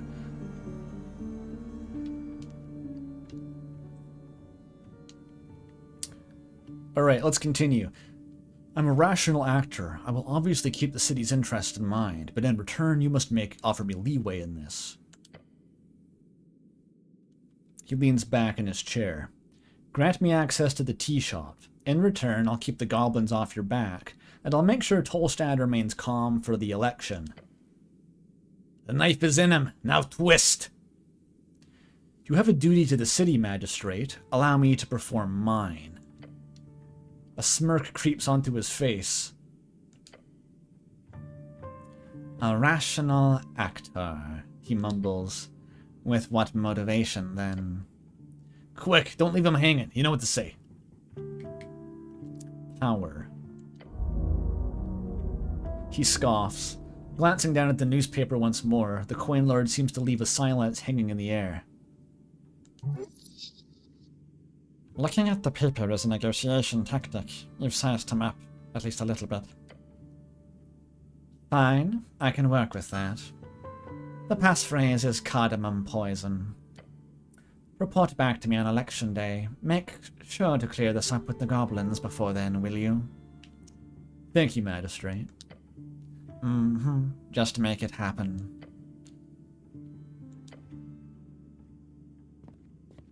Put the key back in his pocket and make him give it to you officially. No. So how'd I do? Hey, I spoke with your boss up there. Did you hear that? That was pretty cool, right? I passed like a big dexterity check. I was 50-50. Well, it was actually more like I had a 75% chance because I'm a misogynist now. But like, not against you, right? Like you're pretty much like a man with how strong you are. I mean, I didn't mean it like that though. That's not what I meant. No. She nods. Be finished with your business here. The magistrate will not have time again, cleric. So you're my roommate now, eh? Hey, Dinner's letting me stay in your tower. The spinning eye stopped for a moment. Uh-oh. Run! I am aware. I'm not taking your bed, am I? Make it weird. I do not sleep, cleric. Don't say weird. Ah, so that's why. Gestured toward her face? What's wrong with her face? She bows her head slowly, but does not respond.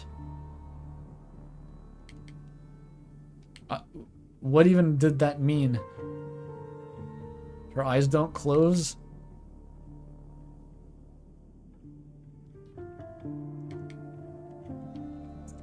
Do I get it all to myself? No. She doesn't mean that you're roommates, exactly. Sounds cozy. The angel appears to sigh. You realize he does not breathe. Such interesting biology. Purely esoteric creature. Are you okay with this?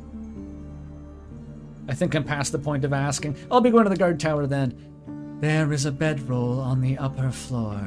Do not touch anything. Listen to her. Obey. Yeah, my low strength stat. Okay, go. Zoinks!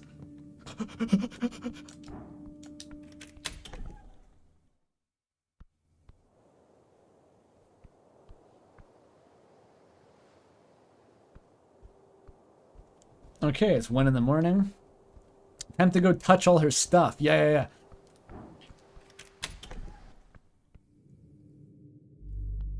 Oh, it is cozy in here. This is how angels live?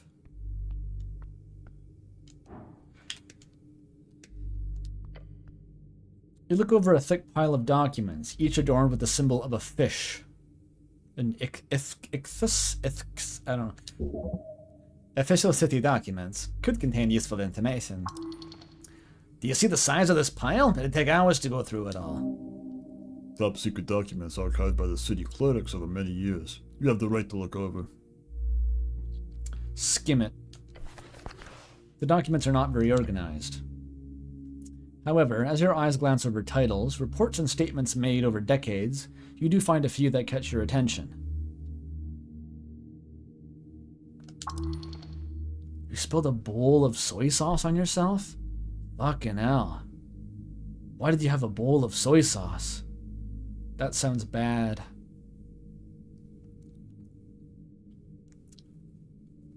Does soy sauce stain? I feel like it might be water soluble enough to not stain. It's kind of inconsistent what stains and what doesn't.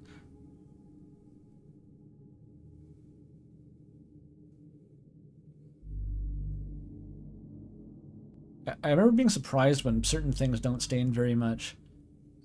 Fucking cocktail bitters stain like crazy. That stuff is I don't even know. But my countertops, like, they're weirdly absorbent. They stain pretty easily, but if a drop of that shit falls on my counter, I have seconds to wipe it up. It's like on contact, a permanent stain forms. It's scary. Soy sauce stains from the chromogens. Molecules, they're just called color makers. Kind of on the nose.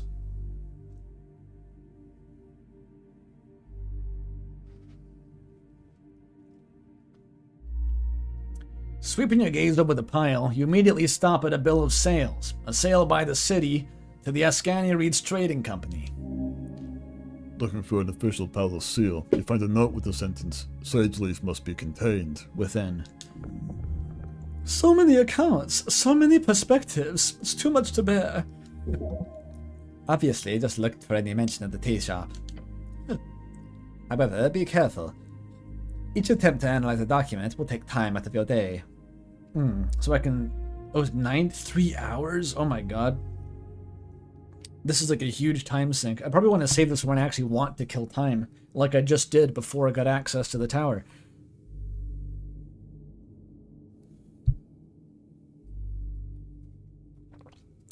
Probably not now. Actually, Snell's gone, so I should go and like hug that pillar.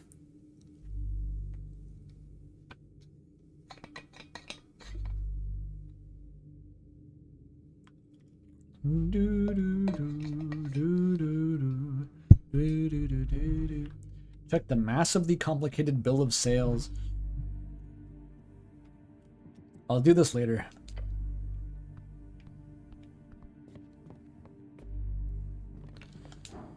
Book. Pile of books on the topic of theology and history. There are 3 books of interest in this pile. They appear worn and broken. Beyond Reads by Meriadoc Moonwatch, Humans, A Brief History, and Earth and Toll, Founders. I can trifle with them. Bless. I got a spell from these. Huh?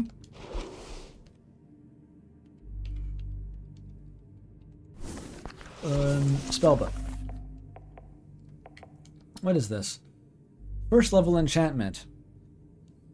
Divine, 30 feet.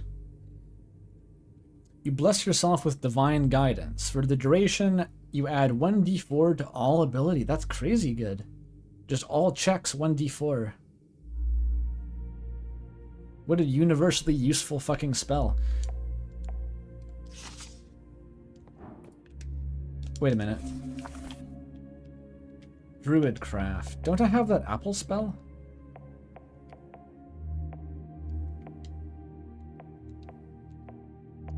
Oh, it's a cantrip. But this is just letting me look at trees and shit. Okay.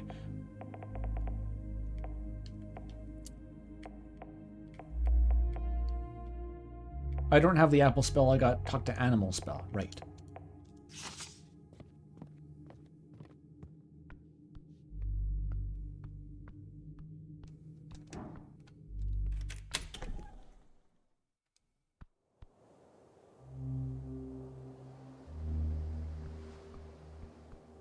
Wait, what's downstairs, though? Oh, that's just the exit. So by upstairs, it meant, like, literally up these stairs. So Etir is just gonna be, like, T-posing in this corner all night while I'm asleep. Awesome.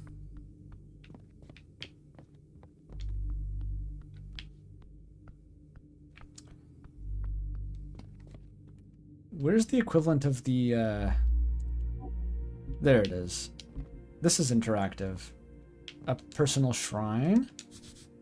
It is. I can equip Bless. Let's go. Hashtag Bless.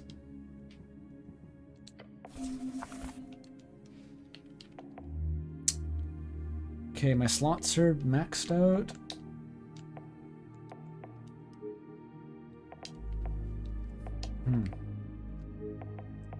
That's useful. Always grease. Speak with animals, classic. Shield doesn't seem that good, honestly. Combat magic, detect alignment.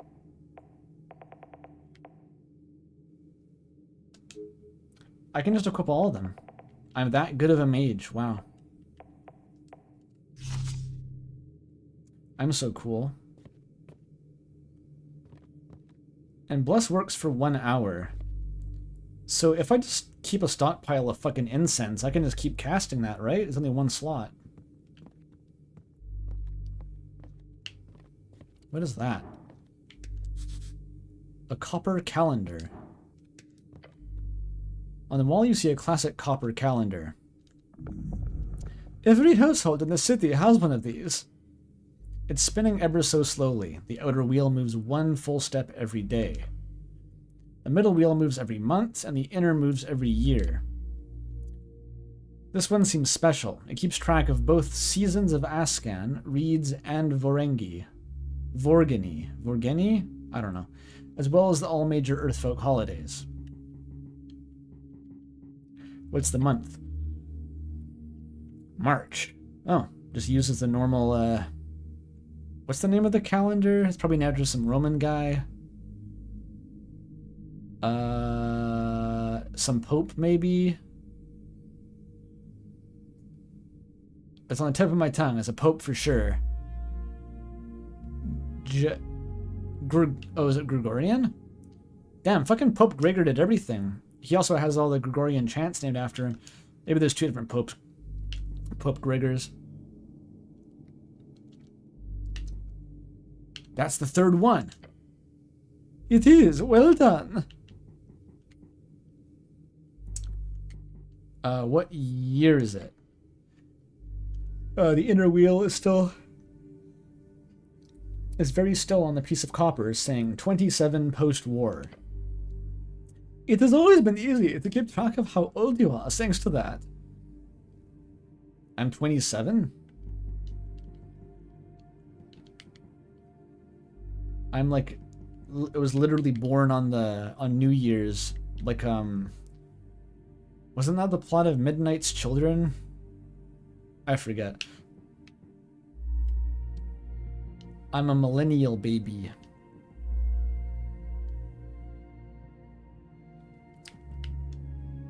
$27 for this guy? That's unsurprising. Who decides on the name of these eras? The eras have no objective names.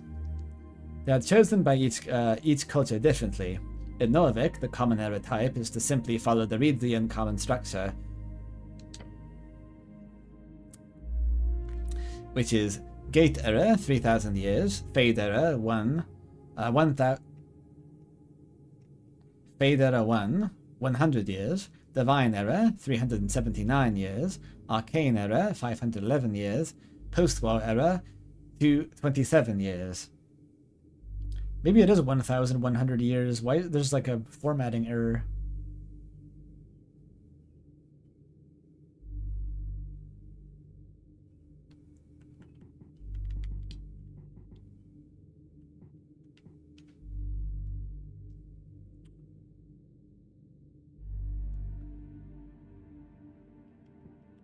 I can just learn history by staring at a calendar. Excellent. Gate era was the earliest, right? Yes, from the creation of the coast by Jor to the closing of the gate at the end of the Gate War. And the Fade era was that time when all the ancient creatures died, right? More or less. It was the era when the powerful creatures, trapped after the gate shut, struggled for dominion while losing connection with their outer gods. Olzus the Sphinx has been here since the Fade era, she said. Or at least has been in that den. I assume that she arrived with the other mythical beasts during the Gate era.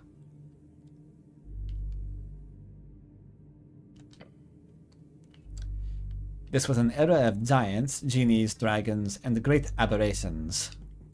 Cool. Divine era is the short one. That's the feudal era, right?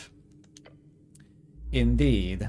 While short in comparison, almost 4 centuries is a long time in terms of a great change. This was when mortal walking gods ruled the coast, when great kingdoms rose and great empires conquered vast lands. Or as you say, feudalism and barbaric government. Like I want to establish myself. So that makes sense. The Gate era was like... that's properly like a divine era. That was like the world was ruled by gods and mythological beings and dragons and shit. They kicked those out. There was 1,000 years of that crumbling slowly. Sort of a lawless chaos, I imagine. Some sort of low fantasy hodgepodge. And then the Arcane era is when humans became, or not humans necessarily, but like the current races became, they established governments, they solidified nation states, and sort of became the de facto holders of power in the world. And they were considered like the new gods at that point in time. The Arcane era. It was an era marked by man's power and corruption. That's all we get. I wonder what the difference is between this and the Arcane era. Because, like, you know, just people rising to become gods with all this power and they're like the leaders. That sounds kind of like wizard god kings to me. I don't really know what the difference is.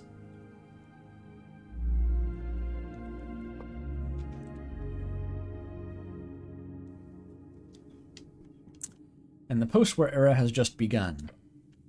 We'll see how long it lasts. You will most likely not see it end. I hope so. Since the era is just as old as I am, does that mean that I am the chosen one? No. It is entirely an unremarkable coincidence. Maybe in your heart. Okay, that's good. Indeed.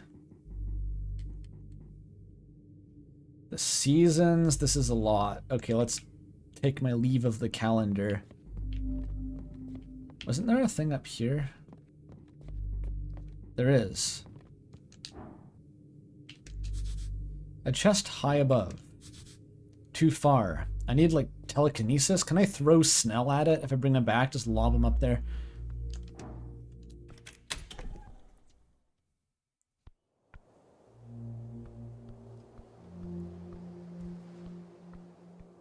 Speaking of Snell, Snail.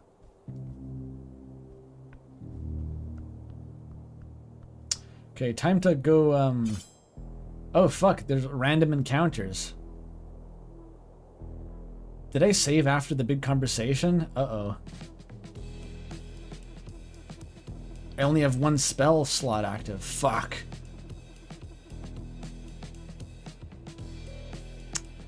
Footstep coming from behind. What? An ambush. Your body tenses. Do not falter. Come on, good roll this time. Yeah, that's a good one. You fucker! He outrolled a 19? They were waiting for Snell to leave. Wait. You hear a squeaky voice behind the mask hiss at you, saying, "This is for the fucking grace!" He survived the magical dagger aimed at your chest. Huh? Okay, even I can take that. It's a shitty attack. It lands. Piercing the chainmail. Withering weak flesh. There's just a little blood. It'll be fine. Adrenaline pumping. Let's go. Yeah, the situation's pretty screwed up. Can't knock your way to this one.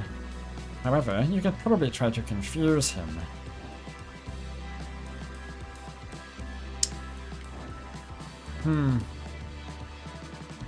Dodge. You've got the wrong cleric. 18. This is my strongest stat by far here, though. That's an effectively a DC 11. This is effectively a DC 12. And this is effectively impossible. Can I cast Charm? Oh, I have spells. More grease? Or I could fucking smite him.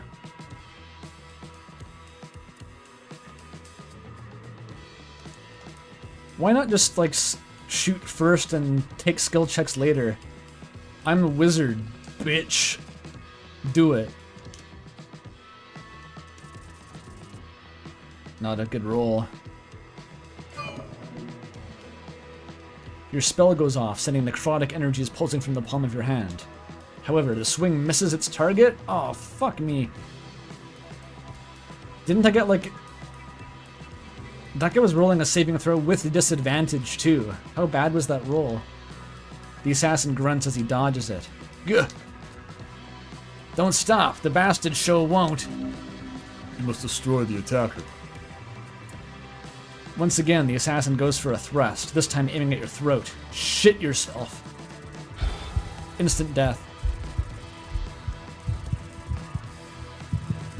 How did I roll a 0? And I died. Fuck me. How far back do I go? I hope that it auto-saved.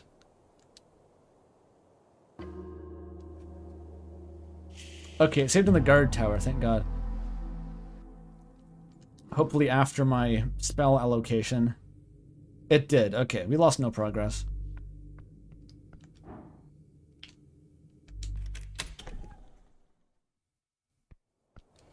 I should keep my fucking health topped up. I'm not used to this random attack business.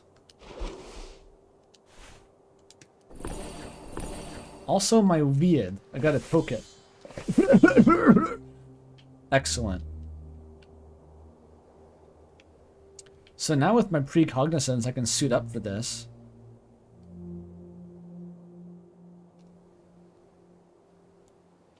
This frogmouth thing gives me less dexterity. Probably not a good call for combat. Can I not just auto-equip this, please?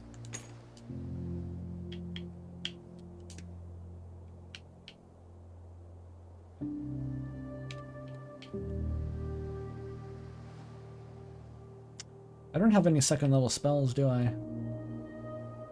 Equip my dexterity stick, maybe?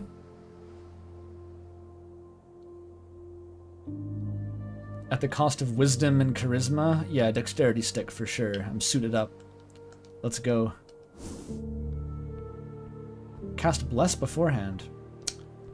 Yeah, actually, why not cast Bless? Why ever not cast Bless?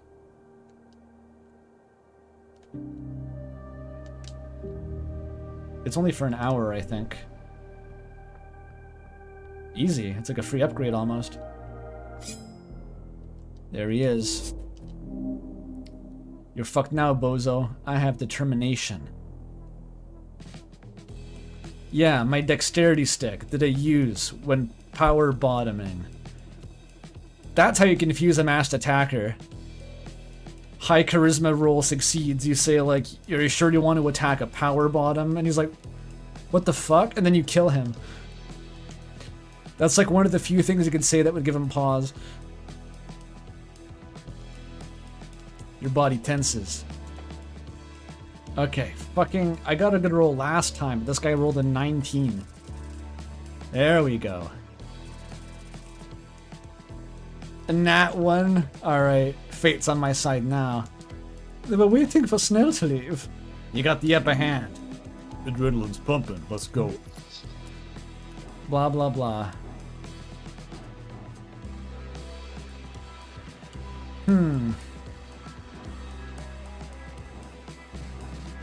Hopefully it's got a better roll on whatever this is.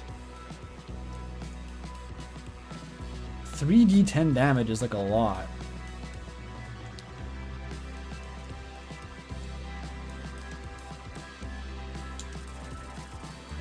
That's more like it. Bit better. Fuck, it missed again.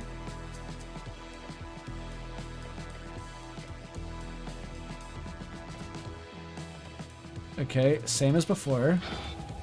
Most of my health is gone. Piercing the chainmail. Why can't I use spells? I'm a wizard. Do not curl into a ball. Punch the attacker. Scare him away. This is actually my best shot. I actually have pretty good odds of making this work. Alright. Just exude Conqueror's Hockey. Good enough. Think about it. This fellow is clearly just going for it. Wildly, unprofessionally. With a little push you can get him off your back. All you need to do is... Step forward. The masked one flinches as you push yourself forward. Good. Now say something badass. Or fucked up. I'm not the one who will die here. This will be fun. The sacrifice is here. Your blood will pay the tribute. My ritual complete. I like that it remembers your genocide response.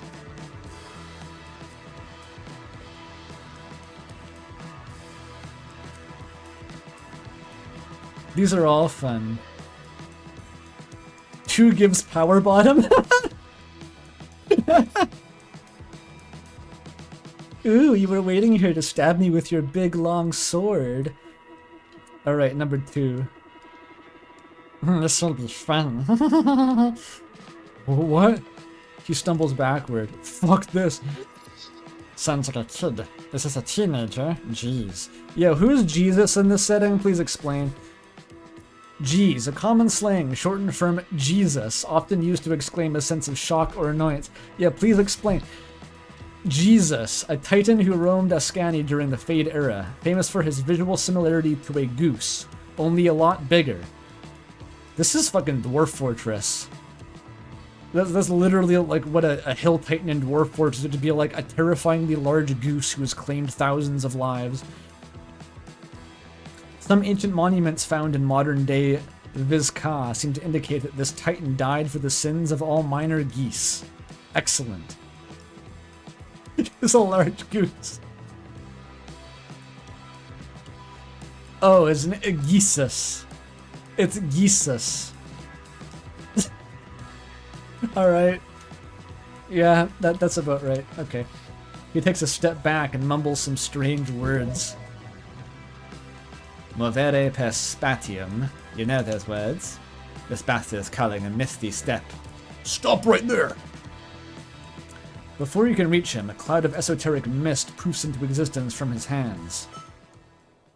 The assassin's gone, along with any evidence of wrongdoing. I gotta learn that. Okay, catch your breath. How horrific. Someone really just tried to kill you. Apart from the wounds you sustained, of course. The fact that there is for sure an assassin out for your life is pretty bad. Like, it's going to be hard talking your way around, out the next time this guy tries to end you. You can't just let him get the upper hand like this. You gotta be alert. Like, faster. Keep your dexterity stick equipped. You'll have to be stronger next time in order to capture this foolish spellcaster. That was Misty Step at the end. Could this be a rogue spellcaster? Could very well be, yes. Your guess? The masked one is a warlock, out for blood. You'll have to catch him to find out more. He tried to catch me off guard, alone. Yeah, he's clearly a coward. Not much that goblin would be able to do, of course. You stabbed him in the leg last time, I'm pretty sure. That was okay.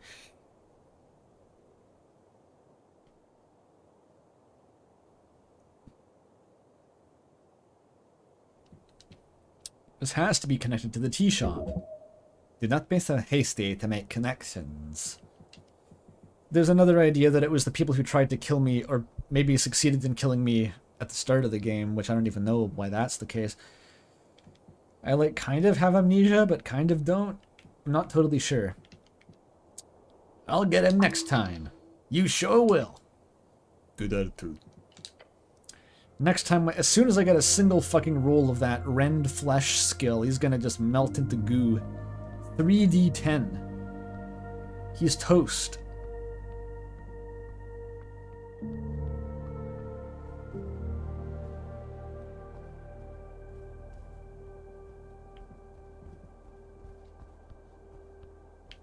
Cozy spot.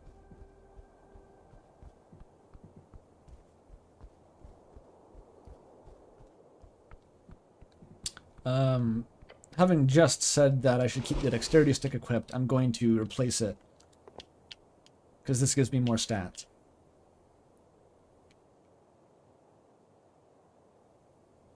Do I have any different literature yet? Oh, I do, but it's all pretty bad. Minus intelligence.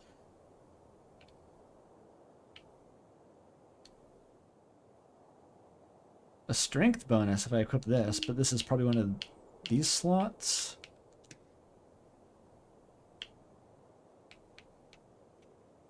Wearable. Yeah, okay. One strength isn't that good.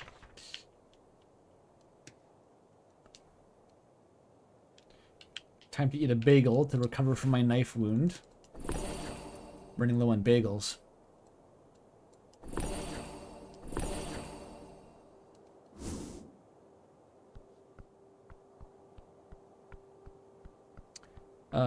Let's go to that pillar. Like I said, while Snell's gone. I can use the heal spell in combat, but I can use bagels out of combat.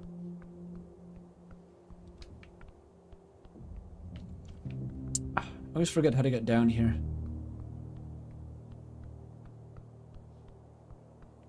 It's on the lawn, right?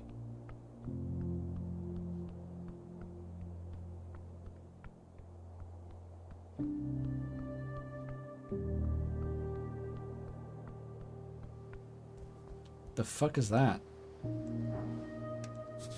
Huh? A bubble.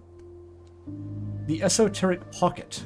Up in the air, 10 feet or so, over a small moonlit grassy field, you peer at the outline of a booble.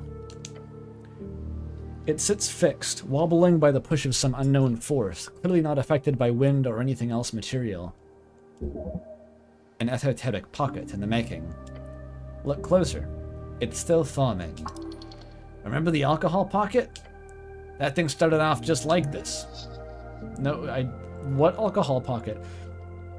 If you really want to find out what kind of pocket it'll be, you'll probably have to waste some time here. But that could be neat. Could be a chance to impress the goblin. Turn him even more into your loyal follower, or something akin. So you mean wait till he's here, or do it and then show him later? Your past experience tells you an approximate time. 1 hour. In 1 hour, it will form into something solid. I should make sure this doesn't turn into a major issue. Yeah, it's your duty.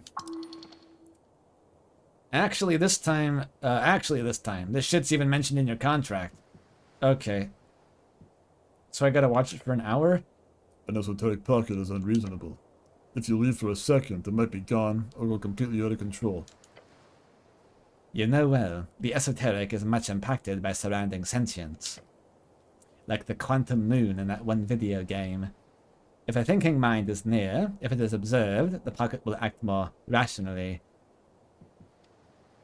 Alright, I'll start at the pocket. Whatever. Late night hours. Real fun time to stay out on Tolstad. This is the kind of night heroes are created. The kind when dark forces emerge from the chasms to be beaten back by the bellowing horns of the light. Focus on the pocket. Novik is recorded as a recorded rate of 0.15 rate of DEPF, Daily Esoteric Point Formation. 0.15, so every 100 or so days you get one of these? This rate is similar to other coastal cities. Few of these pockets result in anything above a 1-star danger rating as well. The current rate for anything higher, 1 in 10. Thus, this pocket before you will arguably not result in anything dangerous or interesting. So it could just turn into alcohol, like that dexterity guy said. Pure vodka. Sounds good. But it's still your job to deal with it. If someone finds out you didn't deal with this pocket, and it turns into like a 4-star lava biome or something, you're screwed. And you might be able to wiggle your way out of that trouble, but really, considering how many people you know you're on the specific piece of Tolstad right now for the investigation, look up. Above the shimmering pocket, far above, you see the moon. What kind of moon you got? The moon, the light of the night, the great source of power that moves alone across the sky at night. It has a different color and follows different movements in each band. In Ascani, it's a light blue and stays in the sky for far longer than that of the rest. Okay. Alone in that ever-wide expanse, a blot of light as wide as your thumb on an outstretched fist. Circling around the white, its blue-hued ring. It shines particularly bright on this cloudless night. Even this grassy field, the root of the garden, which holds no glowstone nor everlasting flame, is so brightly illuminated that you have no trouble seeing each individual dewy blade of grass as you plant yourself on top of them. This spot is where you will wait. There at the circle.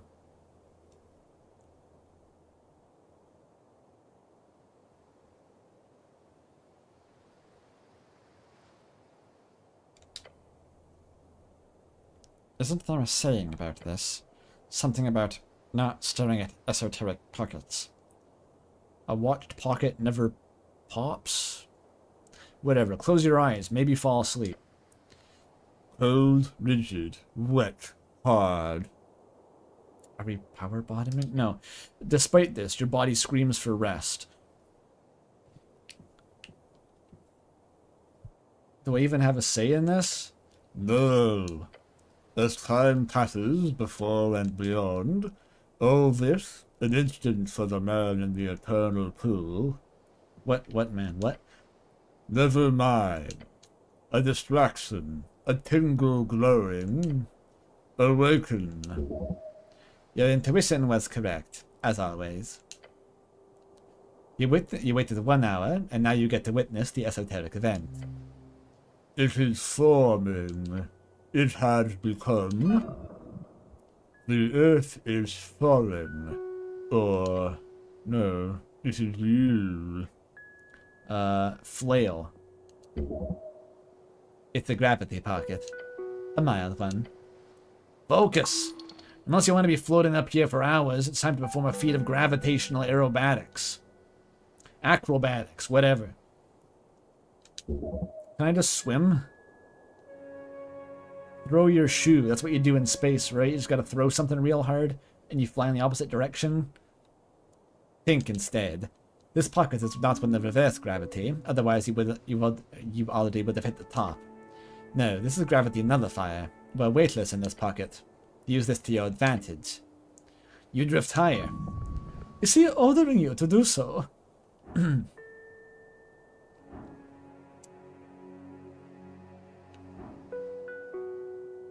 So I could do an easy check or a harder check, seemingly to do the same thing. Figure out how to descend with your brain. Wait, what is that difficulty? Easy peasy. No sweat. No trouble. No trouble. Shouldn't be a problem. Don't even have to try. Is this guaranteed without a critical fail? Is that just they've been silly with it? A trivial deduction to an INFP such as myself. Pocket sand. Throw a shoe, that's what I said. What? It's simple. You throw some pocket sand upward with force. The particles act as equals and opposites. Okay, grab in your pockets, then toss the gravel upward. Why are my pockets filled with gravel? The esoteric pocket. You do so, scattering the pebbles and dust into the air like 1,000 little glimmering gems in the utterly black night sky. Then you descend. It's a good thing I had gravel in my pockets. Awesome. Maybe I dredged it up when I was in the river.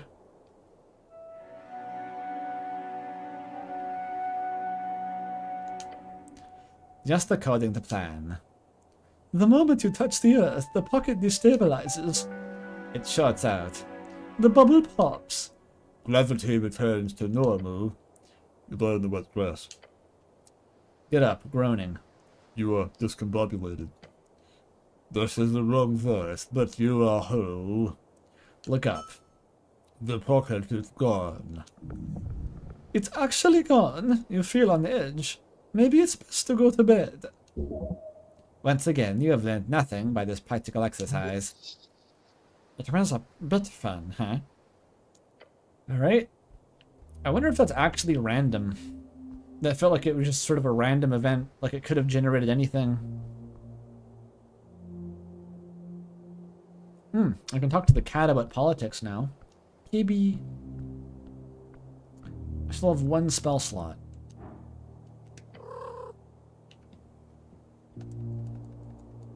Druid magic, go. I pressed the wrong button. You place your palm in front of your face and whisper, "Everything is words." As you do, the subtle movements of the cat appear as not so subtle anymore. Then it snaps, and your mind appears to translate it all into a form of understand, into a form you understand. Hello, cat. Sir Treban. You hear a loud scoff coming from the tiny creature. Been a long time since any of you brutes learned to speak. Don't call me cat. It's an idiotic way to greet someone. I'm Sir Treban of the Stones and the Waters. You'll address me as such. Of course, Sir Treban.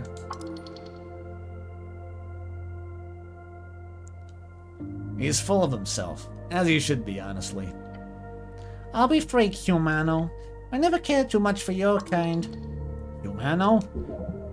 An attempt at cat speech, how glib. Don't talk to me that way. I'll talk to you how I damn well please. Typical. Learns to speak after years of muttering nonsense, and the first thing he says is the most idiotic thing I've ever heard. He's really a brute. Well, what do you want? I'm not sharing prey with you, if that's what you're expecting. The cat speaks in a slight cat speech accent, which is logical, but still quite strange to hear from a creature of his stature. Is cat speech like an actual language? Are there cat people who speaks in cat speech? And when the cat speaks not cat, it still sounds like cat? What does that mean?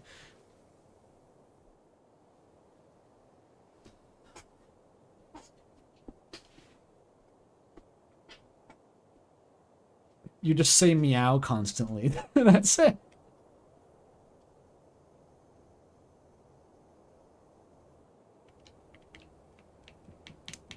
What is it? What, fucking Spanish? Like the Khajiit? That's fucking dumb. How's I supposed to get that from Humano? I can't do a Spanish accent. I'm not trying that shit.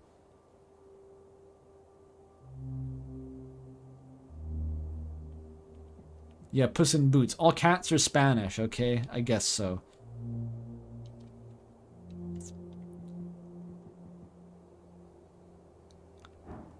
Just say nya.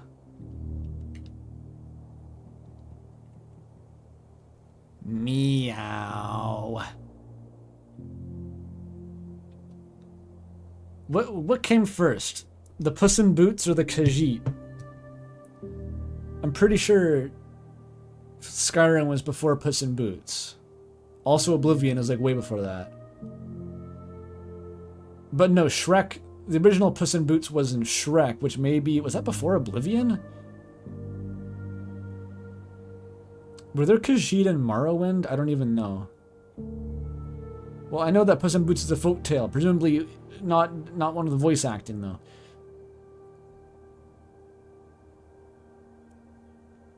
Yeah, Shrek 2 was hella before Skyrim. Okay, so Puss in Boots... Did Puss in Boots make fucking Khajiit Spanish? Is that how that worked? Or was there like a deeper source? Khajiits were in Daggerfall. Was there voice acting in Daggerfall? I can't really picture that.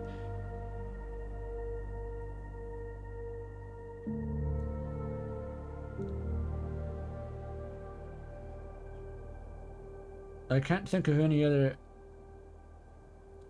Spaniard cats. Oh well.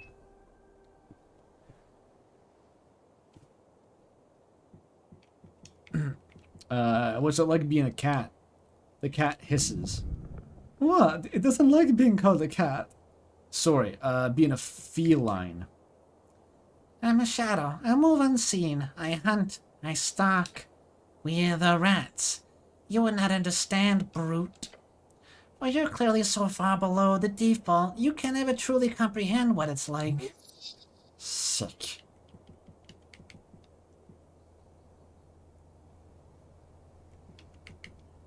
You know about tea shops? Tea? You mean to say leaves that smell? Yeah, that building did have a lot of that before it fell to ruin. And I mean before it was scorched. Before? Yeah, when the bird took over. I hope that foul was lost in the flames. Then again, what I would not have given to hunt it myself. Alas, I would have needed a dozen hunters to bring it down. Biggest bird I ever saw. The owner of the tea shop. What about the large seagull? That's probably even bigger. The big bird. Cats must have it rough in the city if, like, the normal fauna is, like, 40-pound albatrosses. I think you should do it sometime. Gather a bunch of cats and just kill someone. That would be funny. Do you think you could take 12 cats in a fight? I think probably.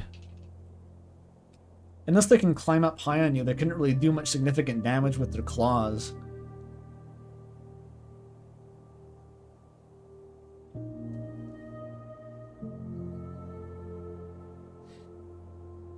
You'd be bleeding a lot. Yeah.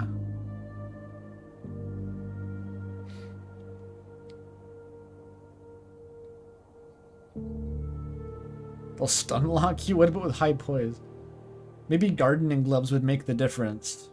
12 cats with or without gardening gloves. 12 mouse-sized cats or 1 cat-sized mouse. I think they have cat-sized mice. They're called New York sewer rats.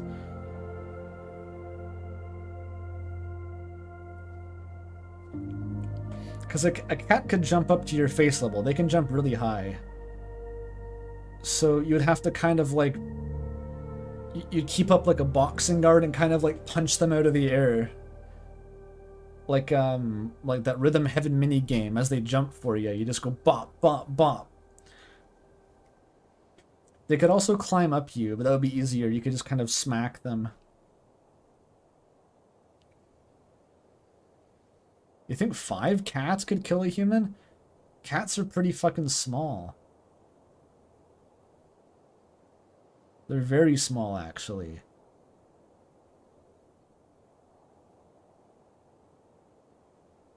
12 short leg, like the little mutant uni cats. They look like caterpillars. Yeah, I could take 12 of those guys.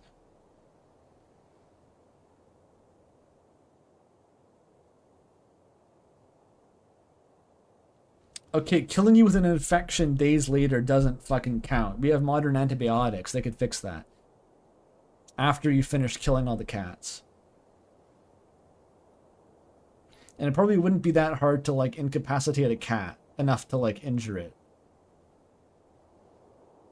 Like, probably one good kick would put a cat out of commission pretty good. Or just kind of grab it by the tail and swing it around, you know. Like, you're supposed to be able to do that. 12 pounds isn't that heavy of a cat. That's a very small cat.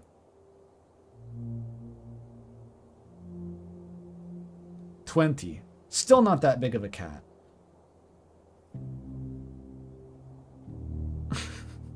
I'm really invested in this now. Certainly not with chainmail, okay.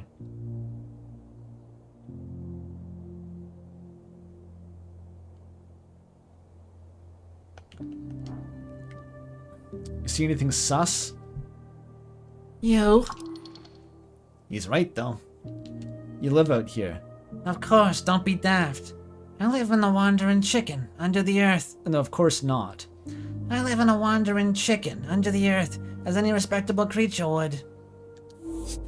Sorry, what? An esoteric type of housing. Interesting. Can you repeat that? No. He makes an annoying sound. Now, vet.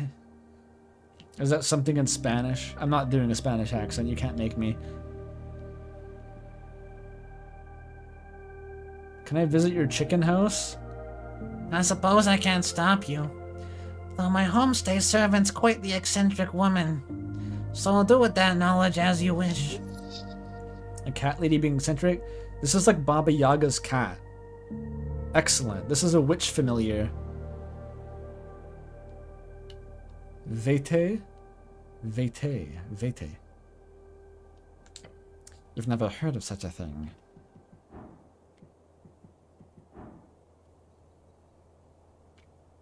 Feed his ego to get answers. Am I still blessed? Or no, I slept that off. I'm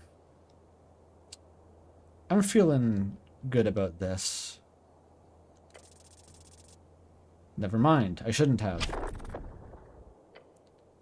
Wait, this is a man cat, so I got like a bonus? Was that what just happened?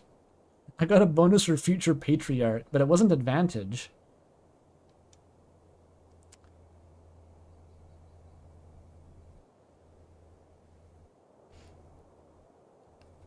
Just say something nice about his whiskers. That should work.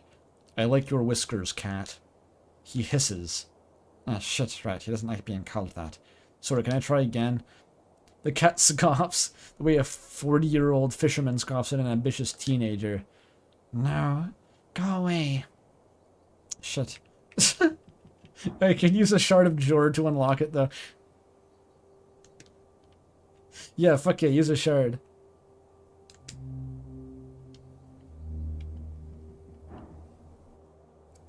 Can I do it again, but like cast Bless first?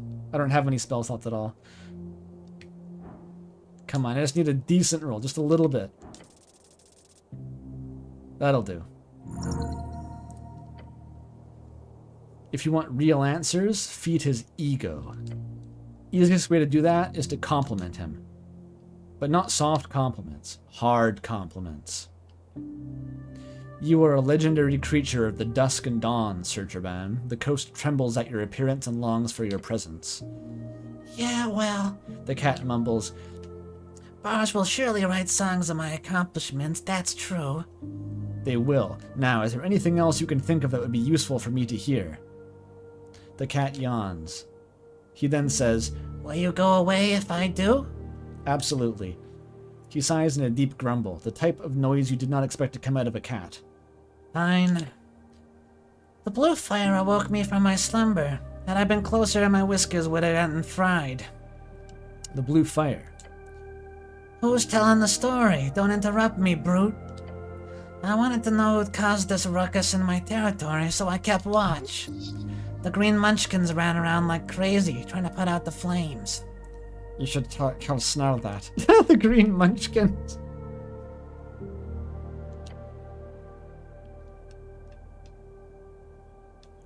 I saw a brute like you, but in garish yellow cloth, before being interrogated by some of them.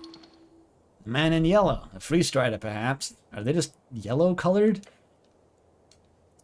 And once the fire was out, which did not take long, the one who should have wings appeared.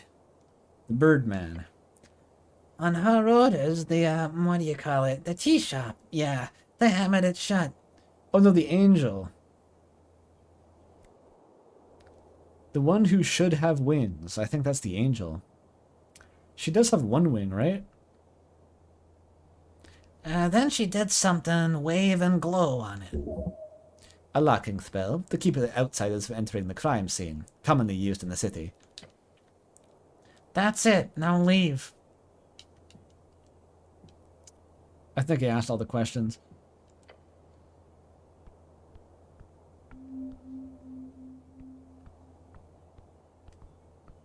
Huh.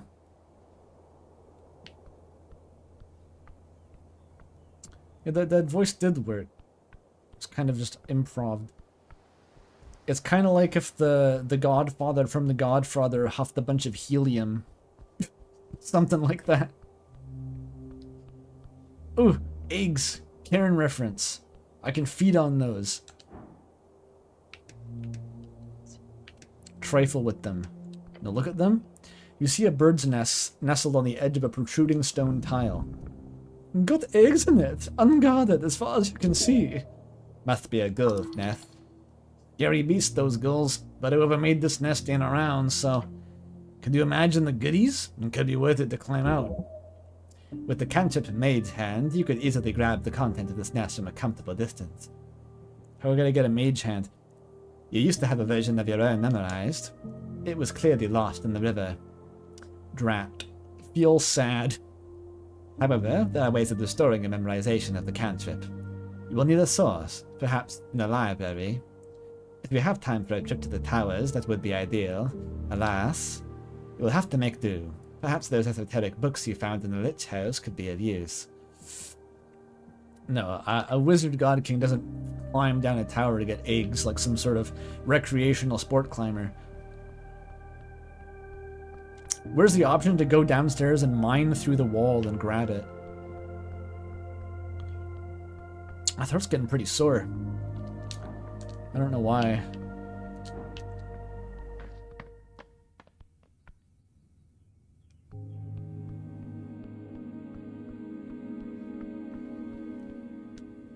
He's gone. Does that mean he sleeps? That's a light, it's not something I can poke. I have my tea here, I'm drinking it. I think maybe I should go on a food break now. It's already been 4 hours. As I say, every single time this game deletes time. It just passes so fucking quickly while playing this, and nothing seems to happen. It just sucks up time.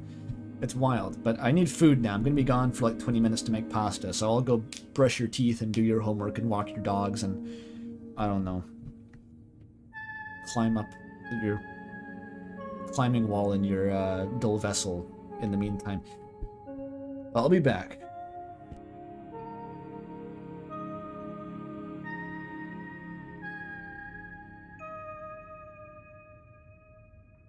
Yes, power your bottom.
Got the pastor. Not the pastor, the pasta. Not a sort of Christian priest. I mean sort of like a doughy wheat-like substance formed into shapes and covered in sauce.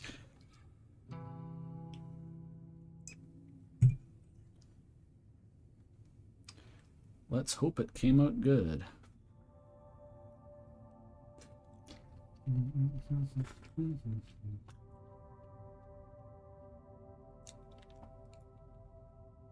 Did something happen to my mic? I pushed it further away on my desk so I could eat pasta.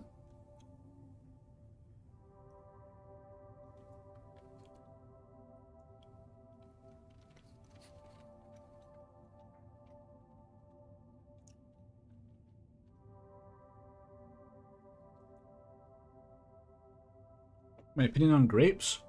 Nah, I don't like them too much.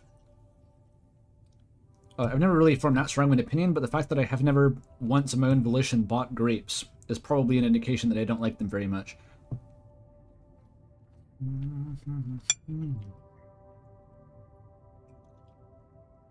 They're alright. If they're sitting on like a cheese plate at a picnic, I'll eat a couple of grapes.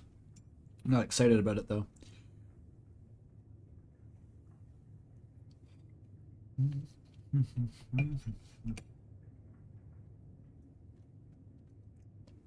My opinion on Wrath,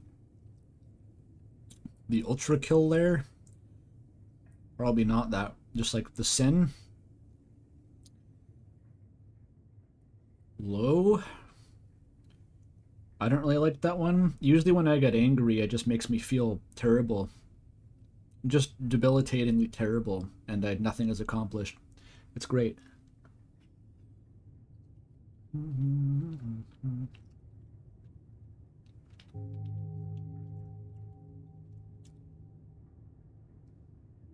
What about grapes and wrath? Do they turn sour so the foxes don't eat them then?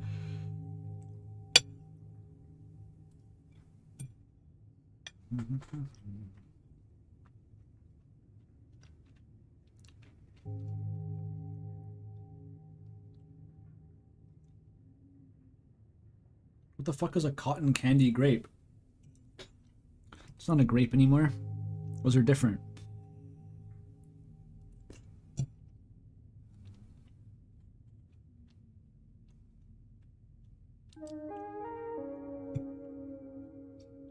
Cotton candy grapes just so that raccoons can't eat them.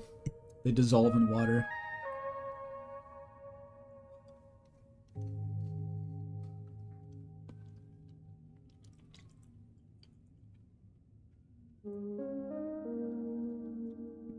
They're very sweet.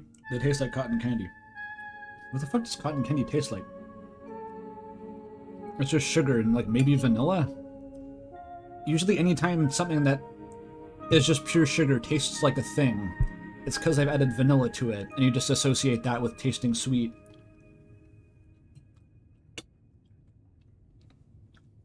Like, I'm pretty sure marshmallows, the only flavor they have is vanilla, potentially.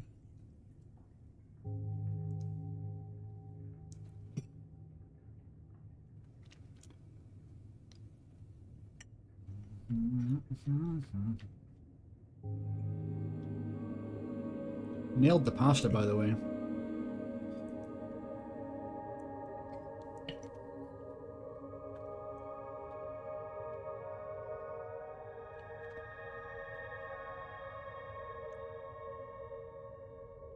They're GMO. All fucking food is GMO. It's been bred since like Neolithic age to be grossly disproportionate and nutritious.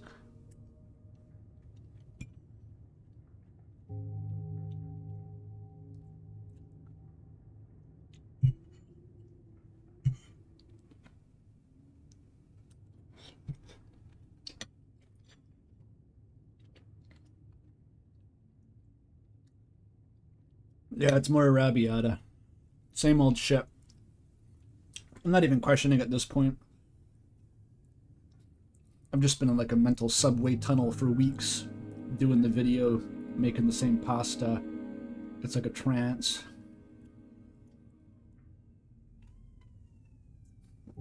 You buy non-GMO salt? I think if there was GMO salt, that would be something to be excited about. That means they found fucking sodium-based life forms or something.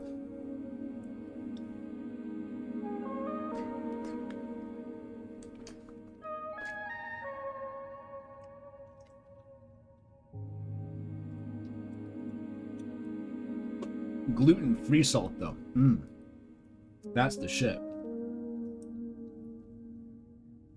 As long as it's not low-sodium salt. If you see a can of low-sodium salt on a shelf, do not open it. Run away from that.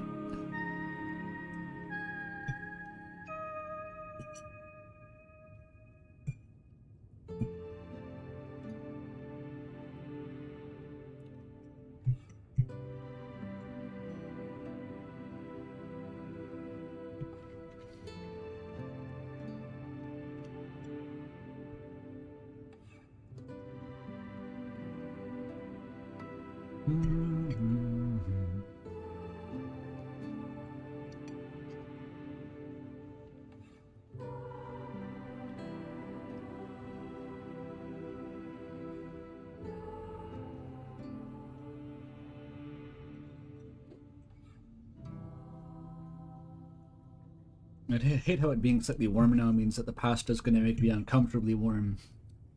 How unfortunate.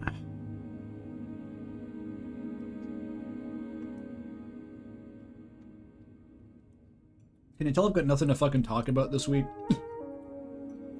I've just been doing the video. I lost a day. That's how you know it's bad. It got to Friday and I just thought it was Thursday, and then I had to check and I was like, ah, fuck. I don't even know which day I lost. I'm pretty sure I remember each specific one. Just there only being 4 of them and not 5.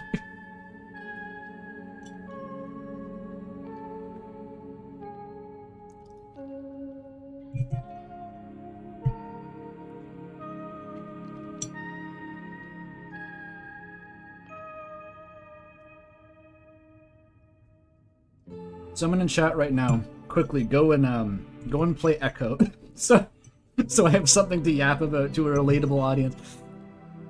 Save the stream right now.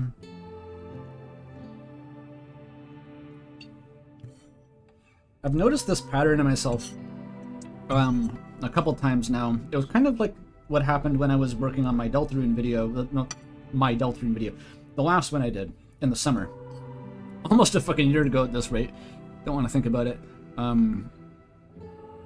needed to get that done in a month, so that was like the fastest I've ever worked on a project. It was just every waking hour, but I got into this state where the only recreation that I would engage in, or that even what I would tolerate, this wasn't a self-discipline thing, this is just like what the fuck my brain did. I was just watching how to drink videos. And it was some sort of sweet spot of like not stimulating enough to distract me too much. There was no narrative component. It was just like something to literally give my brain a break, to like rest before going back to work. And that was like that for a month. Kind of the same thing has happened the last week and a bit with Echo. Not as well though, because that is more of a narrative thing. It is more distracting.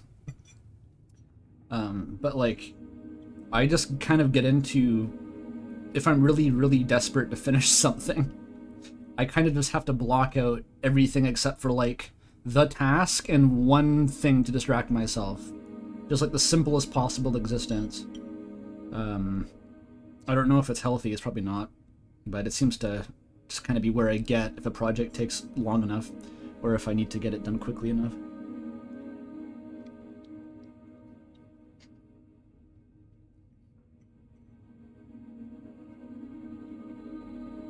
What's your favorite gay furry from Echo? There's a question.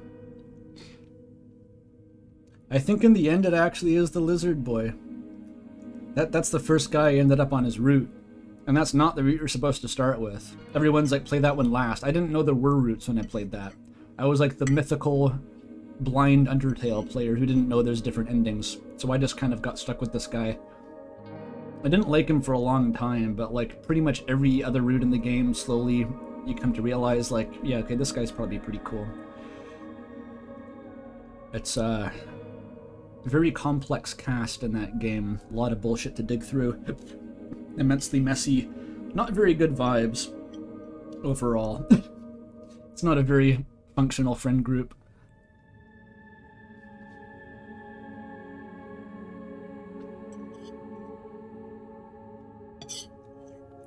I still don't think I'd like the lizard guy. Like, we wouldn't hang out, like, in real life, but relative to how fucked up everyone else is in that game, he has an appeal that the others lack.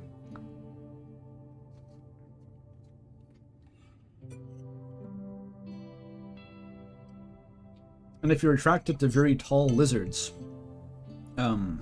his route's the first one where he just starts straight to fucking. There's no hesitation there, so. I'm not really into large lizards, though.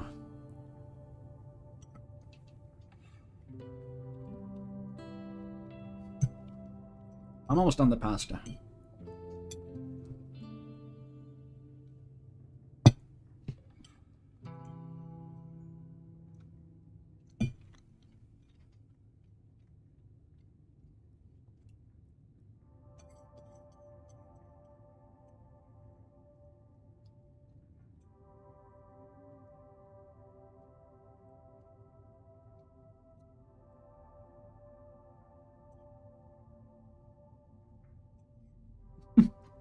You haven't formed your opinion on large lizards yet. Maybe the game will elucidate it. It could.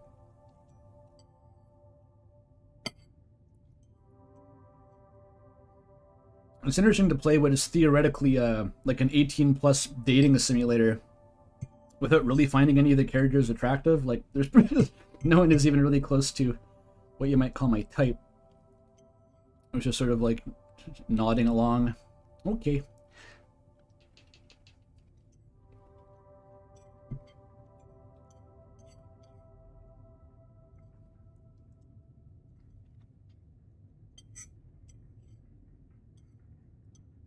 Let's be centrist about lizards together. OMG. I'm feeling so neutral right now. Ha ha ha ha. Yeah, the 18-plus dating sim inside Silent Hill. Pretty much exactly that. It pretty much does just become Silent Hill.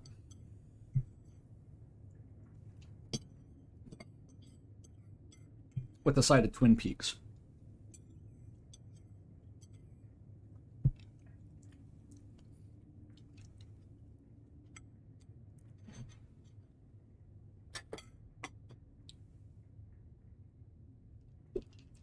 What is your type?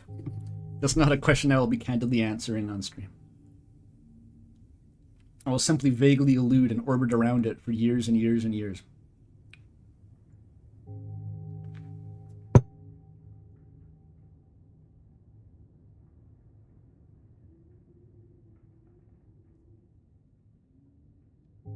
Okay, we're ready to continue now.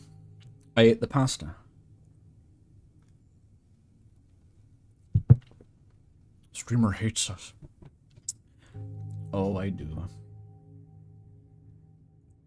You're confused about the lizard in question. The lizard from Echo, the visual novel. There's only one lizard. It's like a...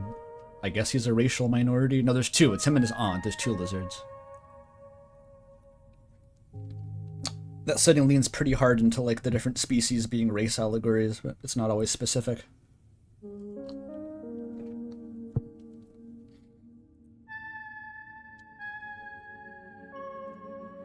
Alright, here we are. Oh, fuck, I got the pasta sweats. What's this corpse doing? Your fate one day. Oh. Yeah, there's a different game called Echo. It's unrelated. You'll know if you got the right one if you're seeing large numbers of gay furries. It's pretty unambiguous.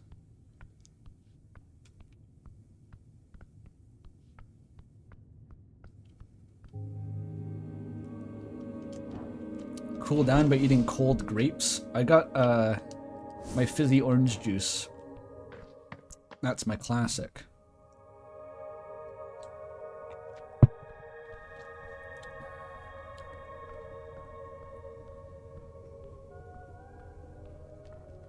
Do I have enough money? I need $300 to revive this guy. Well, I guess I have to buy the spell from Visken, probably. How much money do I have? Oh, not even close. I got 107 doubloonies. I gotta do a lot of saving before I can revive that, man.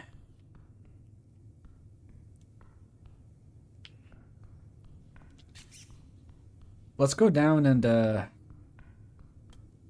was a pillar to hug, right? Maybe a rat? Get orange juice on your birthday? How exciting. I really do like orange juice. Like, Koru made me remember that orange juice existed, but I buy a jug and then it lasts for literally months because I just mix like a 1:5 ratio of orange juice and carbonated water. It still makes getting the carbonated water a huge pain in the ass, but the orange juice lasts a long time, and I genuinely prefer it diluted like that. It's too syrupy straight. Doesn't it mold after months? Not oh, I forgot about the trap. Not mine apparently. I had a jug of orange juice that I ended up throwing out just because it had been there for so long, but nothing seemed to be wrong with it. Like I kept smelling it. There was nothing, no weird colors. I added it to like food a couple times. Like I put it into a curry, But eventually it was so fucking old that I just couldn't, I felt weird about using it, so I dumped it out. That was like several months.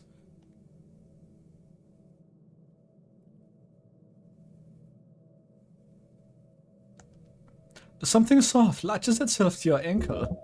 There's no time, it's a trap! I've done this interaction, but Snell's not here now. Damn. What if I just ace the dexterity thing? What if that? You never know. I did not ace it. Blah blah blah. Reflailing. Okay, I gotta inspect all this bullshit.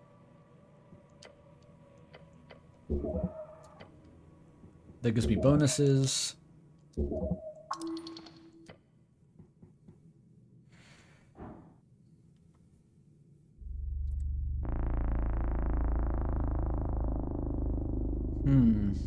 This isn't as easy as last time. Snell was here to pull me up. Call for help? Aha, so what's the plan here? You're just going for a somebody help, or just a guttural fear-induced howl? Howl. The holy man alone howls his words. This is how I solve the riddle. I've become the hanged man from the tarot deck. I go... Your voice echoes up and down the stone spiral. After a few seconds, it fades.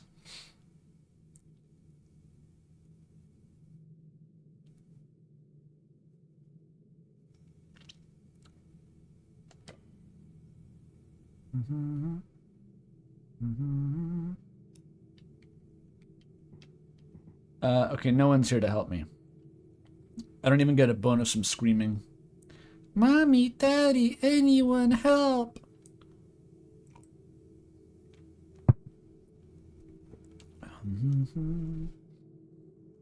Well, whatever, go for it. Decent roll? It was enough. Okay. A final deep breath. You feel the numbness spread as you heave upward. I already survived this. Then I noticed the rope was weirdly expensive. You realize you've been holding your breath. Your lips are probably turning blue. Air fills your lungs. You are alive. Expensive rope. Okay. Now I go just deep enough to hug the pillar. No deeper. Also save.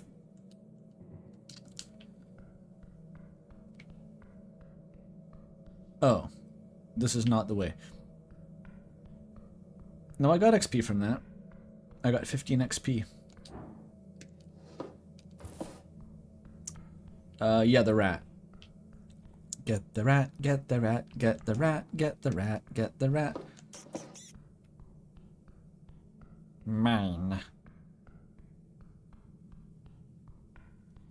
Now do your thing goblin free. The pillar of Jor towers before you. It whispers unintelligibly. Place your hand on the surface, standing in awe of the ancient object. How many battles do you think it has seen? How many deaths? The thought stirs longing. Oh yeah, it was like, try being a martyr. You want to join in to these noble heroes who sacrifice themselves. Maybe just hurl yourself off the edge and die. Maybe. Join right now. And I have advantage. My odds are pretty strong here. More than 75%. That'll do.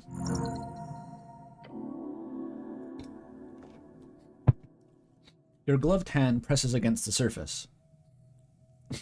A power bottom and a misogynist? Yes, Sunri. I'm sure this describes the type of guy.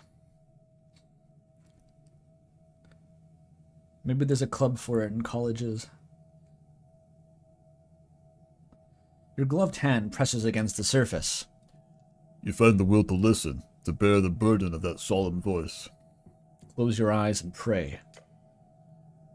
Silently mumbling the same words as always, to your God, to your people, and to the city.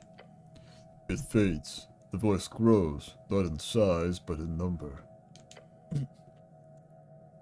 Some of them join in your prayer. Some dismiss it. Some hate it. Before you, a dark landscape stretches, covered in the bodies of the damned and the waiting, their souls on display for judgment and callous sorting. Among them you see one face turn to look at you. At first you believe it to be him.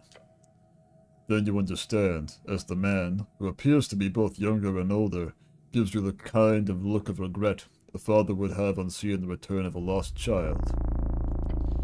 He turns his face to the stairs. You watch him go, again, again. Again. Your heart is racing, blood pumping. You almost faint on the spot. Whatever you saw, it quickly disappears, deep into your skull. The pillar does not whisper here, it screams. Go down, go further down. You understand plainly. There is more to this pillar you need to investigate. In time, and further below.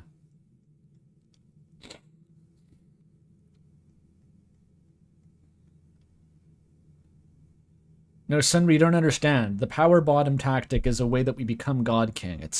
I have to make everyone think that I'm an idiot and then I'm inept, but I'm actually the one holding the power. You see? It's like Undertale.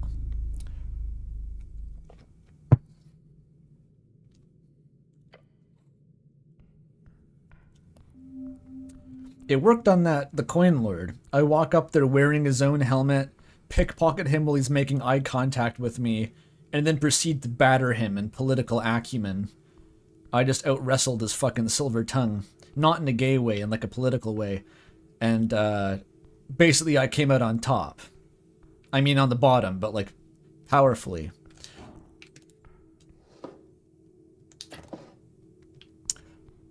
Okay, we don't go in there. You get eaten by a slime if you go deeper into this place.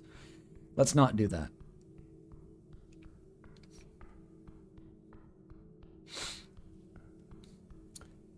Yeah, worked on the assassin too. I giggled weirdly and he fucked off.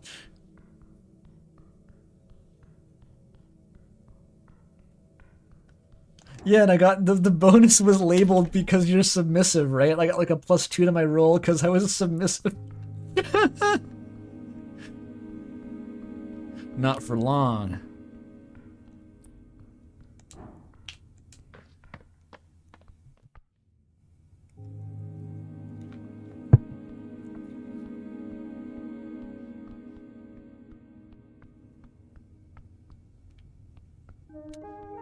Mage Hand, it was indicated, might be in the Esoteric book collection. Here. So many books, basic manuals, arcanist histories, novels. Some of them used to stand out to you as classics. It could be useful to refresh your mind. The books taunt you bookishly. Imagine writing a game where you have so much fucking writing that you just need to invent more ways to include writing in the game. What a distressing thought. My experience making RAM was like, god damn it, I committed to having a game with a story. It needs so much fucking writing. I can't believe how much writing I need. It wasn't even that much, but it still felt like a huge pain in the ass.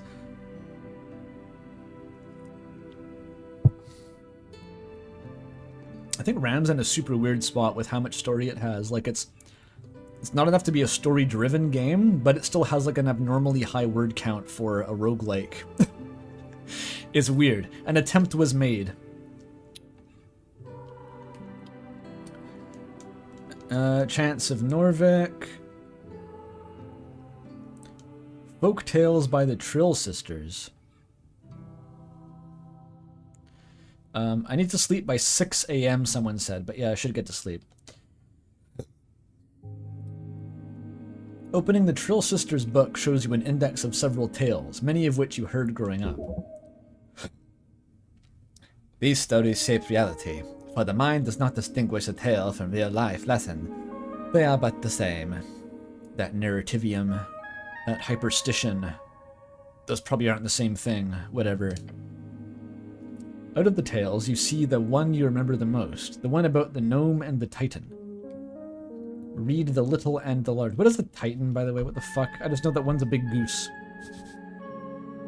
Titan, term for gigantic creatures who first inhabited and shaped Jor's realm. Okay. In the old days, when dragons ruled the skies and titans wandered the earth, there lived a gnome named Abacus. A gnome named Abacus, known far and wide as a half-wit. Whether by fate or folly, he often found himself in the oddest of places, and so it was that he stumbled into a deep valley of Ascan.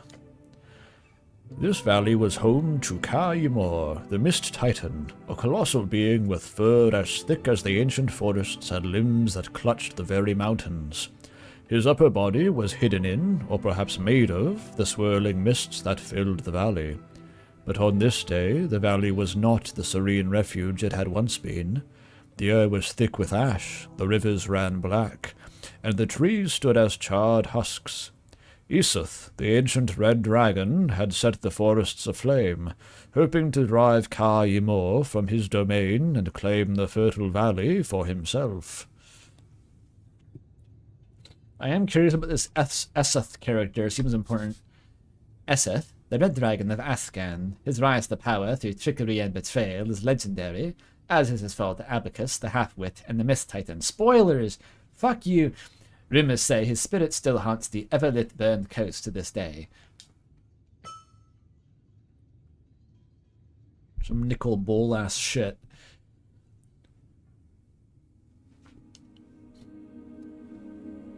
Ka-Ymor was furious, his great form trembling with rage as he searched for the source of the destruction. His eyes fell upon Abacus, who was wandering aimlessly, his tiny mind more puzzled by the sudden darkness than anything else. To think the coast was filled with these beasts of Jor at one point. They reigned harshly and wildly, but it's not hard to see why some preferred their chaotic dominance to the tyranny of dragons. Thriklum Chum, who dares bring fire to where none should come? Ashes taint my sacred mist speak, small one, lest you be missed. Oh, ashes taint my sacred mist. Speak, small one, not mist speak. Abacus looked up, squinting through the fog, and scratched his head. Fire? No, I've no fire to share. No flame do I bring, nor ash do I bear. For in the dark I see clear as day. 'Tis those who can't that need the flame, they say. Thriklum Chum, what nonsense from your tongue does come? Who is it that needs this blaze, that blackens my mist and dims my days? Well, the question thee, who needs a flame, to light their path and stoke their claim? Perhaps it is Esoth, the king, whose fires to your valley bring. Thriklum Chum, the dragon's days are surely done. Guide me, gnome, to where he lies. Together we shall dim his skies. The story goes on to wax about the friendship sparked between this eldritch titan and the silly little gnome as they sought out Esoth on his throne. Why does that still rhyme? I thought that was paraphrasing. The ancient red dragon then falls to the titan's might after Abacus accidentally guides him to the correct location. One of those classic stories every child in Ascan is told growing up. It is important to remember that this is an oral tale passed down over generations. This is simply the shape in which it is written down. Who knows how exactly it functioned in its original state. Insightful. You shut it, looking upon the title once more. Alright. Yeah, I probably want to not spend all night reading, like, The Hobbit.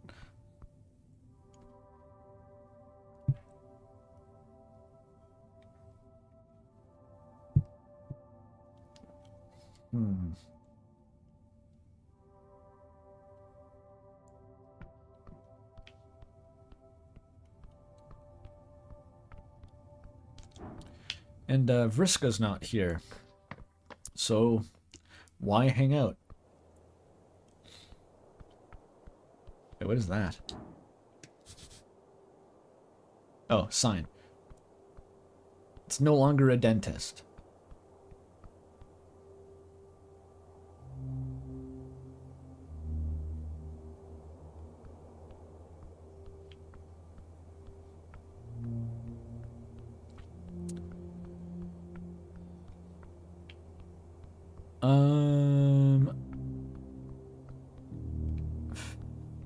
I guess I could go to sleep.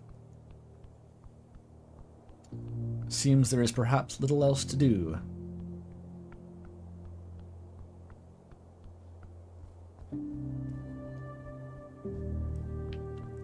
Vriska would live in a house full of stairs.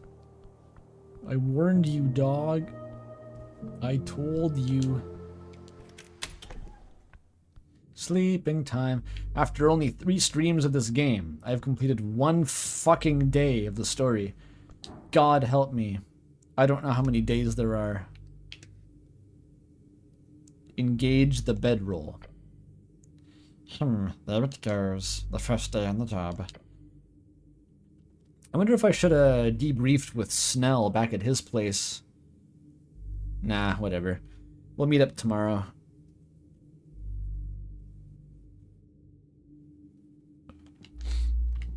Take a long rest. Can I go to sleep now? Yes, your body is weary. Why is sleeping a thing? You are unsure. It doesn't look like a bed. No, what is this thing? The bed. Leather-bound and filled with ox clippings. Most likely bubble yarn. How many... Why is there a fucking textile lore in this game? Is one of the writers a textile freak? Fiber knower? Bubble yarn. Hair fibers taken from an Ascani mega ox. Not as fancy as it sounds. Somewhat soft. A bedroll. I see. One of those things adventurers use when sleeping on a journey. Yes. A real man can sleep anywhere, including this ragged piece of rug. At least there's no snoring here. Remember the barracks? Alright, let's sleep. In my boots and chainmail, obviously. My still covered in like river slime that's now dried. Boots and chainmail, disgusting. Staying within the confines of the guard tower, you successfully spend 8 hours asleep.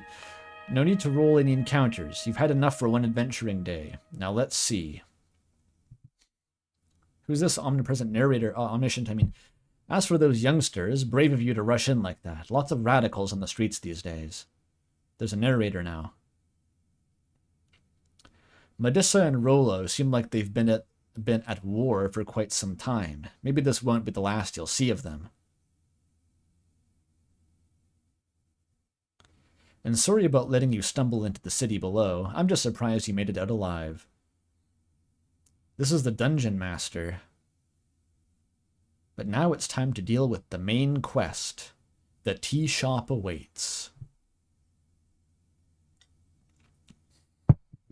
This is Christopher Beauregard's personal homebrew setting. I would do it. There's the rare type of game. She literally T-poses down there. That's what I said.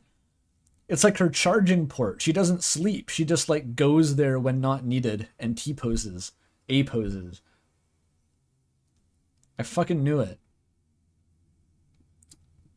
Yeah, what do you mean it's the main quest? The main quest is romancing the Sphinx. What was I saying? Yeah, there's a certain type of game where it's just like an extension of a pre-existing larger setting. It's rare, but it happens. Koryu was like that. Where you're just getting like the tip of a larger iceberg that would have existed whether or not the game did. As opposed to, again, RAM, I can use it as an example. Everything in that game exists because I needed to have something for the game's story. Like, none of that setting was pre-planned. No ideas existed in my brain before that I started that game. Okay, let's go. You. Your muscles straining as the second day begins. Today you need to gather more evidence. This mystery will not solve itself. This is literally how you feel like 50% of the time. I'm not feeling too good, I said. More sleep would help. Perhaps tomorrow. I fall asleep quickly for once. Because you are, and were, exhausted. Gotta keep running around if you want to get shit done. Ignore those tired legs. Keep on running. Striding, if you will, freely, in a free manner. I have the weirdest dreams. Not really. I didn't have any dreams at all. It was just like the DM talking to me. if there's this fucking echo, I'd be like wandering through a mine shaft, or like representations of my friends are like dragging me by chains into the tepid water and I drown or something.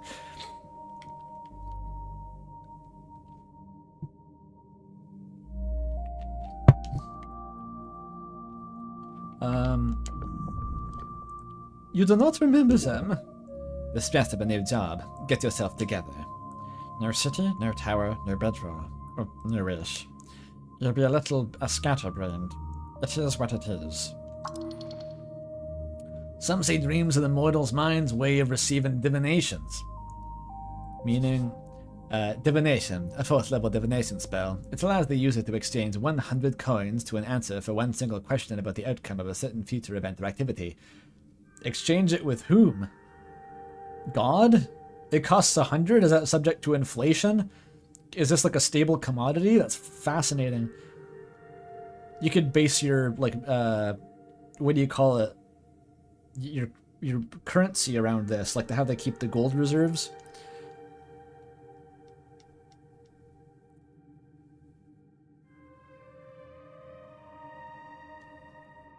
No, not Echo the Dolphin. There's no dolphins. There's no mention of marine, well, not marine mammals. There's an aquatic, but you play as an otter. That's like an aquatic one, but there's no dolphins.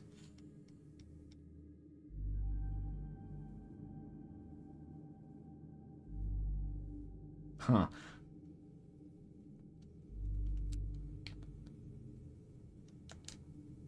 So that's pretty cheap just to know any answer. But that's bullshit. Just don't think about it, okay?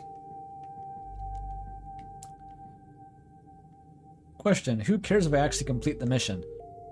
Your patriarch, for one. There's rumors that the Law Lord is putting a lot of pressure on your superiors. Law Lord.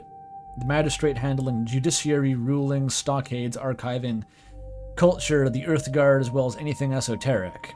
Currently held by Swentel Alkaman, Alemican in the Palace District. Oh, the title. I was like, he's being held prisoner? No. The title is held by Swentel Alemican.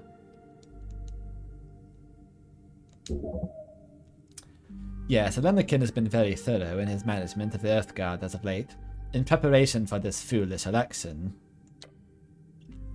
If you cause trouble, if you don't handle this, there will be trouble. Even more so than last time. Last time was bullshit, everyone knows it. You just didn't handle it with style. Next time it'll be different. I've been pumping charisma ever since. Somehow you doubt that. Too simple pattern recognition.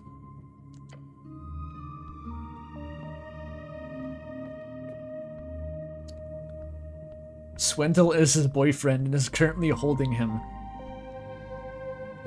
Is your head up high enough to watch me sleep? It definitely is. Hands above the sheets. Ooh, can I take the test again? Because it's a new day, right? Fuck.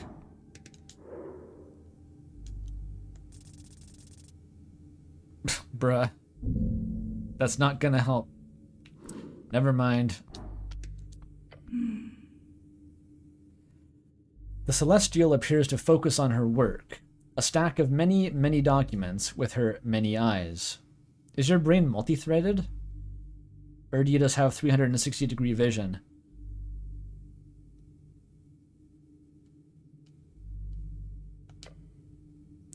There is no acknowledgement of your presence in her many, many eyes. None of them are looking at you. What are the odds? I am busy. Busy with what? Notes. Do you need help? I do not require assistance, cleric. 1 million questions. We're in. Can you cast magic? Can you see out of all of those eyes? All her eyes focus on you for 1 second. Your bones quiver.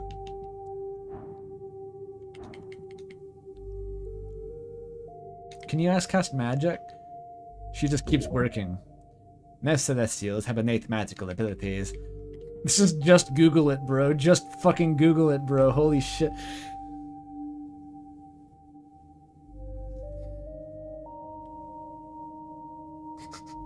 Damn, bitch, you live like this?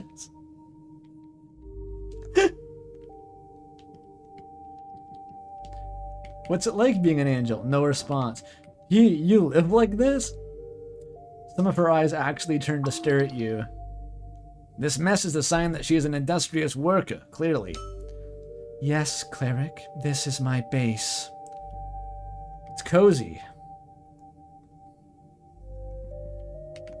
Yeah, it's cozy. It's good. It's good. She does not respond. She does not seem to care about your comment. Failed check, though. The failed wisdom check tells all, so she does somehow care about that.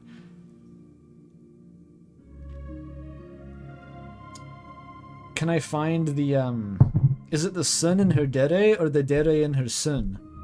Whichever one applies. Does she have insecurities?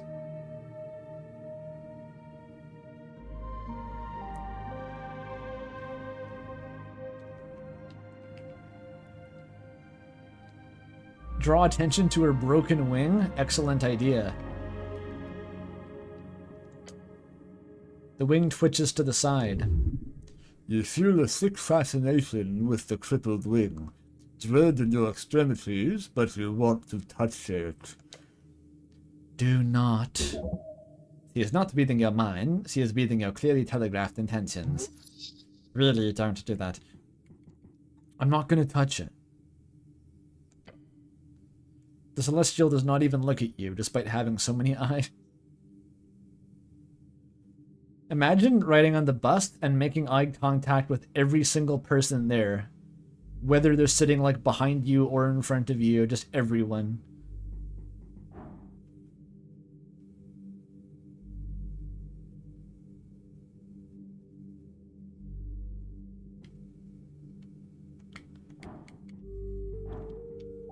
I can't just ask her about Earth, right? Does she know Earth?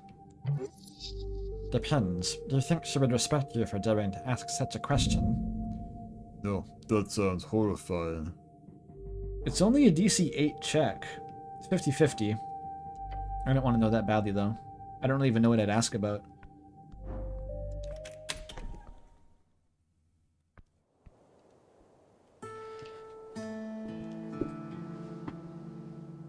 Ooh, tunes.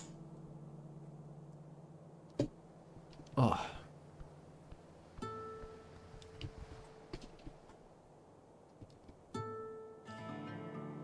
Haters think they can get the jump on me, but I got the biblically accurate true sight up there.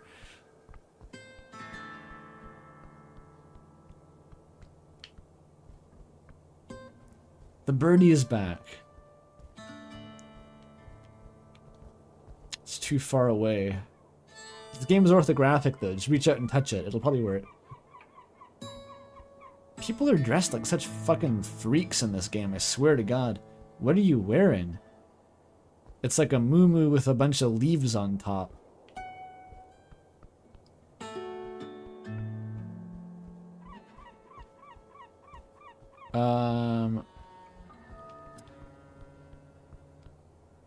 Is this the goblin from the bar?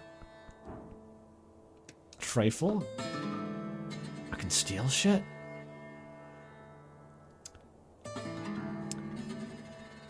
DC 12 dexterity check. Advantage against plant-based individuals? That's pretty good. I can talk to the mushroom lady's like tree boyfriend with that. Don't like my odds though, DC 12. It's like a coin flip.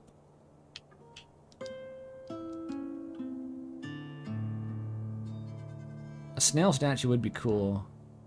I'd like that. Miss Nearly, a level 1 bard.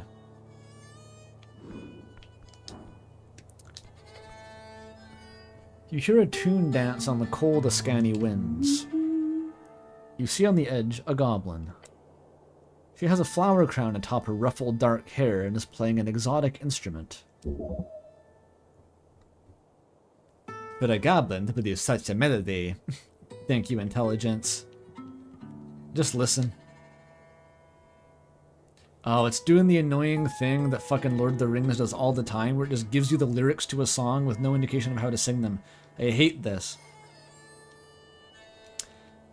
I guess by default, all music is Despacito. Or is there a better one? Diggy Diggy Hole, perhaps?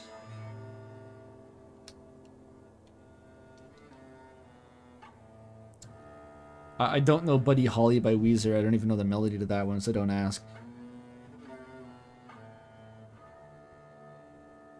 Megalovania. That's a good one. Like the shitty Megalovania. Da da da da. Oh, those poor few dreams rot in zeal and doubt. Yeah, it's like a shitty fucking, the meter doesn't match up. It sounds just like every fan cover. That's perfect. Da da da da.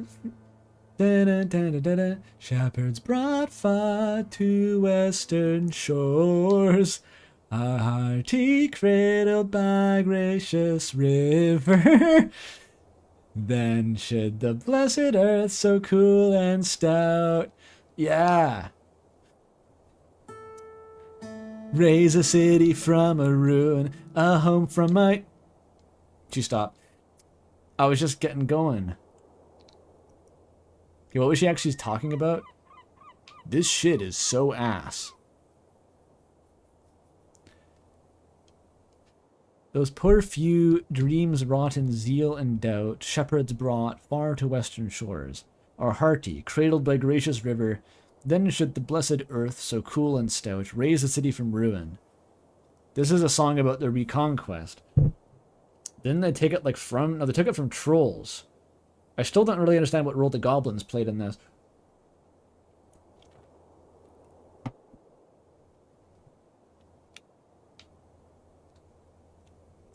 The goblin, no. The moment you open your mouth to speak, the goblin stops plucking her strings. Capital S strings. Gah! She stares at you in wide eyes. Hey, you! Hey! She was about to berate you, but stopped herself. This is the wrong voice. Afraid of the law? Stare at her. Okay, do I need to stop playing or what? There are no laws against public performance in the Tolstad district. Nah, that went hard. It sounded kind of like Megalovania. Thanks. You're less suspicious of you. Understandable. You feel sweat forming somewhere within your helmet. You try to keep your eyes off her instrument. What are you looking at? What is so notable about it? We need to answer some questions. Keep staring. I do? The rhythm, the tone. The general noise of it. You truly yearn for music. Careful, don't be awkward about it. Constitution check? I'm gonna biff this. I biffed it. The goblin glances at you awkwardly. You take a deep breath. It hurts. It hurts to breathe? How are you even alive? Hello? Hold on, I'm having a moment. Okay. They'll demand it. The corpse requires it. It needs music. The corpse? What fucking corpse? Yell. Sing me a song, goblin! Her eyes turn dark. You think I take requests? Yes, please. Well, I don't, so no thanks. Fuck. No, she must. Start dancing, prove your skills.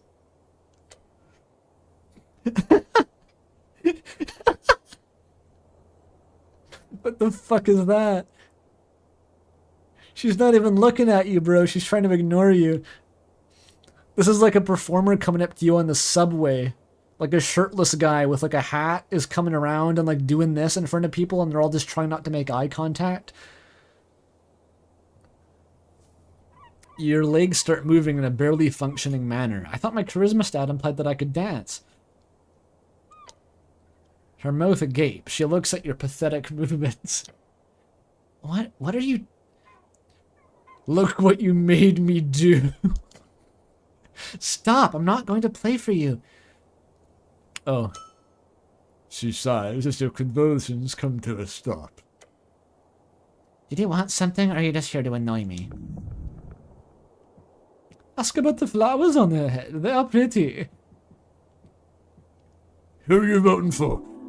That's a question? Why do you ask? I have a feeling everything is political, including the tea shop. Okay, but do you see how... I don't see how you asking that is a bit, what do you say, pointless? Why do you say that? Well, it's just... Well, if a city cleric comes up to someone and asks them for their political opinion, you would take a very special kind of person to not just say what the cleric wants to hear. A special person. What do I want to hear? Yeah, you have no bias, obviously. Biased? You're smooth, a slick cat. You just say what you need to say, no bias in that. How am I possibly biased? She holds out a claw with a confused expression on her face. You work directly for one of the major political parties? That doesn't mean I like their politics. Really? Then what are your politics? Be careful now. If you get it right, she might grant you more information. You know what the future of the city is? This charade. You know exactly who should rule. Charisma's got a point. I could just fucking say whatever. Just say that I'm What did her bio say? She wants to escape. She's a bard. Goblin. What politics do the goblins follow? They're not fucking nationalists. Which answer do you approve of the most? I just have to ask her.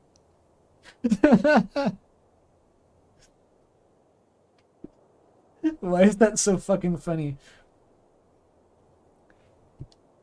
Like, I passed the check to be like, yes, I should humor her. Then the answer is to fucking ask. Which one would you like me to?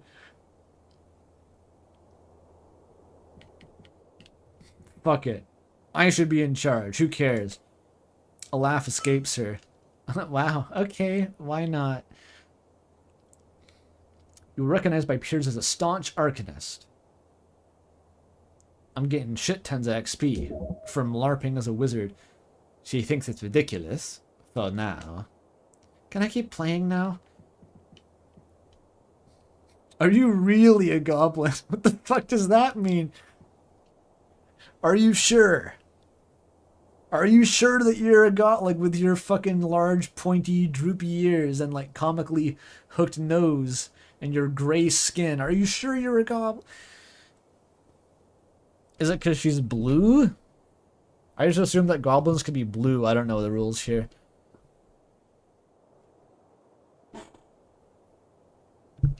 Why are you not green?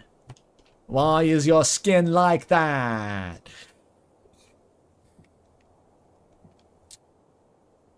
Hey, what was that song? That's just an old folk tune. You never heard it? I'm not old. That's not what I said. It wasn't. Stop being weird. People request that all the time. It's one of those gotta knows, you know? When do you play? Oh, you want to come listen? Nod slowly. How fun. I'll play at the Drunk Sphinx tonight. If it goes well, I might put on one or two more shows before the election. I talked to you last night. I guess you forgot. I left a very, very little impression. If you can show up if you want. Please tip me if you do.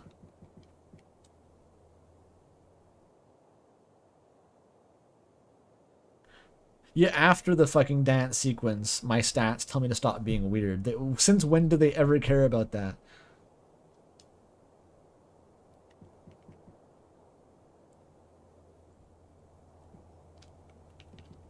Obviously she's a fucking bard. Ask if she's a goblin. Fuck it. What even do you mean by this? What gave it away? Tell her she's good at playing. It was a nice tune. Oh no. Oh no. The strength check passed.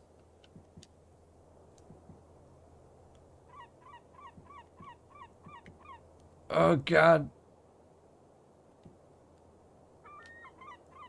I've already set up this fucking shit wiggling my hands at Snell. Time to make it worse. And a goblin usually wouldn't, or what? Don't put words in my mouth.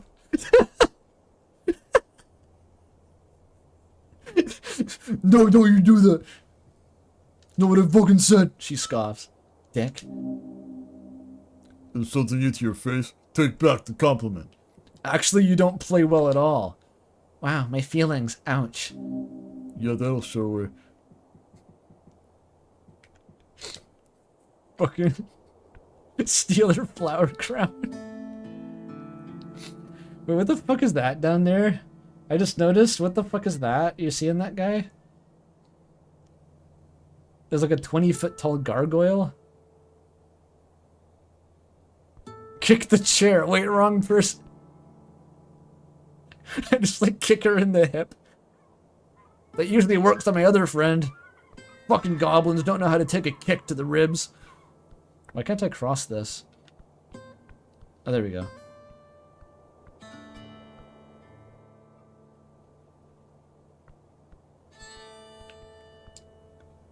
Should I steal her flower crown? What are my odds if I cast Bless?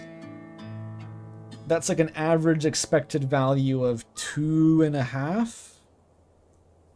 And it's a 12. I think I get +2, so it's 10.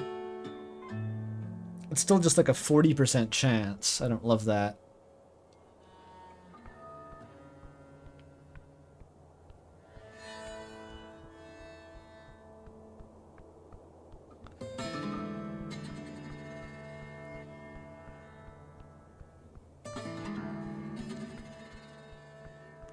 What the fuck are you? What is any of this? Oyugi Kargamishan, the vendor.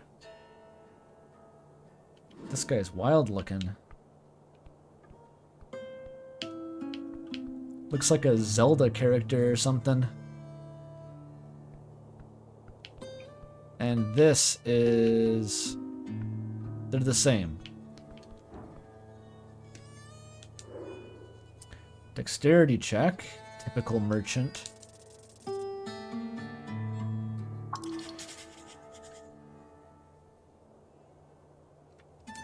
Her. Businesswoman. Okay. Oh, she's a halfling. Stormblood halfling. Level 2 entrepreneur. So not as strong as the Rickspitter from the tavern. But stronger than the bard on the roof. A skilled merchant, a businesswoman, halfling entrepreneur. Man, you could learn a shit ton from someone like her. Her goods are procured from all over the coast. Her goal? The journey itself. And of course, to herald the power of capital. She's damn good at it. Is this what LinkedIn pages are written like? This would be awesome if this is what everyone's LinkedIn page was. To hoard the power of capital. He's damn good at it. They all, like, the fucking merchant characters, they do kind of read like mission statement pages on like from a corporation or something. The Mr. Beast HQ mission statement. We're building the world's next $100 billion company. If you don't believe in us, then the door is over there.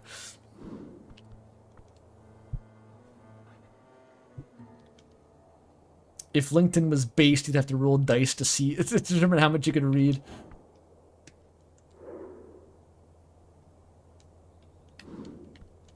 Got a natural 30 on Warren Buffett. Holy shit. Stop observing her. Just talk. Oh, she does it with a face. Okay. Very blue, aren't you? Very blue. The fuck are those things? Lemon juicers? They're like if lemon juicers were testicles. Why are they chained together like that?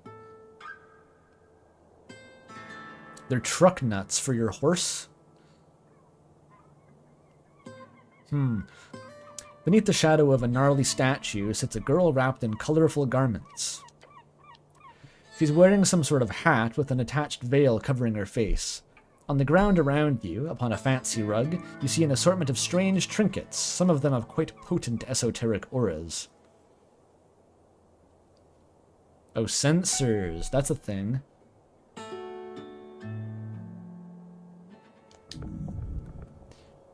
You hear her mumble something. Funny of you to ask. I'm actually voting for... What a terrifying premise. Someone, just like a wraith appears down the hallway in a haunted house, drifts toward you without moving its body. In half a second, it's in front of you. It resumes a conversation you did not start, where you asked its political opinions, begins regaling you with how it's voting for the communists. I'm picturing this interaction. That's what has happened to this woman. I'm an apparition.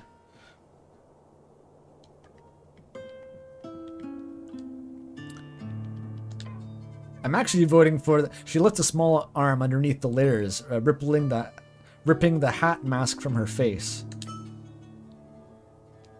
How does she talk?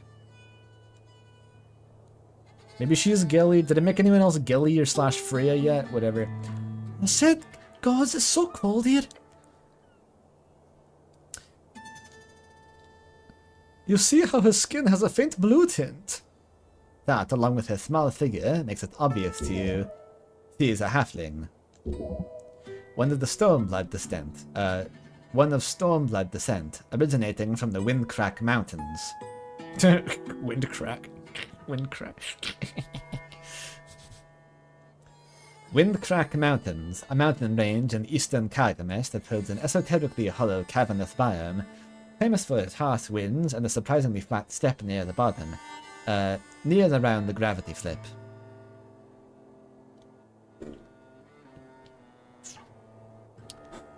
Not an elemental.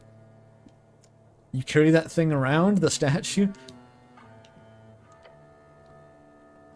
Would that impress you?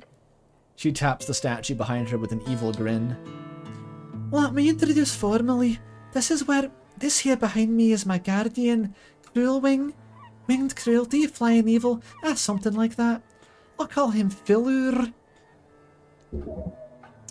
A gargoyle.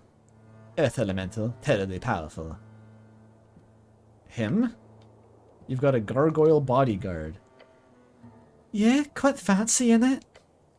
As for me, I'm a Yugi, the travelling wind. She who brings that which tingles around the coast, from band to band. Tingles?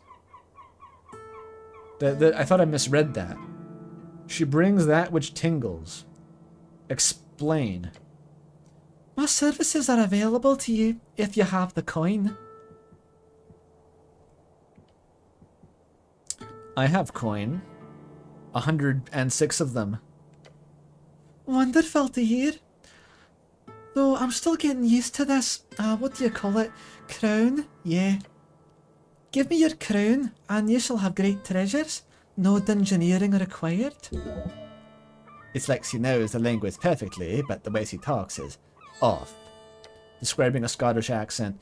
Of course, she's under the effect of tongues. What do you say, warrior? Make my time worth it here in the cold. How fucking warm is it in the ass crack mountain or whatever it was called? Okay, let's see what she has to sell. What kind of tingling objects do you possess? Great! What can I interest you in? For example, she pulls out a yellowed scroll from her chest. This here is a scroll of comprehend languages. Handy if you need to decipher some ancient text or speak with a foreigner. I know that one already. Esoteric shards, 50 crowns? Holy shit. Empty Ifriti bottle, 500 buckaroonies. A helmet for 300. That's like the Dark Souls 2 helmet, I'm pretty sure. Maybe the Dark Souls 3.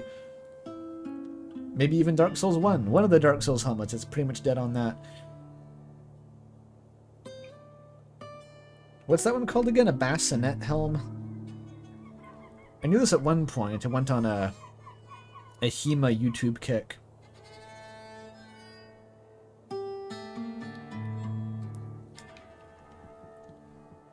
There's a bone dust canister. What the fuck is a bone dust canister? I need a dream patch. I don't know what any of these things do.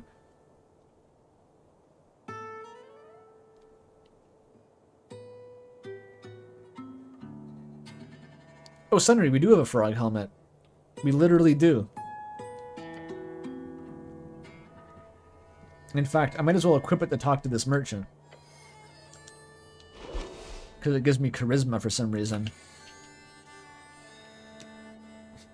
There.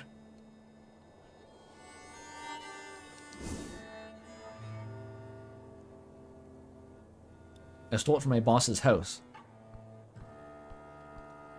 I just had to change my hat. It's very hard to see you like this. I'm less nervous if I can't see the person I'm talking to.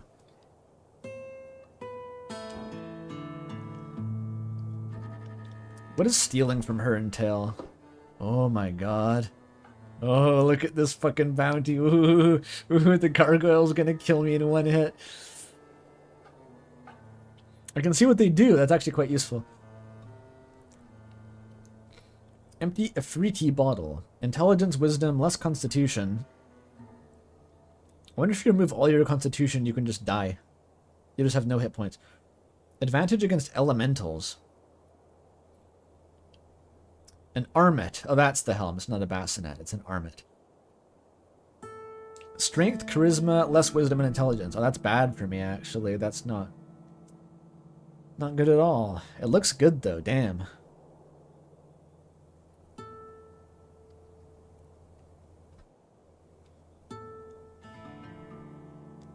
Ring of Spent Wishes. 2 charisma.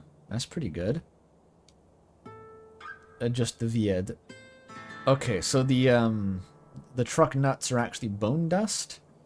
It doesn't even say what this does. Maybe it's to like refresh a high level spell. Dream patches, yeah, that refreshes spells. And Ilmian ointment.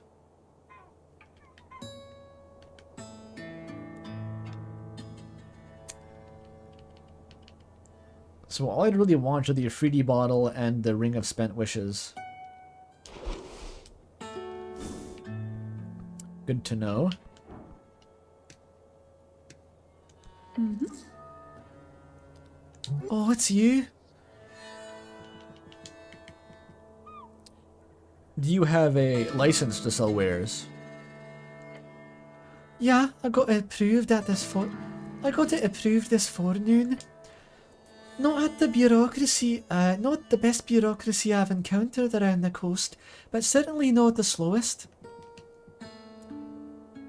If you can't handle the cold, you shouldn't be in a Ascani. It's a powerful spell you're using to speak my language. Oh wait, I don't have comprehend language. I have speak to animals. That's different. Not the same spell.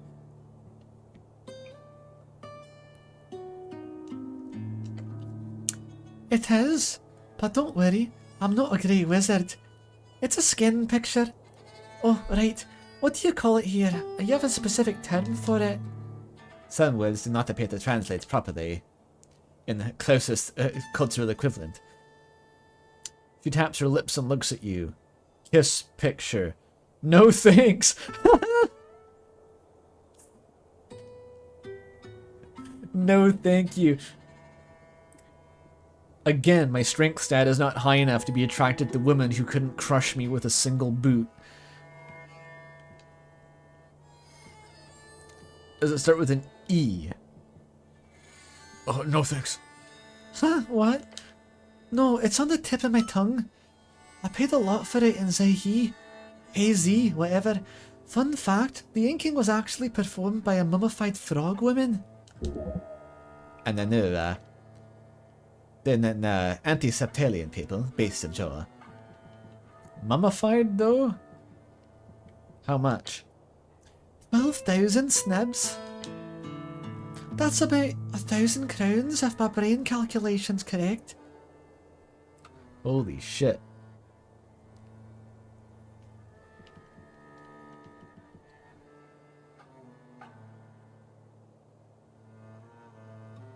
That's actually not bad. Just to be able to comprehend all languages in the world for 3 months' rent? 100, no, that's... What was the rule of thumb? 100 crowns was a month's rent? Like, that's a fair bit of money. But it's like, it's attainable. To speak any language in the world? I'm surprised it's not more popular. I guess there's not as much traveling, because they're all medieval and shit.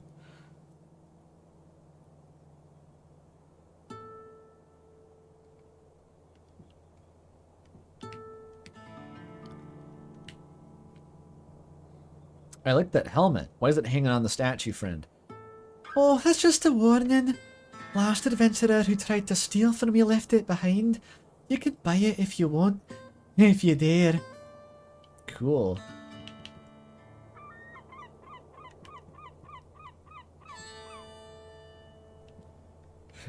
Why do you call me warrior? That is what you are, is it not? Might be a bad translation. Do you prefer Dreamweaver? Or perhaps Holy Boy? Dreamweaver sounds awesome. Well, it's very hard to say on my end, so I'll stick with Warrior.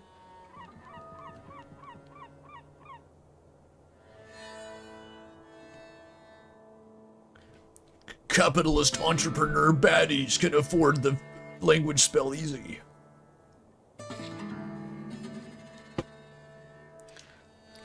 There seems to be a pretty high concentration of capitalist entrepreneur baddies in this game. You're right, actually. It's kind of just a genre of people. The orc lady, the barkeeper, and now her.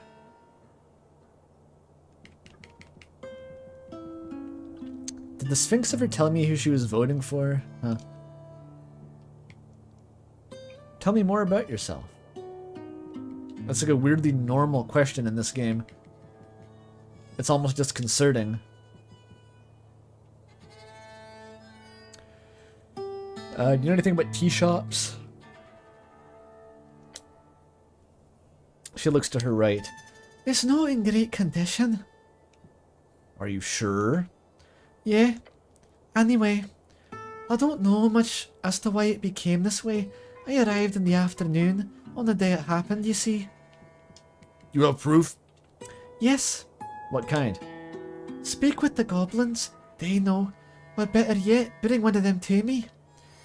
Good. I don't want to be implicated in some strange crime. Not after that last time I was jailed in Joyful Frog's Leap. That is a strange way to say the name of a big island port in hazy waters. In cat speech, it's supposed to be Salto del Sapo Algere. Salto del Sapo Algere. Speaking Spanish in this voice is a trip.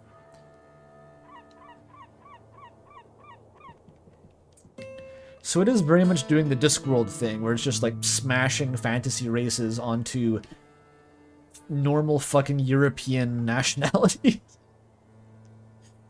That's kind of a weird thing to take from Discworld. I assume that was pretty much obsolete at this point in terms of world building. Monty Python ass.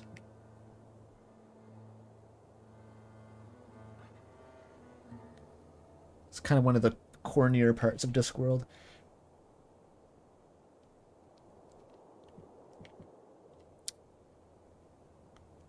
So that elemental can't cast Fireball.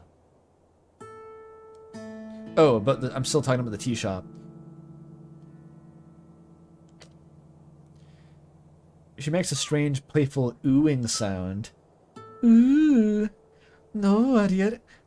He can't do much harm, but... Oh, he can do much harm, but no fire. I feel like I've forgotten how to do this fucking voice. Where's it gone? I don't know. No, warrior. He can do much harm, but no fire. I could take him. She gives you a wide smile. No, you can't.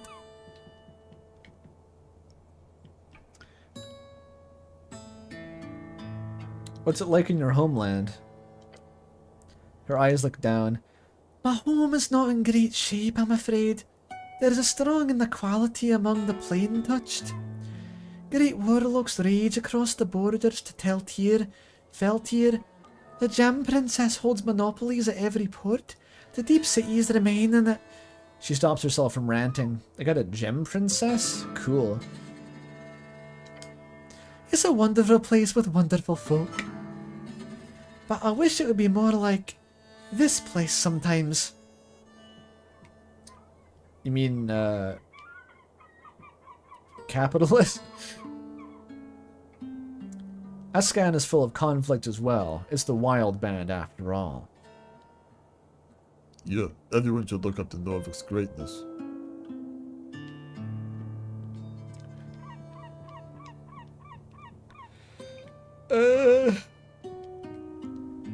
I'm mostly just curious what the wild band means.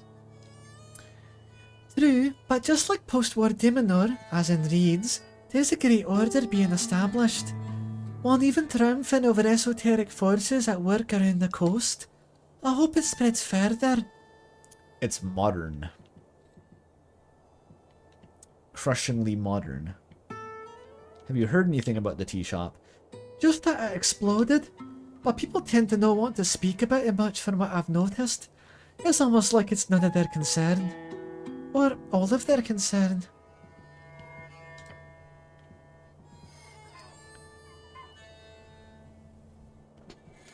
Good old Freya voice making me lightheaded. Could I buy either of those things that I actually wanted? Comprehend languages. I don't have a use for that yet.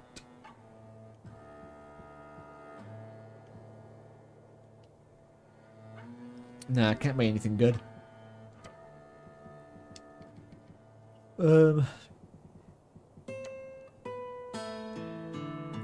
Can the gargoyle survive 3d10 necrotic damage? Yeah, it can. I'm thinking it definitely can. Especially if that 3d10 equals 3.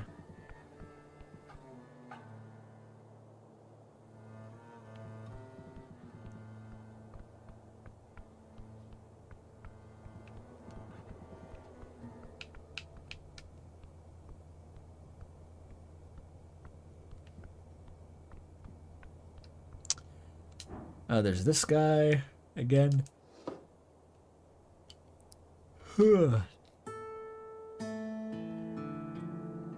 So this one's actually easier to steal. 2 wisdom and -3 strength. Wisdom? I don't think that's a losing battle. Modern man, a guide. Strength, but no wisdom. Shivers and shrieks. Plus constitution. Is this like a pulp horror thing? Some shit that Lovecraft would write? Weird fiction. Norwegian Post. +1 dexterity. Straight up.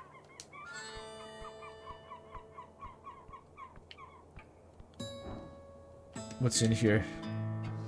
Oh, there's 3 apples. I don't need them. I don't need them yet. This is like Susie finding the magically restocking Aldi milk. It's like, oh, there's more food in this can every day. Cool.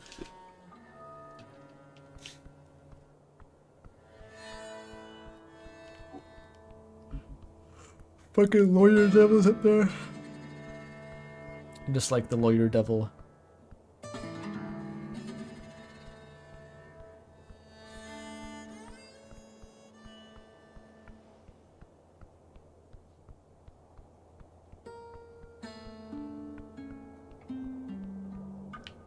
Okay, let's talk to what's his face, I forget.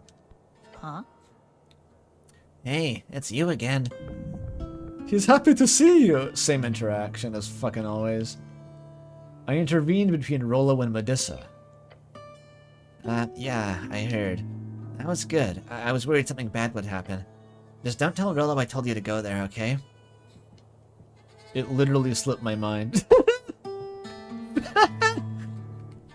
Tell him what? No, I did remember. I won't. Good. You did great.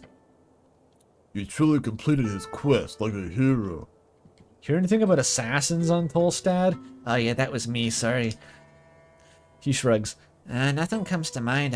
I mean, there's always a bunch of weirdos running around the city below, you know? With iron masks? The kid stares at you. That's, yeah, I've heard that before. Tell me. It's like only rumors, right? But there's this group of angry people in the city ranks. They wear iron masks, apparently, and they fight against corruption. You know, like dark vigilantes. What are they mad about? Taxes? No, it's more like, anti-free strider stuff. Ah, Unabombers.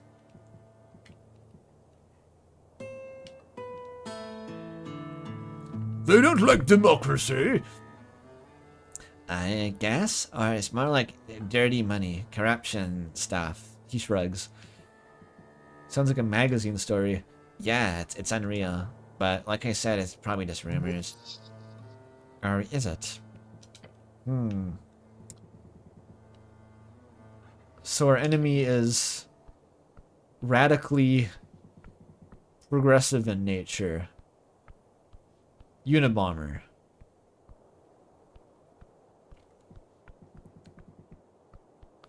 I think apples just come out of the fucking walls in this town. It's like an infestation. They're stuffing the trash cans and like dumping it into the morgue just to make space. It's like the episode of SpongeBob with the diapers. It's weird not having dwarves here. Spooky. I should probably get Snell. Don't want to leave him out of proceedings. This is a procedural, after all.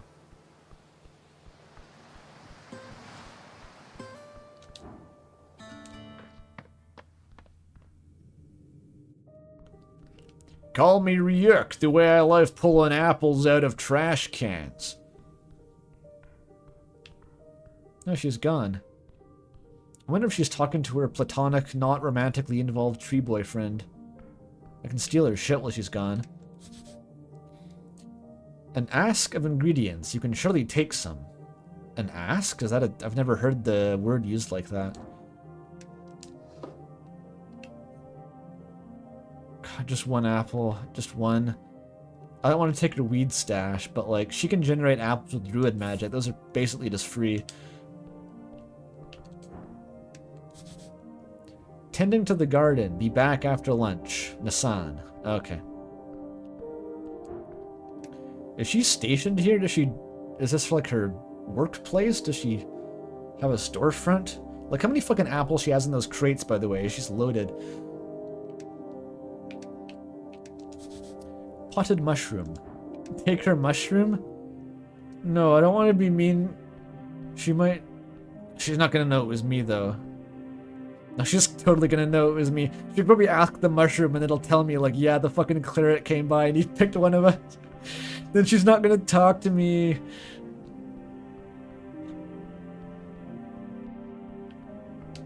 I always think that I can walk on this.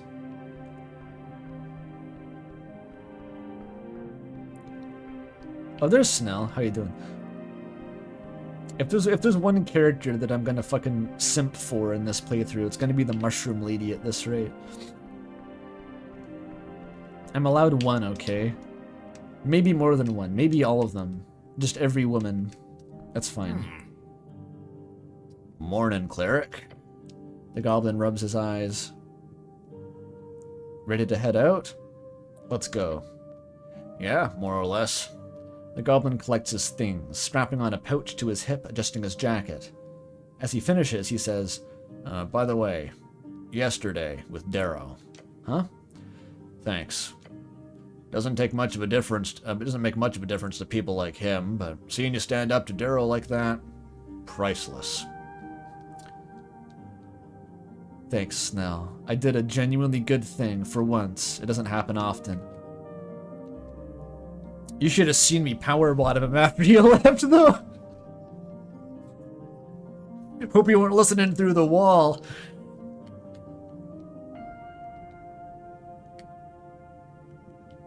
anytime I hate his type? Or no, I did what was right. I didn't do it for you. I mean, I did do it for you.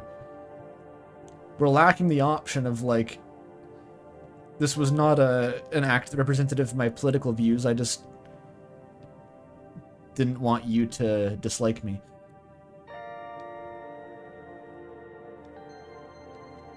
Whatever, I just only did what was right. What an honorable cleric we've picked up. Oh boy. Finally, Snell puts a pouch inside his inner jacket pocket.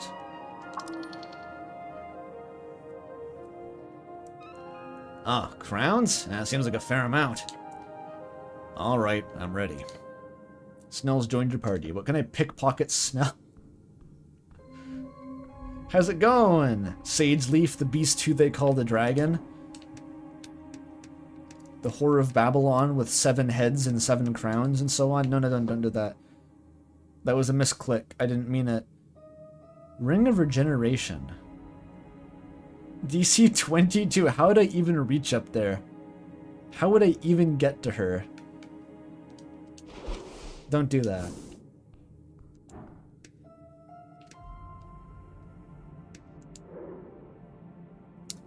Got a pretty good roll on this.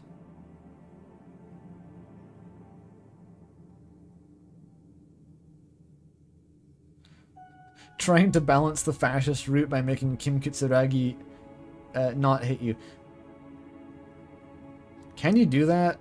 I've never actually done the fascist route in Disco Elysium. I know that Kim can, like, tell you to fuck off at a certain point. Like, he just ends the route by making you feel like such an idiot that you just stop.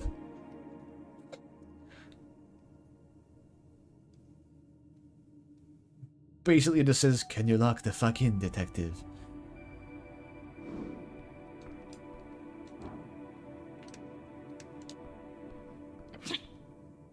I love her noise. Cleric, The lady leans back in her throne. you've returned. I have some other stuff in the tea shop to report. Oh, I can just make conversation with her. Who are you voting for in the election? I'm curious. This is one of the only times I've been genuinely curious. Who do the goblins support politically? Is there a goblin political party? There isn't. You dare tread into volatile ground here in my chambers? Yeah. Really? It shakes. You dare ask of my political opinions? Yeah. I'm curious. Okay, well, I haven't decided. Okay. Her eyes dart around the chamber to her subjects. Then her gaze lands on you once more. Yet. She knows what's up. Oh, she's gonna vote for whoever the populist option is for the goblins, I see. So you're not leaning in any particular direction, or... No. And I encourage every one of my subjects to think for themselves on what they wish to vote. She's incredible. An apolitical tour de force. This is gonna be some fucking rambling tangent about how the frogs invented tours of force. Tour de force, a term borrowed from a neuron. It translates as feat of strength.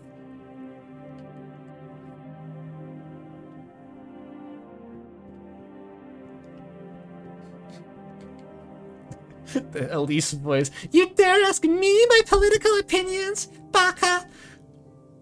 Elise would say that. What do you mean? Of course I don't have an opinion on gay marriage rights. I don't need the right to get married.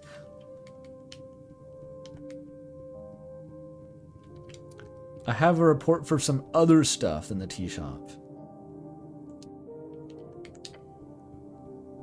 Tea shop first, cleric. She scoffs. Focus on that first. Tea shop first. Tea shop first. Jeez, fine. Is this your garden? So what is the HW, the Halfway Bridge Tribe? It's like easier to say than to say the acronym. What is it? She snorts. It's an affiliation, an organization, a family. Your family? Yes. It's a lot of kids. The lady raises her chin. Any goblinoid willing to share with the family is welcome to my loving embrace. Goblinoid, I'm assuming, in context, is not a racial slur. It is a technical term for something that is like a goblin. Understood.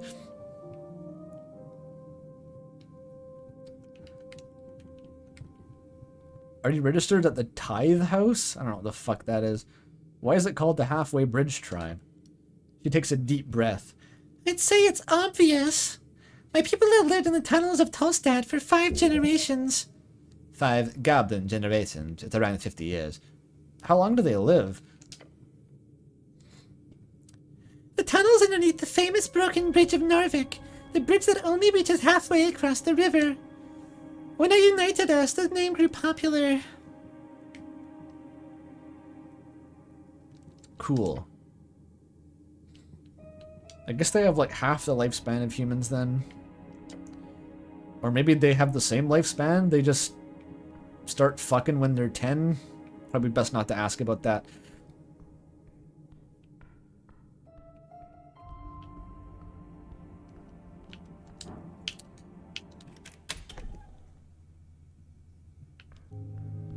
Apple room again. Okay, we've acquired the Snell. Let's see if Vriska's back.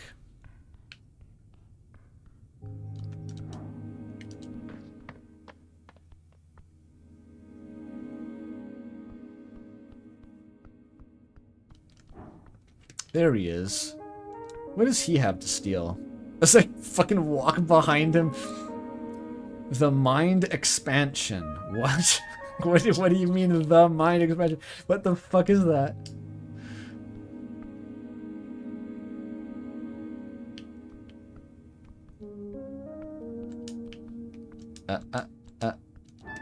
Oh, I gotta talk to him from the front though. That's like a heroic dose of DMT or something. It's like the ayahuasca cocktail that sends you to space and you see 4-dimensional gods.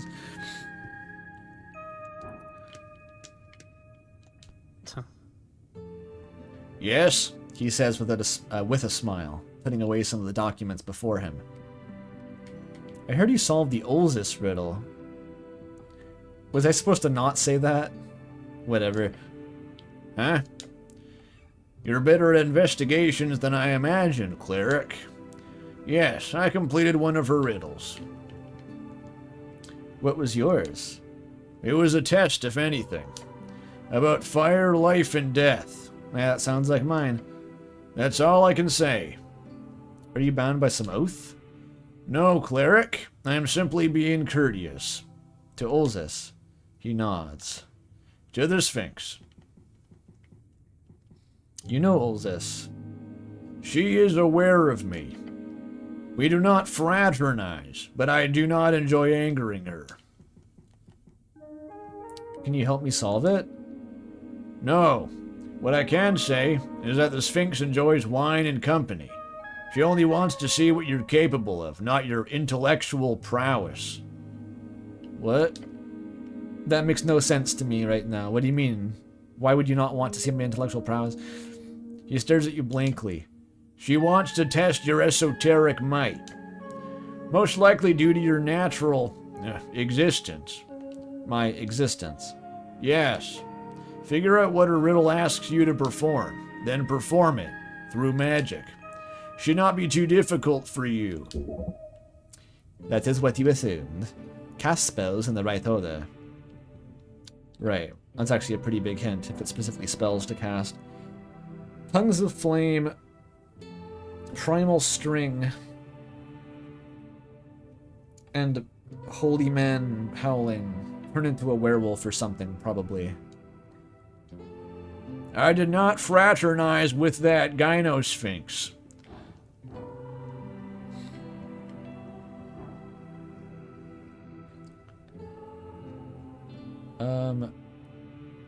I could roll the big wisdom check. It's still DC 21. Even with all these bonuses.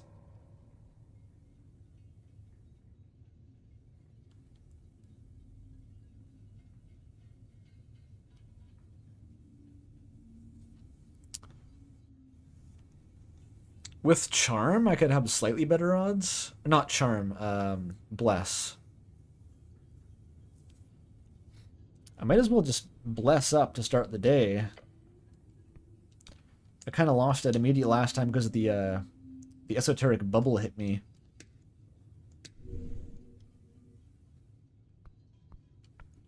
I actually have like maybe a 25% chance of getting it now.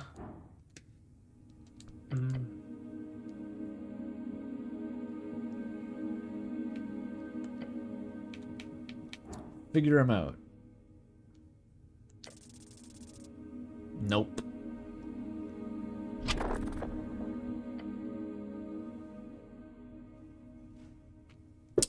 I was off, but not insurmountably so. You glare at the pale man who keeps working on the documents for approximately 2 minutes. Eventually you feel stuck in your thoughts. I don't mean to imply I know more than an honorable Earthguard member, my good cleric. However, you must certainly have more important things to do on a day like this. He's correct. Maybe you can get back to this later. I wish you luck with your endeavors. Oh well.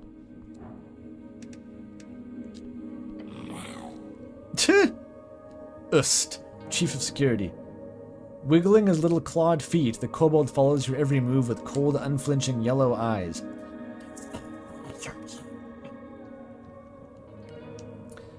You're adorable. I have questions for you. Short question, go. Punt the freak into orbit. It's the same size as Snell. He doesn't look very puntable. He is pretty cute, though.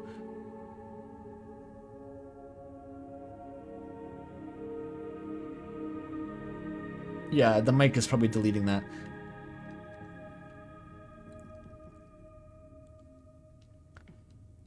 How'd you get this gig? A gig. What is it then? I'm a devoted servant for Master. Keep going. So you're a slave? Not slave. And your master is... Master Viscan. And he owns you. Not own. Serve. So you're being paid? Yes, paid well. Why was that so hard to discern? It seemed kind of intuitive how this would work to me. He gives you an expression that could be described as a frown. That is, if it looked in any way different from his regular expression. It's got no lips.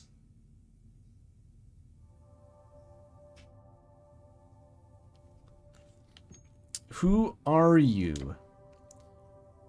I am Ust. I am security chief in Lich House. Great to meet you, Ust. My companion here has some questions for you. You know who this is? The kobold sneers. Goblin. Yeah, sure. Good enough. I'm Goblin. These nuts. Ha ha! +5 to all future interactions, because he got owned. You wouldn't actually shoot me, would you? No promise. It's hard to take you seriously when you're so cute. This cleric does not strike me as someone who would squee over cute organisms. You have a license for that crossbow? My crossbow, not yours. The goblin leans over to you. We don't have authority to deal with that under the, Yhalgans Accord. However the fuck you say that. The Yhalgans Accord, however the fuck you say it. A series of laws established during the early days of Novican settlement. Yhalgans Accord, it's the more intelligent answer. One difference in DC. A signed agreement between District and Norvik, allowing the free use of arms and magic below a reasonable amount. It would allow a freelance mercenary access to a crossbow, for example. What does reasonable mean? That question is why Helgen's Accord is a complete disaster. Let me put it like this. An army of 100 armed orc mercenaries could be considered reasonable if enough bribes were handed out. I can't legally take your crossbow. Legally, also logically. You are a kobold. It's always a very good way to start a conversation. Just bluntly state the other person's race or some characteristic about them. You have green eyes. Yeah. Yeah, what? Not question. Next. Oh, fuck. Yeah, that's not a question. Quick, save it. Try to think of a question. Do it. Nat 20 plus blast. Fucking easy. Do kobolds exist? I blow my nat 20 for the fucking day on do kobolds exist? God fucking damn it. Why not when I'm trying to romance the Sphinx or something? Why not then? What are kobolds good for? Am I a kobold?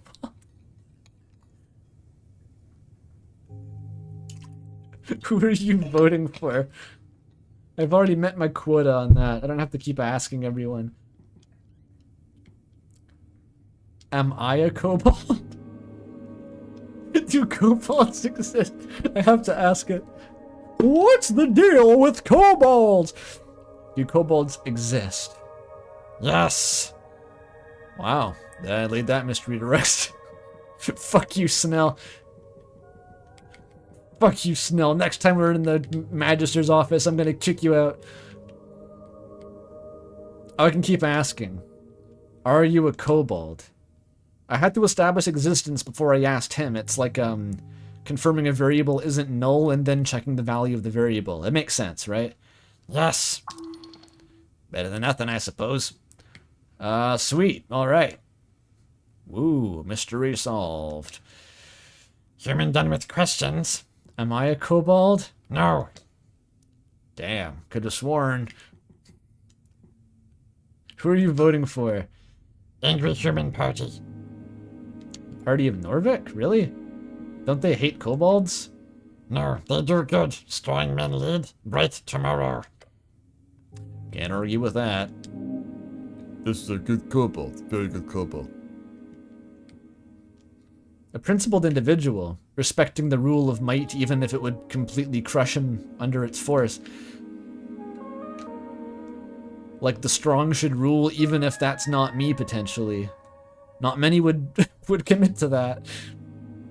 Usually the strong would rule comes from a place implicitly of because I am the strong. This guy is probably pretty strong, but like, not in a socioeconomic sense. Good boy. Fuck no.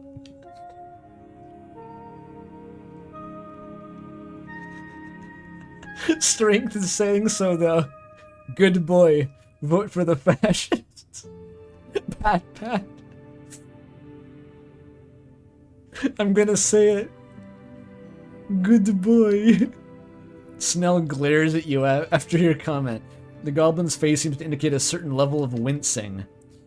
Thanks. He mutters, words oozing with disdain. Okay. So, about the tea shop. Kiss the head button. Proclaim that you're a power bottom. It gives you -5 to all interactions. The tea shop. Incident. Tea shop blow up. Great description. Boom. Did you boom it? The kobold makes a crackling noise. I wish. Tea shop explosion would be fun to set up. When it happened, I was on Water Lane. On mission. What were you doing on Water Lane? Milk. Doing milk. Deliver. You deliver the milk? Yes, side hustle. This kobold just keeps getting better and better. Kobolds don't even drink milk. I want to know more. He delivers it, dipshit. He doesn't drink it. Were you listening? The goblin is holding in laughter. I want to know a lot less. Ask about the milk. The kobold stares at you. The milk situation is intense. Milk situation is insane. Where does the milk come from? Cows. Really? Interesting. See, I always wondered about that. Market. That's where you get the cow milk. Sometimes I get like double inputs on this controller. Only for this game though, I've noticed. Who buys the milk? Humans. Waterland humans. They pay money for fresh milk before dawn. I've heard of some colleagues down there doing milk runs. Doesn't pay great, but hey, it pays. Side hustles are always smart. You should do a milk run later. It pays. Do kobolds produce milk? Why would that even come to your mind? Why would that even be something that occurred to you? You meet someone, they explain their job is delivering milk. You're like, oh, so does milk come out of your titties? Asking this to like the milkman. He's just staring at you stony faced.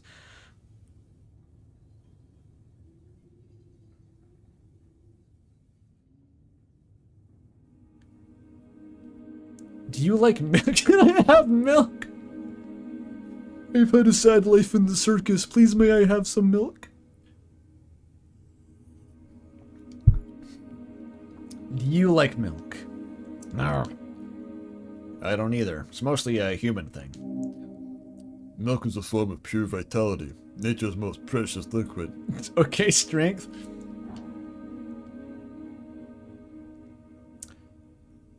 I need to pass a charisma check to not like milk? What's the point of this? Lactose intolerance? No, I fucking love milk.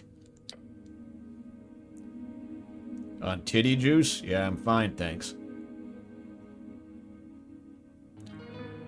Yeah, whatever, Snell. You don't get it. The kobold doesn't seem to crave the white liquid, despite your comment. We're talking about milk now. Can I have some milk? No. Failure different. Can't do this fucking voice when I'm smiling. Failure different.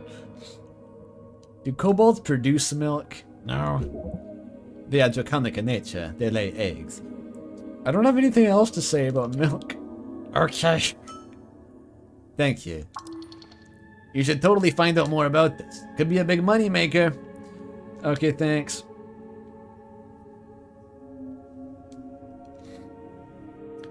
We need to settle this debate. Viskin, do you like milk? Do you drink milk? Can you get your face out of my fucking armpit, Snell? You're being weird. Okay, fucking hell. Stop it. Your nose is poking in there. Oh, God, this fucking... Okay. Behind me. Behind. There we go. I need to ask the man about milk.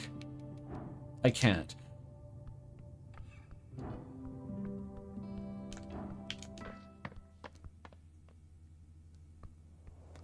Wait, I got a milk quest?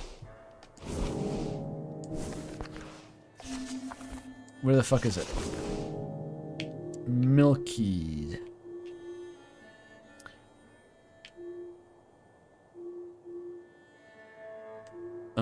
Easy riddle. Cult hit.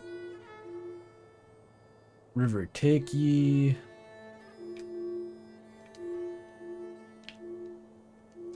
Milk Curious. Crown collection. Coin capture. Cash kidnapping. Sidnapping? Oh, it's alliterative. There are so many ways to describe it. Get rich or die trying. The only way to do is obviously to get this milk delivery gig. Try checking around. Water lane this morning. I swear to God if Snurry is the milk dealer.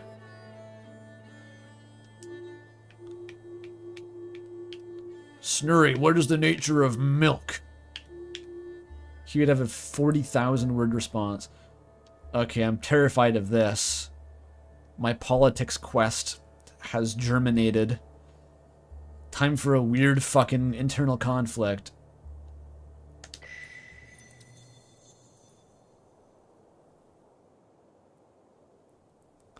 Hey, you've been doing great work out there. About the tea shop? Oh yeah, that's going on too. But no, we're talking about the election now, buddy. Just like you've been doing quite a lot lately. You know what that makes you? A herald. A democratic herald. Doesn't that sound nice? I hate democracy. Wow. Can't believe you just said that. I only work for people because I am interested in counteracting future democratic movements. I'm sort of medium on this whole thing. I want to counteract future democratic movements, because honestly, this is all really exhausting. Look, this is the new world. It's what the new world's all about. People talking to each other, sharing ideas, debating, listening. Every conversation is a little spark of democracy igniting. And you're fanning those flames. So here's the thing.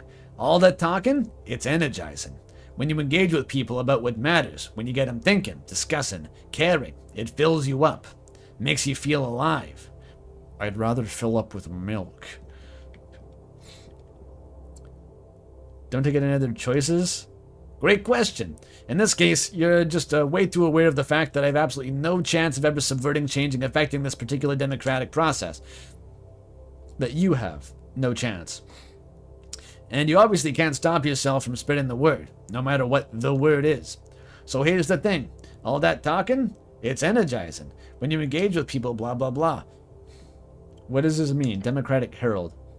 Every time you ask someone what they're voting for, you feel a surge of vitality. It's the excitement of democracy in action. Regain 1d4 hit points whenever I ask someone who they're voting for. Okay, I was expecting to have to choose a side or something. No, I just get fucking life force. I'm like a political vampire.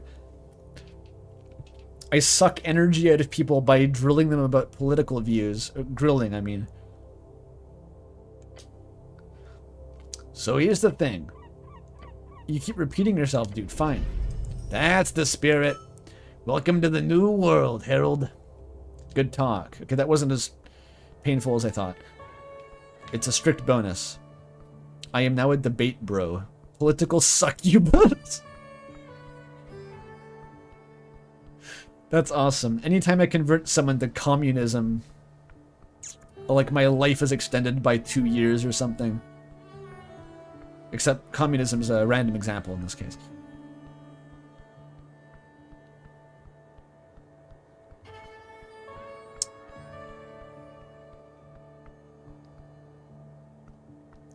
Okay, the merchant. Let's just go in the fucking tea shop, dude. I want a little bit of mystery with my politics. Just as a chaser.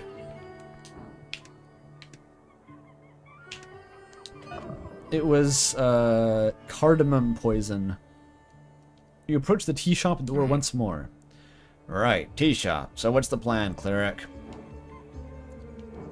Break it down, even though I know the password. Now let's just go in there. Saying the word immediately causes the nails to jump out of the planks. The blue aura of the arcane lock spell just fades away. They fall to the ground, one after another. You actually made it in. Well done. Now you can complete your quest. The goblin shakes his head. Cardamom? I love cardamom cake. Don't you love cardamom cake? Makes a disgruntled noise. I don't partake, cleric. Beyond lies the ruined tea shop. What does this guy like? No milk? No donut? What the fuck do you eat? The goblin gives you a serious look. It's time, cleric. You get ready to step inside, your body begins shivering. Why? Keep your guard up. Get ready to run. Is it haunted? No one even died. The tea shop awaits.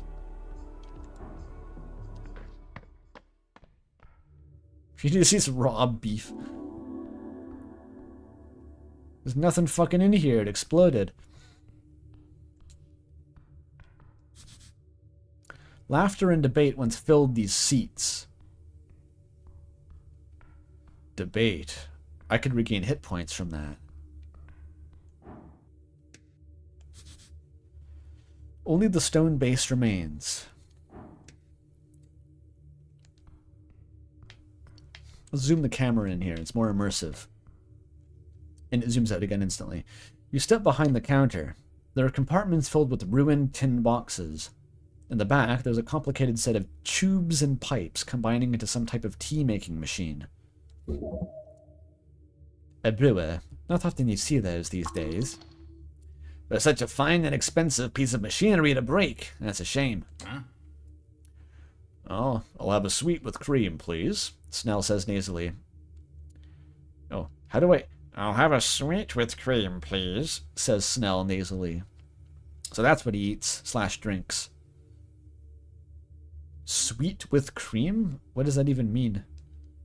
Just with cream and sugar? He leans over the counter. Make that half cream, actually. My tummy is sensitive today. These fucking Starbucks going liberals ordering sugar in their coffee. Back when I was a kid, we'd just piss in each other's mouths when we were thirsty. He's making fun of the humans and their love of milk. Not the best joke, but he'll like you more if you play along. We just talked about this. We only serve hill-sourced oat milk, sir. The goblin looks at you, then to the counter. Then looks at you again. That's called a double take. Good job. Look at his face. Pure shock. Good one, cleric. Is he shocked that I made a joke? He didn't know that I could do that. I usually am the joke. I don't make them. He waves his claw. Check the counter. For a short instant, he actually thought you were funny. Damn. And not in the usual way.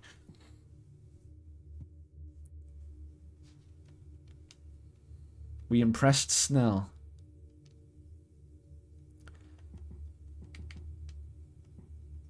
I'm gonna be his one of the good ones by the end of this game. I'm gonna be the legendary Kim Kitsuragi's hypothesized good racist. The really good one that we're sure to meet.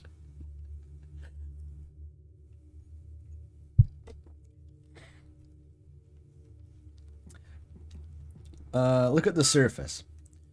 There's a slab of wood covering the stone base of the countertop. More like charcoal at this point. It was once finely sanded bracken, now ruined. But the stone still stands, strong, steadfast. The machine. Pipes and levers melted, glass shattered. This was once a fine work of engineering. Alright, we can really inspect the fucking Nescafe machine. What does a tea brewing machine look like? I can't even picture that. Is there such a thing as like tea-based espresso, or like an equivalent for tea? Because it seems like there should be such a thing, but I've never heard of it. Where you pack some tea into a little thing, like a pressure vessel, then you blast it with high temperature steam or something.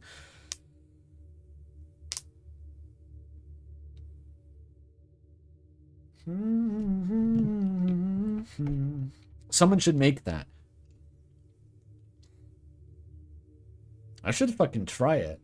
I have an espresso machine. I could just pack it with some black tea. It would probably be a waste of tea, though. You use so much less tea than you use coffee grounds. I'm kind of curious now.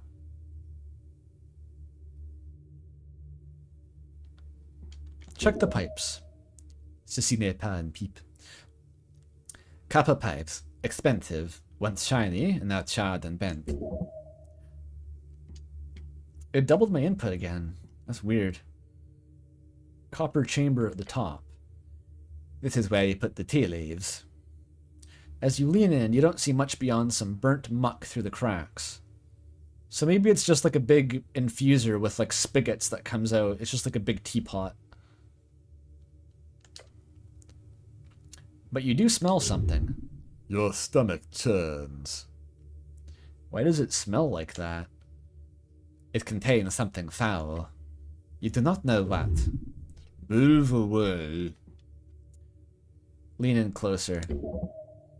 Come on, don't. Inhale the horrible smell.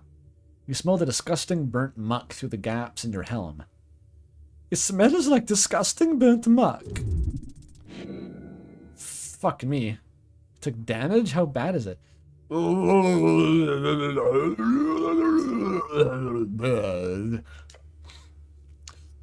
smells foul makes your nose stronger. That's not true. Holy hell, stop shoving your face into whatever this shit is. Your knees shake. Vomit on his sweater already. Arms spaghetti. But you stand. Arms spaghetti? No.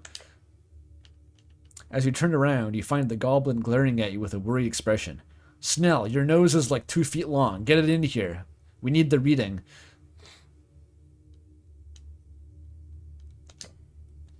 I'm going to pretend I didn't see that. So that's a no for smelling it with your very large nose. Okay. Check the output. There's a metal valve at the end. It's shut. It's only shut when it's brewing. That means it was working during the explosion. Open it. You try to turn the valve, but it bends at an odd angle. Wait, that's not how a valve's supposed to feel. It's, stuck? Be careful. Only with finesse can you tame a machine like this. Because you're such an expert at that. You carefully put pressure on the valve as you turn the little lever. Suddenly you hear a snap. A tiny piece of copper comes flying toward you, hitting your helmet with a dink. You totally let it do that. Oh, there's more. Shit, step back. The valve bursts open, releasing an oozing pile of tea, ash, and God only knows what else onto the floor. Gods be damned, Snell mutters and holds his nose. I was gonna say, like, just get a little bowl to put under that at first. It's gonna release some shit.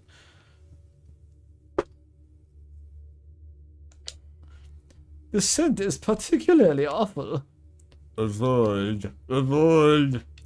Try to survive it. What the fuck is in this thing? It's killing me. It's such an easy check, though.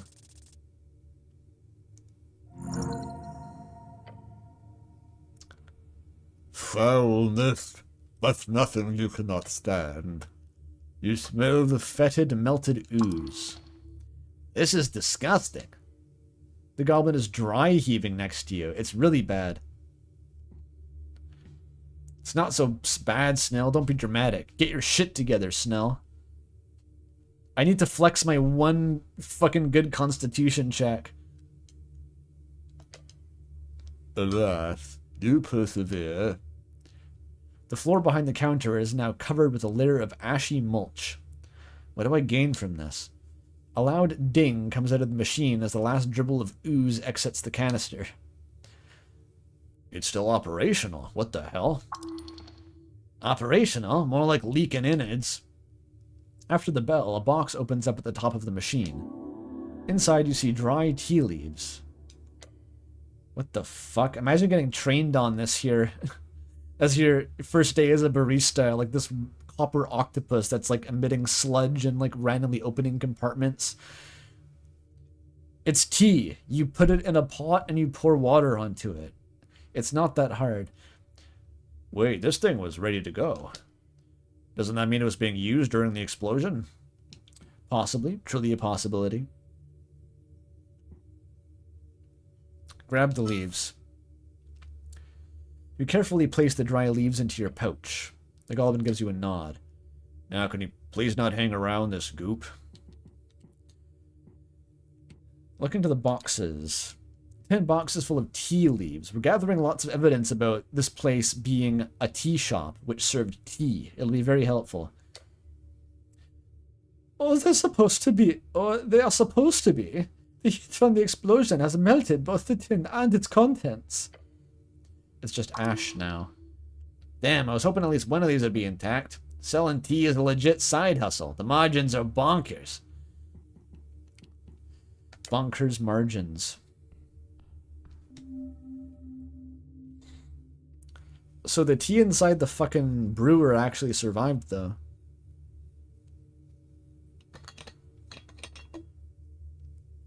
I need some more tea.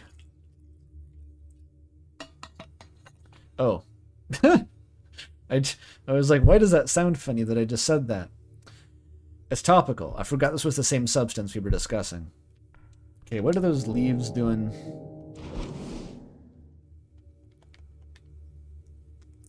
Ukul leaves. Tea leaves from the tea shop machine. Was the last thing brewed before the explosion. Smells awful. -3 charisma. Very helpful. I can combine it with the rat for -4 charisma. I can completely suppress my charm. This is if I absolutely do not want to end up in a relationship with someone I talk to. If for some reason I absolutely cannot afford to flirt with someone, just come in holding a rat from the sewers and covered in like stank-smelling tea leaves.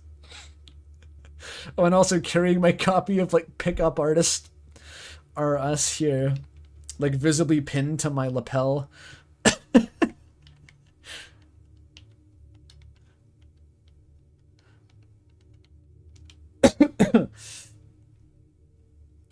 and a bucket, of course.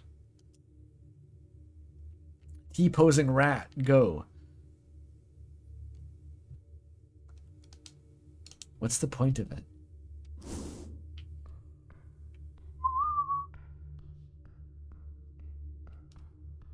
What are these? Just boxes, linen?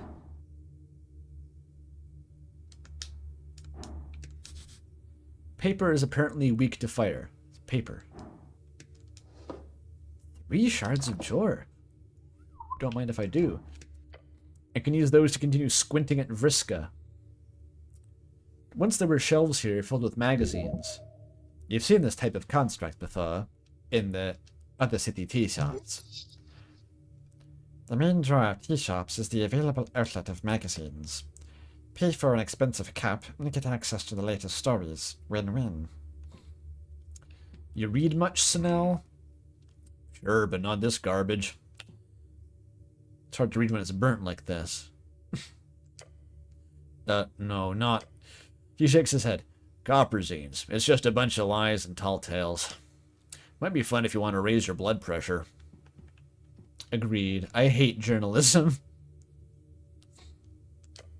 That's not... I mean, there's good newspapers. It's just... Give me one example. Sure, the Green Road. Give me 10 more examples. Name 100 women. The Green Road, a niche paper focused on the support of agricultural party. The only major Norwegian paper printed outside of the city. It recently shifted to support the Asgals.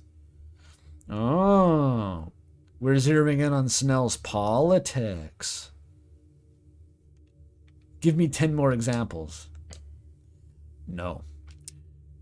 Can I take the line again? No. That's fine. Thank you for indulging me, Snell. You're welcome.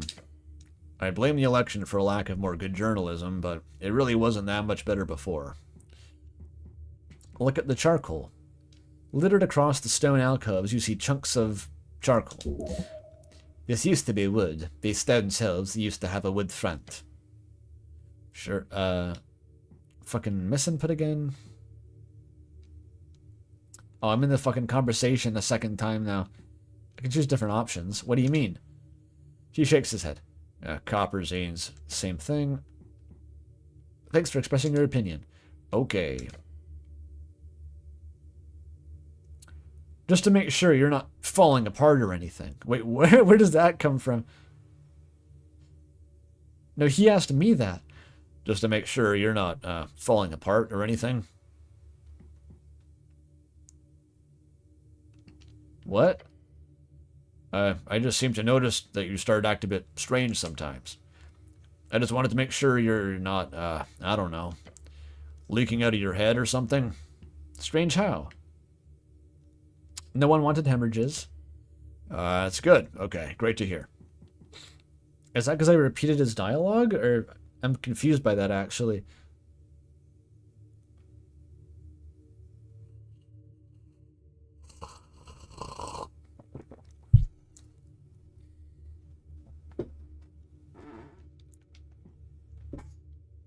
He's on to us, the player? Okay, now that's an Echo reference. That's legitimately Echo reference. That happens a couple times in Echo.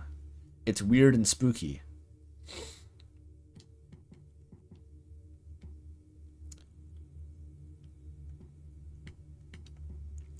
Is there really nothing readable left? Why would there be? Paper burns quite easily. But what if? Sure, maybe you'll find a magically fire-immune newspaper or something. Maybe it's a newsletter from the local asbestos mine. They printed on locally sourced materials. That's right. You gotta take a proper look here before moving on. Great, just great. Your eyes sweep the ashy remains. Why is it a wisdom check? Fuck me. Wait, DC plus 10 from the pocket watch? Plus 10? Excuse me.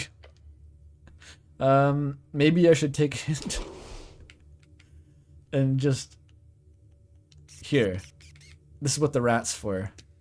Perfect. This rat's giving me plus 10 charisma, effectively.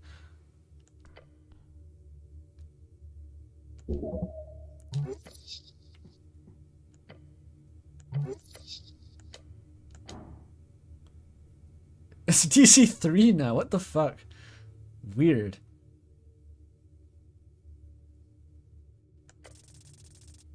Or is failing, like, better somehow? That's such a weird interaction. Among the mess, you notice something... Oh, sorry. Among the mess, you notice something solid. The tea shop that blew up. Updated. I didn't mean to read that part, sorry. I'm very stupid in this playthrough. Moving away a small pile of burnt magazines, you discover a paper completely unharmed by the flames. It's a bit dirty, but a quick shake reveals the title. The Undercommon. Oh, for fuck's sake. This paper is cursed, I tell you. We spent a fortnight fishing these bad boys out of the sewers last year. What kind of asshole thought a magically indestructible newspaper was a good idea? Oh. They don't biodegrade? There's a faint tealish outline on the paper. Not quite glowing in the dark, but almost. It can't even be burnt? Nope, not even magic flame. You can just make things magically indestructible? That was like a nuclear bomb. Can you cast that on me? Is it any good? The zine? Nah, it's shit. Put it away.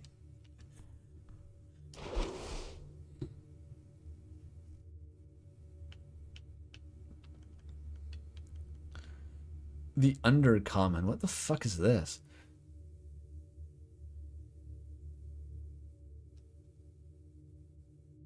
I'm leaning into my screen to try to read that.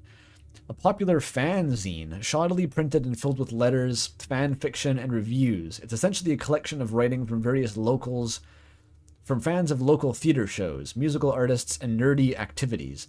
The issue seems to be mainly info about LARPing, which is taking the youth by storm. The zine is infamous for accidentally releasing issues in an enchanted, indestructible paper.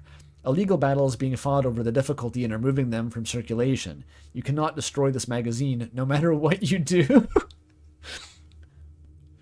It gives me intelligence at the cost of making my constitution even lower. Awesome. I didn't need that for anything.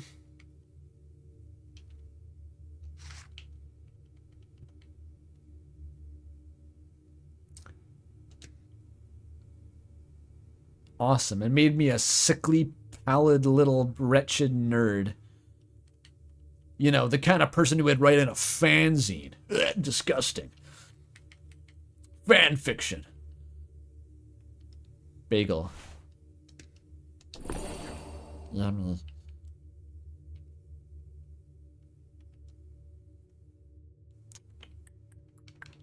Okay, we can unequip the rat now. That was helpful, though. Thank you, Mr. Rat. You let me find a fanzine.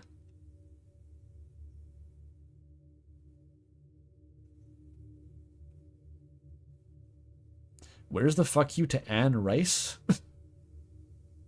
Is there an Anne Rice joke on the Sprite there?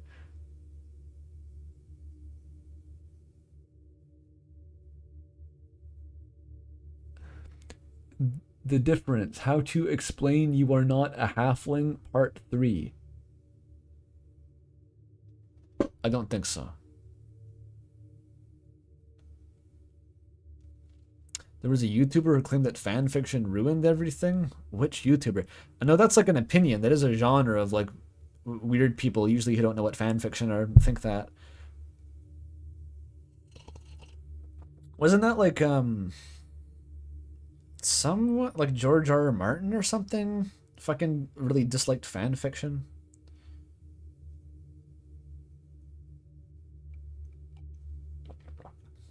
Oh yeah, I know who Anne Rice is. I didn't know she was famously litigious about fan fiction. I mean, I guess that's why Twilight exists, to be the other book about vampires that you can write fanfic about and then publish that fanfic with changed names and get that made into a major motion picture. Helpful. George R. R. Martin just likes a lot of things, like writing. Yeah. I'm the God Emperor Democratic Herald Wizard now. I like debating politics, but I don't support democracy. Yeah, that's just kind of the hand I was dealt here.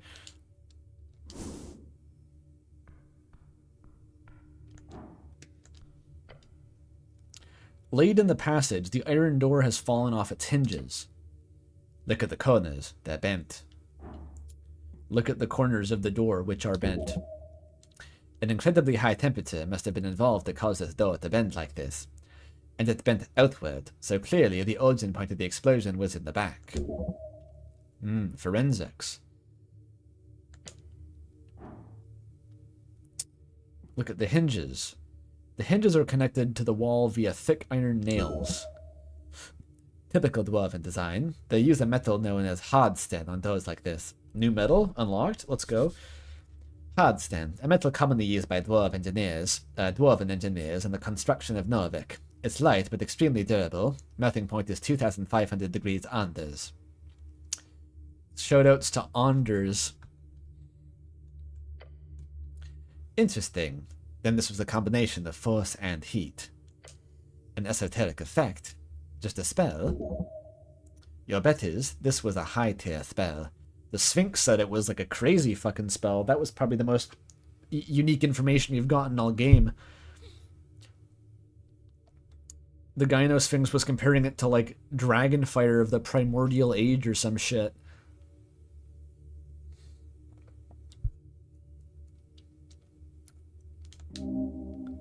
Alarming.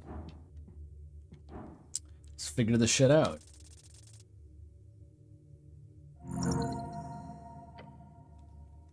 To melt iron like this would require incredible heat, especially for hardsten. You remember from your studies the art of the fireball spell.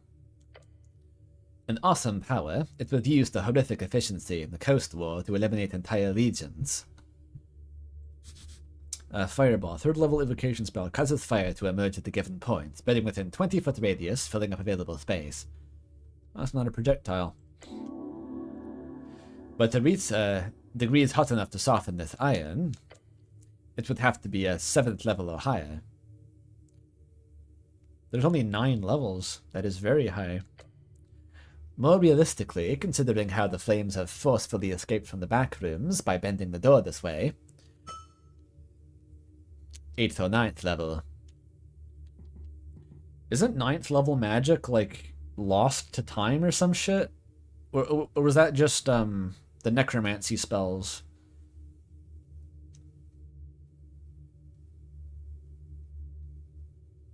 I forget, actually, because I know that, like, the True Revive was a 9th level spell that was, like, mythical. No one's ever done it. So just casually saying, like, yeah, 9th level fireball. That's kind of crazy, right? I get the impression in the setting that basically no one is supposed to know how to do that. Donald Duck casting Zeta Flare. Donald Duck, you fucker, I knew it was you. What door did this even come from? Over here? This. Wait, what is this? A frame without a painting. It's not a door, it's a painting. A frame for a painting. The actual picture was obviously burnt away in the blast. It is iron. It remains. What sort of painting do you think this was, Snell? Sure, he'll know. Drummer does strike me as the type of guy to hang a giant picture of himself. What do you think? Self-portrait sounds about right. These bird folk only care about themselves. Oh shit, man. Surely I don't also have racial bias against bird people. There's only so many biases I got room for. Lay off the birds for a second. It was a painting of a door. What?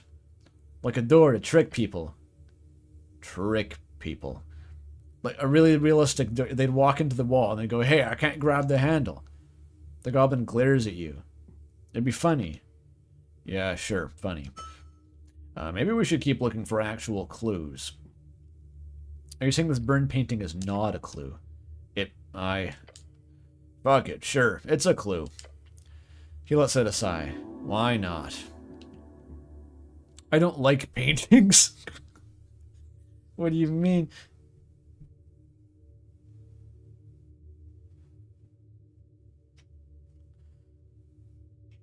Donald Duck was the cousin of the Birdman who owned it. True. And Donald Duck famously knows Zeta Flare, a 9th level pyrotechnic spell. Gods tremble before him. What the fuck is I don't like paintings? This is like an inhuman conversation at this point. Just in general, I don't like when people draw things. It's weird. It's spooky. It reminds me of fan fiction. Drawing a thing, kind of like writing a thing. Gay? Fine, what do you mean by that? I just want to know what the fuck he even means by I don't like paintings. That's a strange thing to think. Paintings are great opportunities to show your visual aesthetic. I didn't even say it out loud, I just thought it. Look closer.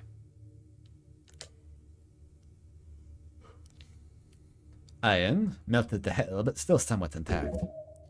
Not as affected by the fire as some pipes you saw in the central tea shop chamber. Anything else? The frame holds nothing else. It wasn't a clue. Another door? This is a shelf. With money in it, yo! The money didn't melt.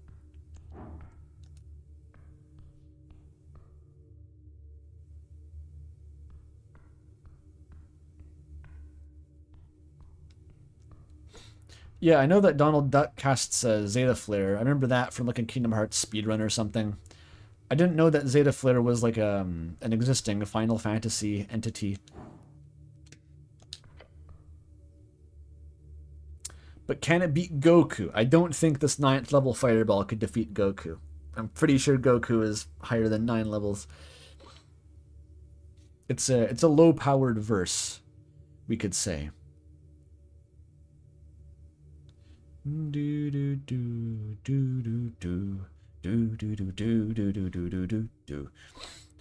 the floor beneath the shelf, you find a pile of broken porcelain.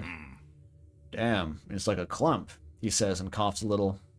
The heat must have been extremely intense at the spot to cause such an effect. Pick it up. Grabbing the edge of the cup reveals how stuck it is. You can't move it an inch. They've been deformed by the fire. The heat must have been thousands of degrees. Pull harder. It would only break. No use. I'll stop looking at this, I guess. Most of the clues are just like, the fire was really hot, dude. Fucking crazy how hot this fire was. It reeks. I guess the more interesting thing is what the fuck was in the brewer. Was it some sort of poison or like a chemical reagent? Did it cause the blast? Probably not, because this thing would have exploded if it actually was an explosive. The fireball came from the back. It's a miracle the chamber is not completely collapsed.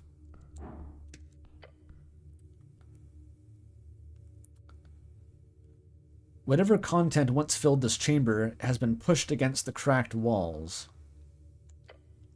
The dwarven masonry is damaged in various locations and everything. Every single thing in this chamber is burnt. This is the center. Oh, this is the back room they were talking about. I thought it was up top. This is the center. But where exactly did the explosion originate from? Beware, beware. You're in for a scare. Bap, bap, bap, bap, bap. I can check a lot of things. Check the debris. Just a quick search reveals nothing but charred rock and iron scraps. Oh, it was 5 billion pounds of thermite. Casting nuke. In Noita, you can cast a nuke. It is a spell. It is a spell called a nuke, which summons a nuclear bomb, and usually you immediately die. It's funny.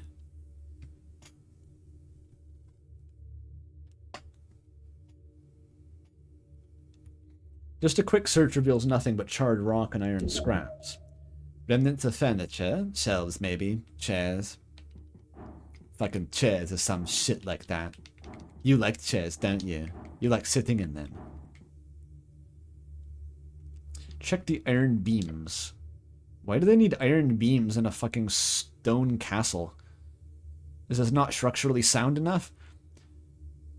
Once they stood upright, holding the ancient tunnel. Oh, they stood straight, holding the tunnel upright.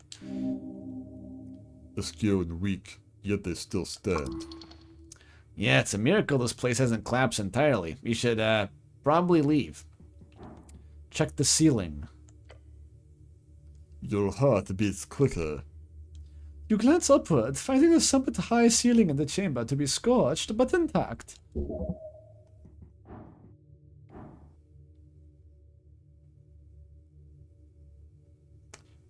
Huh. So I'm picking up a bunch of bonuses here from checks I've done previously. Every mention of blue flames. What about the Sphinx? No Sphinx bonus? I know it was caused by a spell. Your thoughts, Snell? Your name kind of sounds like spell. Would you have any thoughts? He removes his sleeve from his nose and mouth. It's a damn blast zone. Any theories? I'll tell you what I think, Cleric. I think, and I'm fairly certain of this, that a very powerful fireball spell was cast right in this spot. Clearly. But look, I'm no expert. Exactly how that would happen is confounding to me. So let's both just look over the debris and bring as much information as we can to the old lady. Why do you think a fireball? He shrugs. Pretty common spell. Powerful. Wouldn't be the first time either. Norvik's seen his fair share of renegade wizards over the years.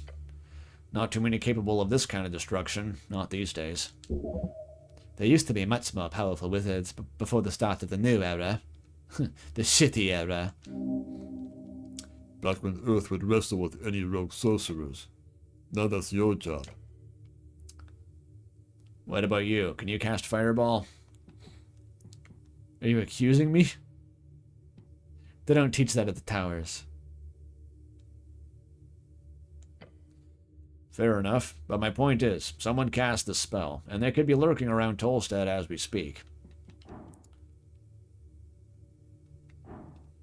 Alright, take the test. It's an easy one.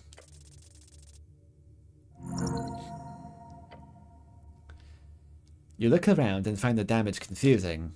While centered in the chamber, the damage appears uneven, as if the force of the explosion was struggling with itself. With that thought, you receive a vision. Replaying the event in your mind, an explosion. In a chamber. Conflagration spreading. It just doesn't work. However, you experiment in your head with the idea of multiple explosions. Suddenly it clicks. You start counting. 1, 2, 3. It's not enough. Looking around from the chamber, you see several points in which the fire clearly spread. The explosion is... no. Explosions. Explosions multiple. Your companion lifts his head from whatever scraps he was looking over. What did you say? You keep counting. 4, 5, 6. Even that is not enough. Fires, the immense force. 7, 8. You point at the last spot on the floor you can see, near the west wall where you're standing. 9? 9 of them. The goblin's gaze dances around the chamber. More than one, he mutters. You're about to blow his little mind, aren't you? Ooh, alright. I thought maybe we'd be a few days deeper before we were getting to that part of the Snell quest. Hold up 7 fingers.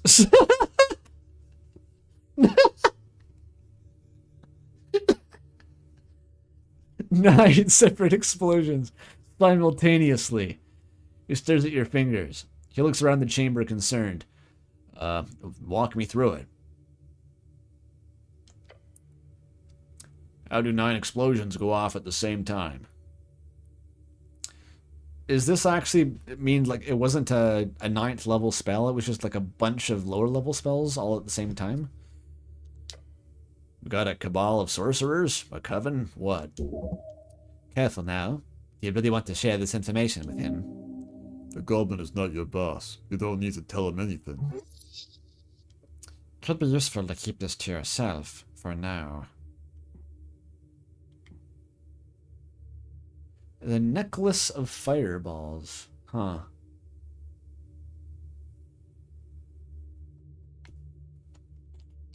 Tell him. Necklace of... He says and pauses. Huh. It's the only logical answer. Like the assassination of Priestess Iona. Ilona? The assassination of Priestess Ilona, the inciting spark of the Coastal War. An imp blew up an airship in Blood City Bay containing an elven diplomat.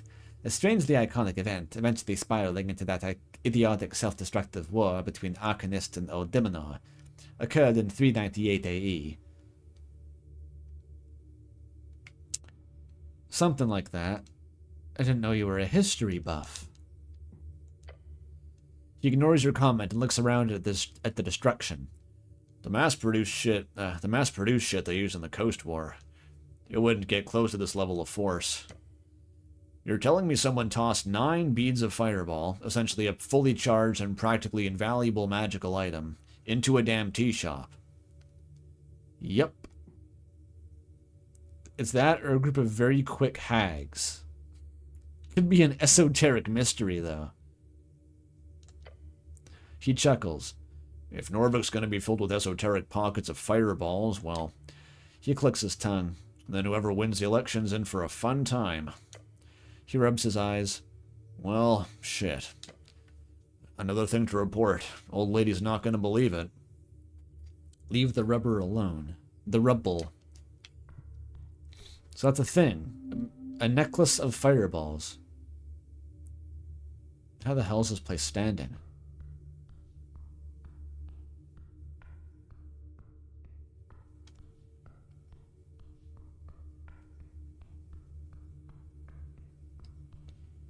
Why is there just a giant painting at the end of like a fucking dead-end hallway in the back? There's nothing here. Maybe tables? Maybe this was like a little alcove. That's probably why. I'm thinking like fucking secret passage, blueprints, painted world shit.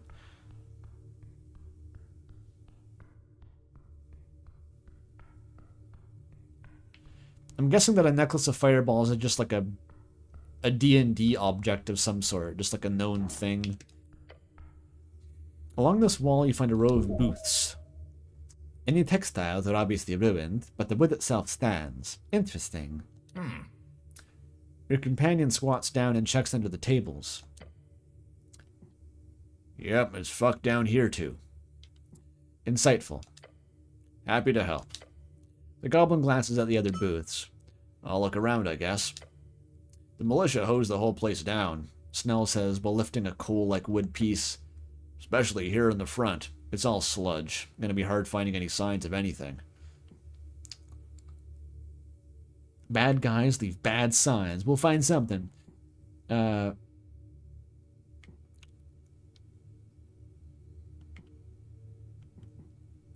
We've done this interaction out of order, clearly. I'll continue looking at this central booth, I guess. You focus on this particular booth, or what used to be one. The textiles once draped over the seating have turned to ash and charred along with the expensive wood. Along with the water damage, the elemental forces here are intense. The stone tables remain standing for now, scorched like the dwarven architecture. Yeah, no, I'm not finding anything here. I'll check with the other booth. He lifts his head and sniffs. Keep looking for now, but let's not waste too much time here. He's ordering you around. You can't do that. The row of booths are still there, still burnt to a crisp. I can investigate further.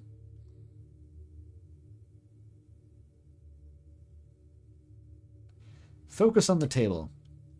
Glancing over the scorched wood, you find it simply burned like everything else, barely existing. But wood is wood, intact wood, relatively speaking. It's still quite strong, wedged along the stone bench. You lean on it. You strain. It takes some effort, but soon you can hear the wood fibers twitching. That was a failed strength check? It snaps. You hold a piece of wood in your hands. Why? Your companion gives you a confused look. What, it wasn't ruined enough for you? It's a souvenir. Great, tea shop debris. I'm going to store this in your house, by the way. Okay. Looking at the piece of wood, it's been infused with fiery energies. Looking inside the burnt wood, you see a sliver of a live bracken. The thickness of the survived and burnt wood suggests a certain level of heat and firepower. If this was caused by a fireball spell, a regular third-level spell wouldn't do this kind of damage to bracken. Interesting.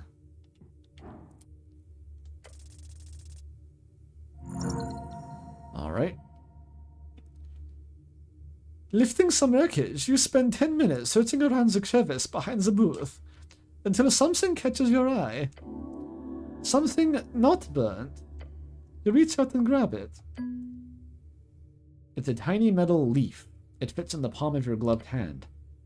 As you wipe off the soot, you find it in a strange condition. Its intricate design shows both value and style, but... You feel the tingle down your arm. The tiny leaf fits in the palm of your gloved hand. A magic item. The brooch is half melted. A magic item does not get destroyed like this, not by anything but the most powerful of magic. It simply does not happen. You glance over to your companion. He hasn't spotted your find yet. Just pocket it. What if it's good? Oh my, the klepto in me is just saying take it. What if it has good stats?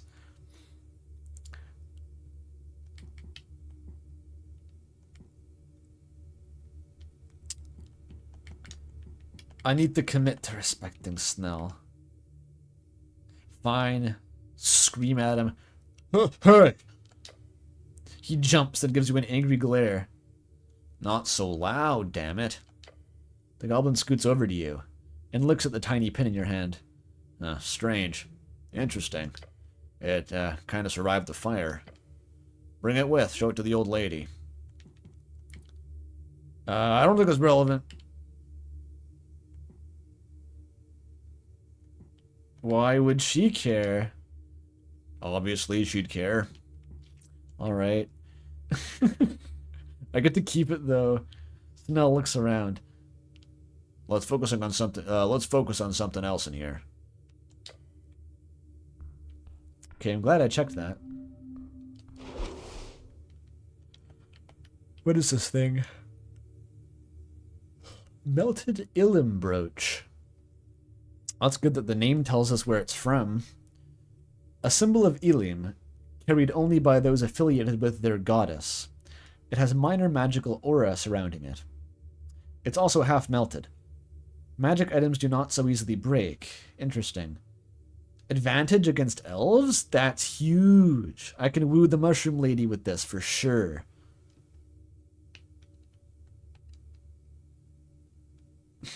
Dump wisdom more.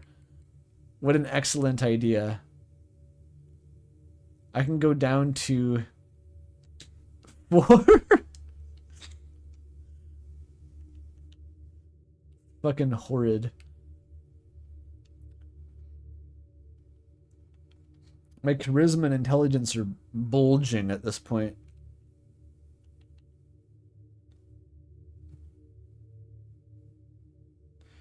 Dex is only +1. Can I get that any higher? I don't need the extra point in intelligence from the zine. Oh, but I can get another extra useless point in charisma instead. I thought I had a dexterity literature. I don't. Oh well. Reaching the barely sapient levels of wisdom. I'm actually going to turn into a large language model. I have no internality, no experience. My life's dream is to make myself into a philosophical zombie.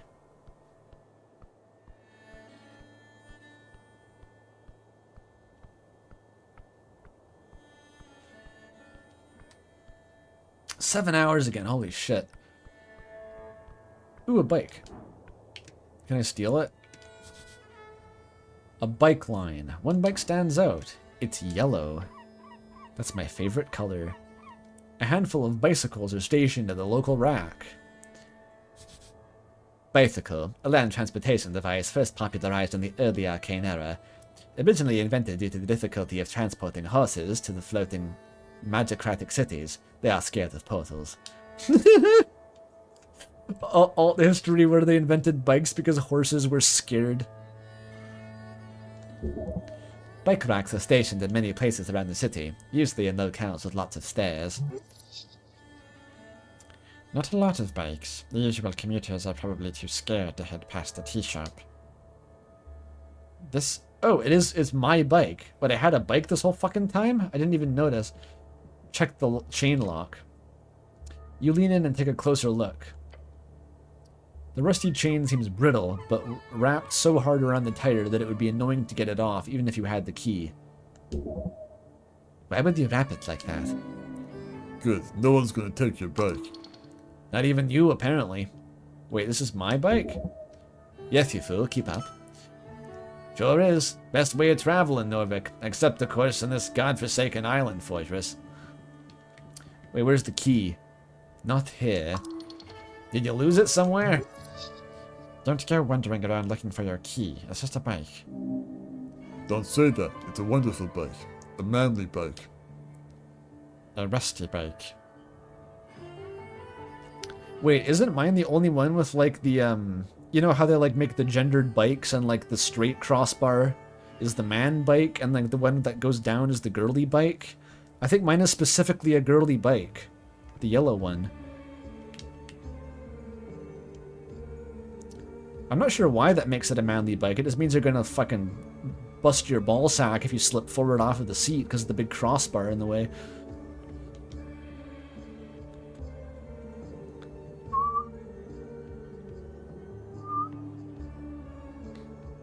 Mountain bikes versus beach cruisers? I don't know such things. I only know girl bike, boy bike.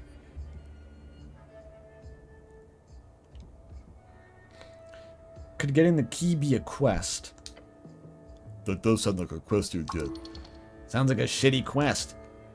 Find the missing key. The mystery of the bike key. Yeah, something like that would be perfect. The key's probably at the bottom of the river, along with the rest of your dignity. Fuck, I used the wrong voice. You see anything weird about this bike, Snow? No, it's a bicycle. He's impressed. Do you like those?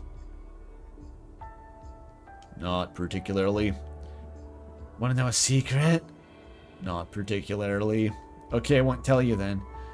Please keep your secrets. Especially if they're about milk. I love this bike. Uh-huh. If you remember where the key is, I can bring the, can I bring the bike with me? He takes a breath. First of all, don't ask me. You're an adult. Do what you want. Secondly, how the fuck are we gonna take a bike around Tolstad? You're gonna carry it? Up and down the stairs? The bike rack is set up here so that people can leave the bikes before heading down the stairs to the water line. I could do that. Oh, you could, yeah. If you find a pocket bike, that's another thing. Fucking pocket bike? A pocket bike, a popular magic item. Mass-produced during the late Arcane era, but there's a dwindling supply these days. We need to bring back the wizard fucking autocracy they had going on. They had cooler tech. That's all that really matters. What is democracy good for if you don't have pocket-sized bicycles?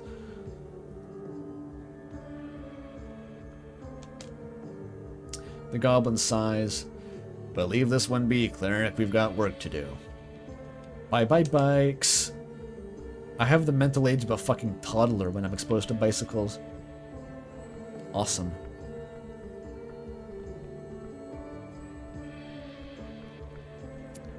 I know that having wizards rule over you with no recourse sounds bad, but consider this. We could make, like, cool moving sidewalks, probably, with magic. Thunderous applause. Wizards are re-elected. Like, it would work. What if you could send emails?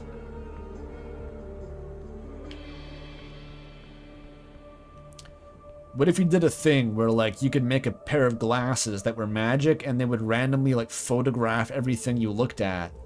And everyone would know that they're doing it and would sort of avoid you on principle because it makes them uncomfortable. Imagine if we had that. This is the power that magocracy can grant us.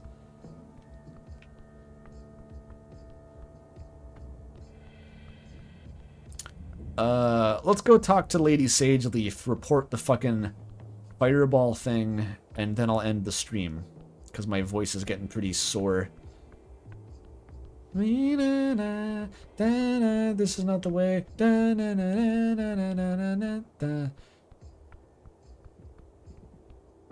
The fuck? There we go. Push her off the edge! Sorry, intrusive thought.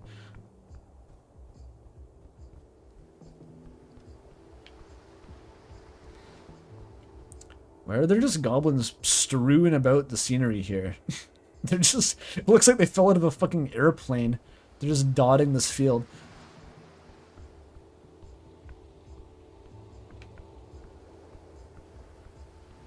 Can magocracy give you airplanes that are also your wife? Fuck yes it can. All those wizards were plane fuckers back in the day. Tank fuckers too. Pick your poison. Any inanimate object you could imagine being attracted to, those wizards are doing all sorts of weird shit up in their ateliers.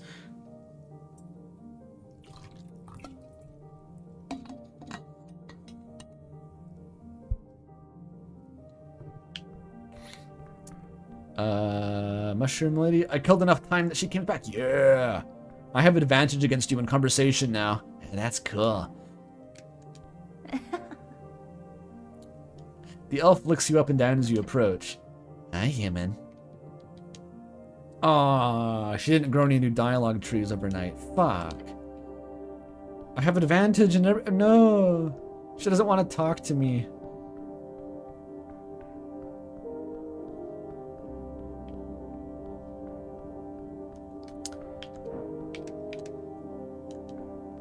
Wait, what? I keep clicking that button. No, don't do that. Don't do that. The goblin glares at you with his muscles. I found something. I have... Wait, where's the option? I have tea shop to report. I actually do, but I can't report it though.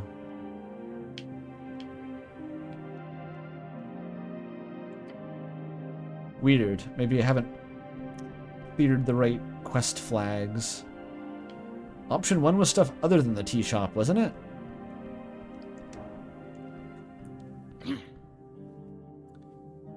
I have some other stuff than the tea shop to report. Yeah, this interaction. There's still more to find. I gotta finish the investigation. Oh.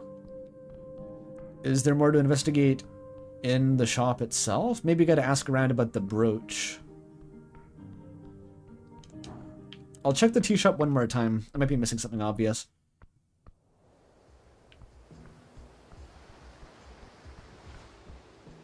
Your police work is insufficient. Go and do it again.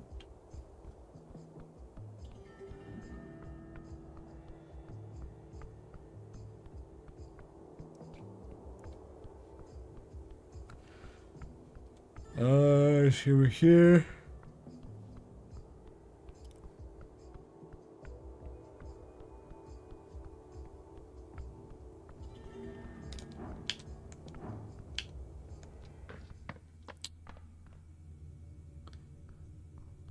Yeah, that is what I was thinking of, the Outer Wilds. There's more to explore here. You fucked up. Are you sure you want to continue? Oh, it's this. I didn't even see that. La table. A flipped table. The only not disintegrating thing in the central chamber is the stone slab. It's just very, very cooked. Maybe. Leave it alone. Your arms cannot carry that burden. Ah, yes, a table. It must have been flipped over recently by the force of that explosion. You want to flip the table? It's damn heavy, but maybe we can do it together.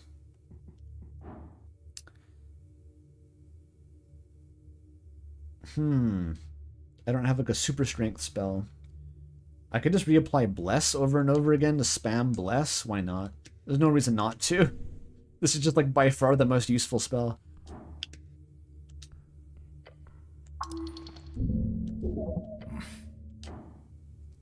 Okay, let's do it. Oh, with advantage. This should be easy. Never mind. I failed with advantage and with Bless and with Snow. Great. You make your best attempt, but the big block of scorched wood just won't move. Damn, The goblin says, panting. heavy. Even with Snell, it is pretty heavy. There is something interesting here. However, make sure you look around first. I could just pop shards of Jor to do that check, but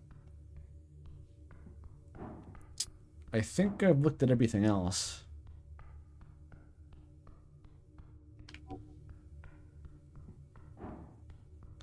Yep. I've got the shards. Shard it.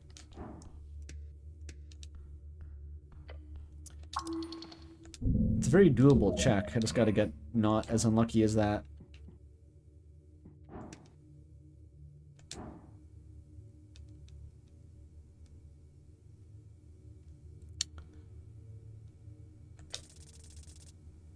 Just barely. Oh, I forgot that I had Bless. You grab the thick table with your gloved hands, gripping it firmly, strongly. Strongly. Snell copies your movements. On 3. 1, 2, 3. Flip the table. The feeblest suggestion of them flipping it. Guess we do know Mage Hand. Strength. Ugh. You stare into the dark corner of the tea shop. Oh, it's a dead body. I didn't fucking notice the dead body. Okay, that's a pretty big thing to miss. Oops. Oopsie, yeah, I investigated the scene. It's all clear. I think it was a fireball necklace. Then, like, they send in the remediators and they instantly find a fucking charred corpse. They'd put me back into the river, I think. Theme of detective.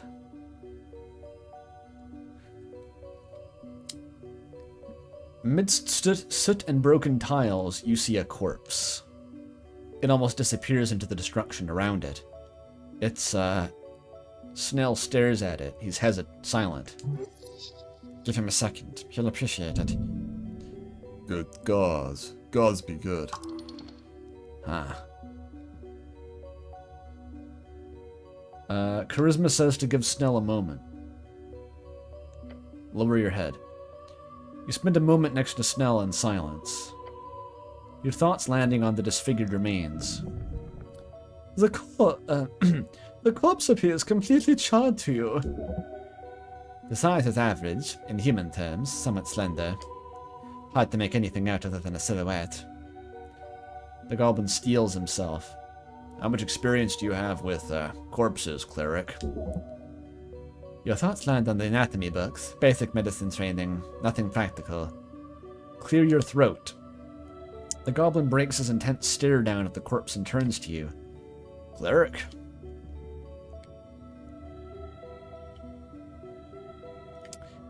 Not much. What about you?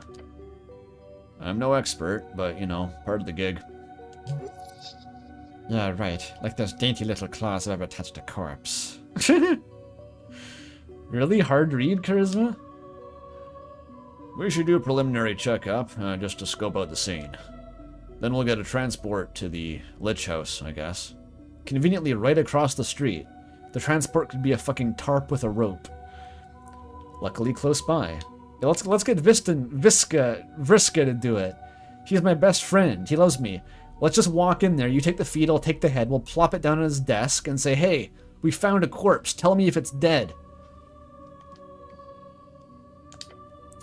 Uh-huh. I'll check the head. You, check the hands or something. Step up. You take a few careful steps up to it. Kneel down.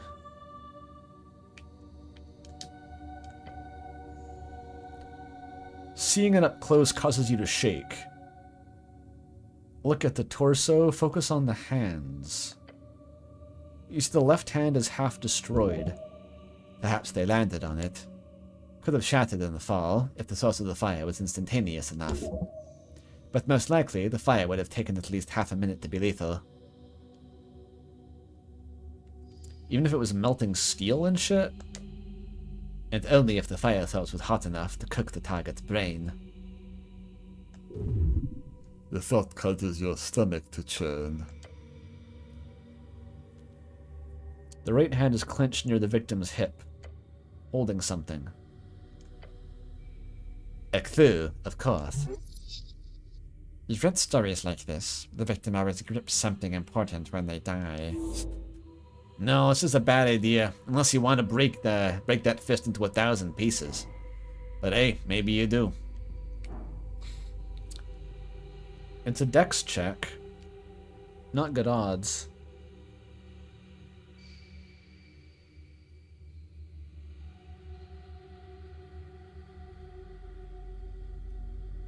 Why not just save this until the examination later?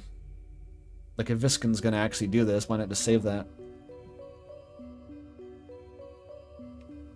Grease the hand. I am not allowed.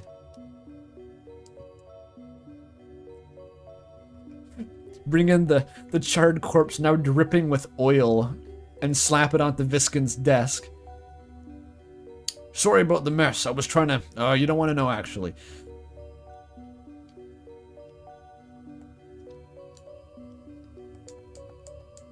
How do I leave this menu? Okay. Yeah, it's for the best to leave it, yeah. The mortician will handle it. Look at the torso. A dark mass, once skin. Now appears to be a burnt solid mass. The intense heat caused a rapid muscle contraction, freezing the woman in place. We've decided it's a woman? She placed herself in this position, most likely to take cover from the explosion. Nothing but blackened, brittle carbon residue. However, you're quite certain this was a woman. Strength success! Yeah, I can tell. The mortician will have to determine that. Whatever led her to this corner, it was quick. Woman, unknown age. She crawled up in this position moments before the explosion. She did not suffer. Says who?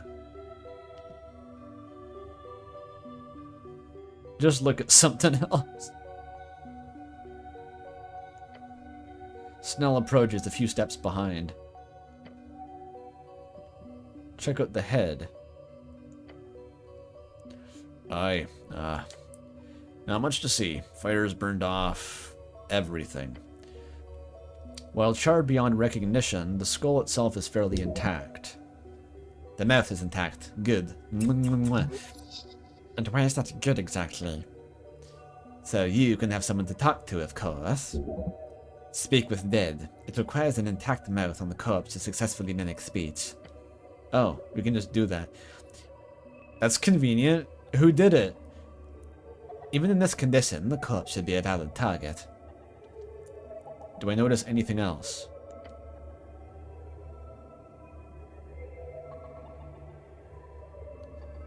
A good question. Looking for distinguishing features, you do notice something interesting. The ears. Ears. Ears? I've seen ears before. Look at the ears, Snell. He squints. Barely there. What about them? Is the shape off to you? No, look closer. I have no idea. I'm making Snell do it. Sure, what am I supposed to... He tilts his head. Oh. Oh. Wait. Despite barely keeping a recognizable form, what remains of the ears have a peculiar shape. They are sharp, pointy. Oh. Pointy ears. He looks around. An elf. There's only one humanoid creature. No, wait, what the fuck? There's only one humanoid creature on the coast with a body of this size and pointy ears. Not an orc, not a gnome, not a gnelf. Actually, no, it is a gnelf. Mutter to yourself, and not a human. The goblin takes a step back. No chance. Denial. For both of you. It's unbelievable, but...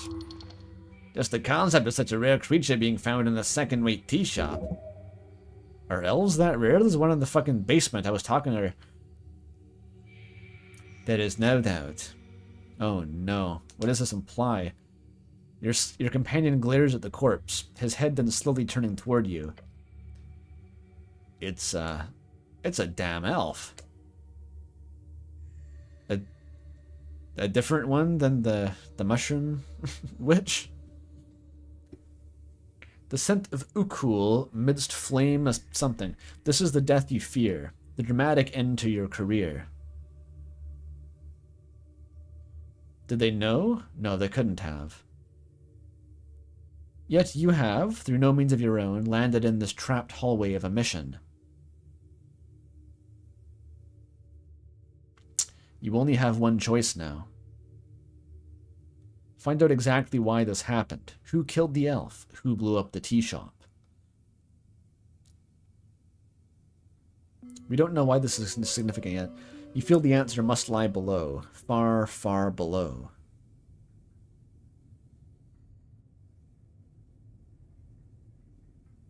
Hey, it's the duck. Looking good, my man. Are we astral projecting? I know we're down there.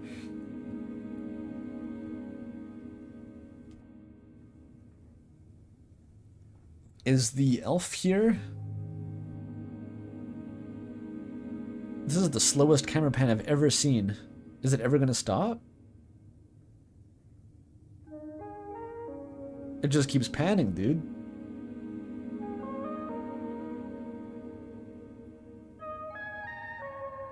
It's still going.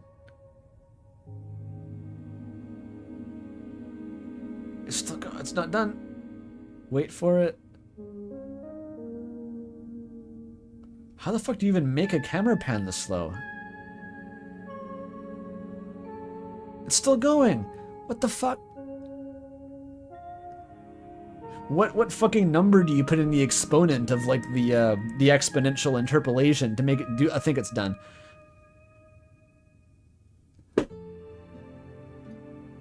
It's done. Jesus.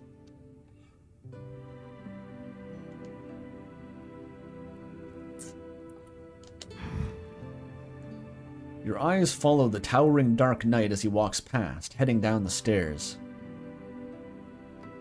Can I click that? Duck, nickname for a warrior who fell in honorable combat and then later revived. A sort of a synonym for coward, but not necessarily. Oh, so I just knew that. Okay.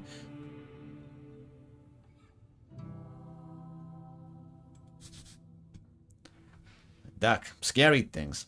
They used to chase you when you were a kid out in the country. The body is secured. Good, good. The pale man answers behind his desk. Snell leans against the iron slab, his eyes fastened entirely upon the elvish corpse across the chamber. Where? Bless expired? Fucking hell, every time.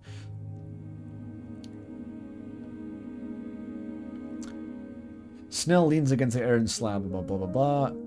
I think I expected a dwarf. Huh? A dwarf. Make a manly grunt to acknowledge? Why? The tea shop used to be a gathering place for the Asgals. My first thought was infighting, or political assassination. But an elf. There's like 3 of them in the entire city. What should I say? Ask him about it. Like, how fucked you both are. Just speak. How bad is it? The Elim are powerful, even in Norvik. If one of their own got offed, yeah, that could spell trouble for sure. It should be easy to identify an elf, right? You'd think, but I'm guessing it'll be impossible. Out of the 3 in the city, you check which 2 remain? Make a feminine grunt to greet him. She's like, what? Sorry, I didn't make that noise. That was Viskin.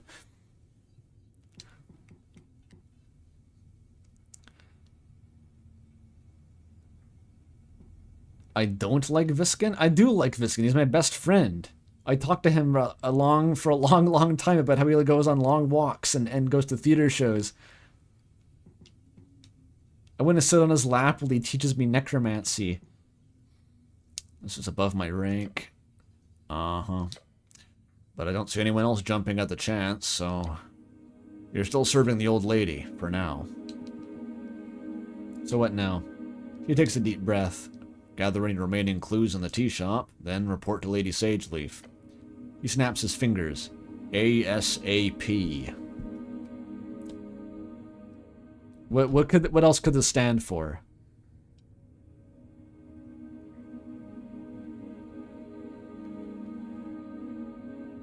I'm too tired to think of anything. ASAP means as soon as possible. I mean, it means as soon as possible. Silly modern slang, also a popular brewery in the log district called Arnold's Sleepy Armageddon Place. And that's not a joke. Hipster bar. You hear the pale man clear his throat across the circular chamber. Ahem, cleric, I am finished with my report. I want to check the corpse again. Yeah, obviously also, yeah, you also obviously want to do the thing. What thing? You know, the thing. He holds up his hand to his mouth and mimics talking. Oh, I know the thing. What is like the chests? A mimic, a horrifying shape-shifting monster, capable of copying the looks of any object it discovers, although with some size limitations depending on the type. If you touch it, you'll get stuck and probably eaten. Elaborate. He groans. You know, the thing you clerics do with the corpses. Oh, what's it called? Yeah, when you speak with the dead. You've never had the chance to cast Speak with Dead before coming here. Speak with Dead. The spell. Oh, it's just called that? Right. Yeah, that one.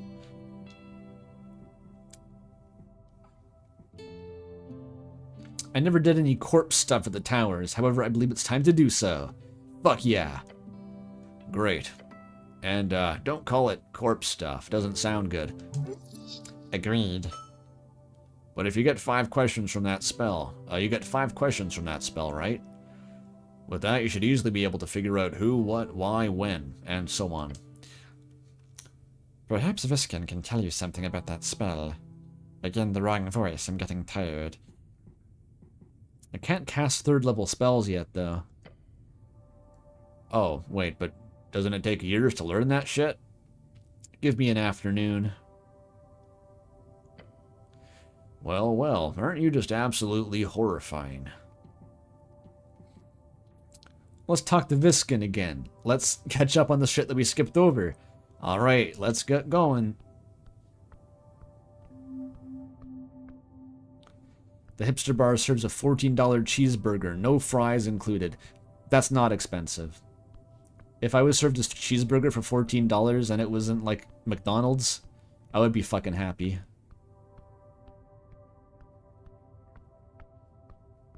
They're Canada bucks, though.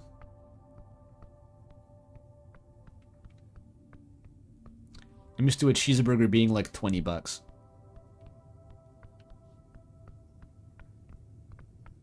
Oh, there it is. The camera didn't pan far enough down to fucking see it after all that. What are those objects? A note next to these says, magic items belonging to deceased. What are they? Bracers of Thievery. 2 dexterity? I want those. Can I have them? Sure. This elf had fucking beef bracelets on? Yeah, I'll take that evidence. Why the fuck not? Sure, we plucked them off a charred corpse. Might have to boil them in vinegar for a while, but useful. Iron and leather bracers marked by symbols of Elim craftsmanship. They are extremely magical and grant the wearer an intense improvement to sleight of hands and trifling related activities. Useful. I'm carrying this evidence securely on my person, in case I need it. There's no elves around here yet. I can take this off.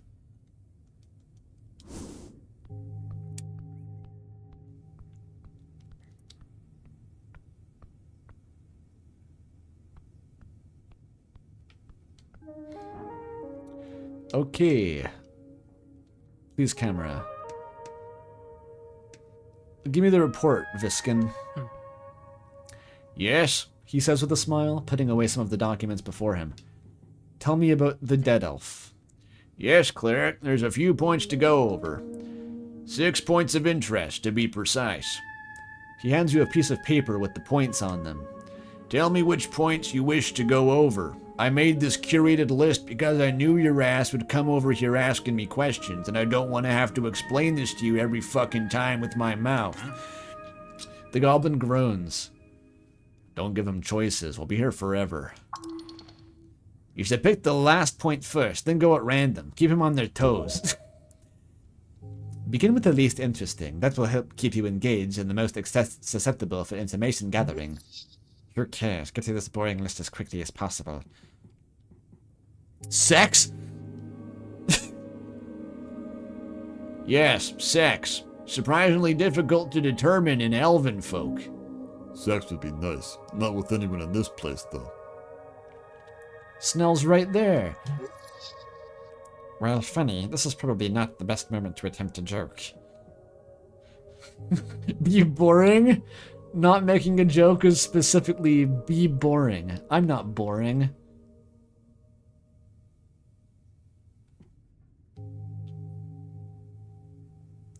What? None of these jokes even make sense. Like sex. I know, it's like the Latin numeral 6 is sex, but you're not asked. That doesn't sound like a joke. It sounds like I'm just confused. These jokes suck. I'm gonna be boring. Fuck this.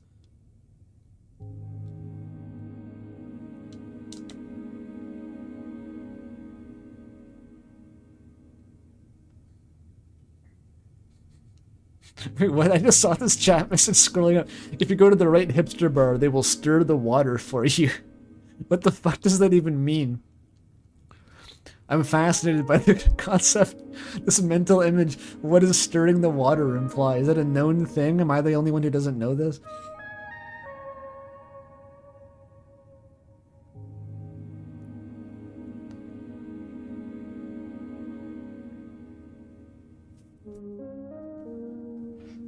Proposition the Necromancer? Not like fucking that. Come on, I got a high charisma stat.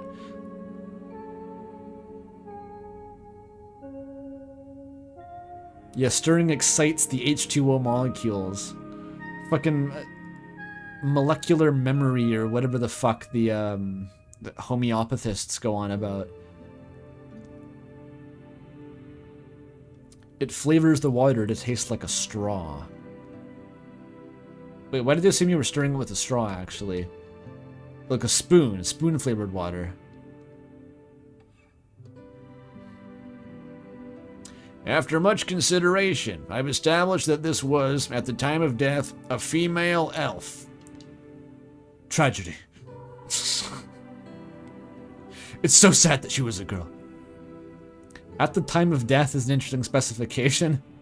Can they change? I wonder if that's an elf thing. Good to know.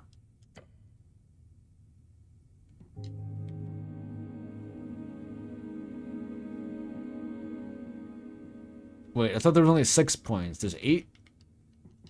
Whatever. Point 1, the transfer. What kind of transfer? Yes, it went fine. The body was ruined, of course, but still intact enough, thanks to the charring, that gentle repose did what it should. Then I had a subordinate carry the corpse, wrapped in silk, a special fiber material. With minor damage, the transfer was completed. Folk identifier. It is an elf. Yes, your preliminary assumptions were very much correct. While even the teeth have been ruined, the fangs presented as clear evidence. This is an Elim elf, one without horns or other bestial alteration. The intact mouth. It is, which means you were able to cast Speak with Dead, cleric. Can't you do that? I'm sadly not that powerful, nor authorized to handle such magic. Fucking of course you weren't. Level 17 ass necromancer over here. Sure you can't do that, whatever. Point 5, Elim identity. This elf is clearly of Elim nature. Getting in contact with the embassy would be smart. Or foolish. I suggest speaking with Nicholas Darrow or his Valkyrie. Yeah, that sounds like trouble. That embassy is on the other side of town. Plus, they're not exactly known to be too welcoming of inquiries. Hands. I found an object within the elf's grasp. However, it had a magic seal on it, causing it to break upon interference.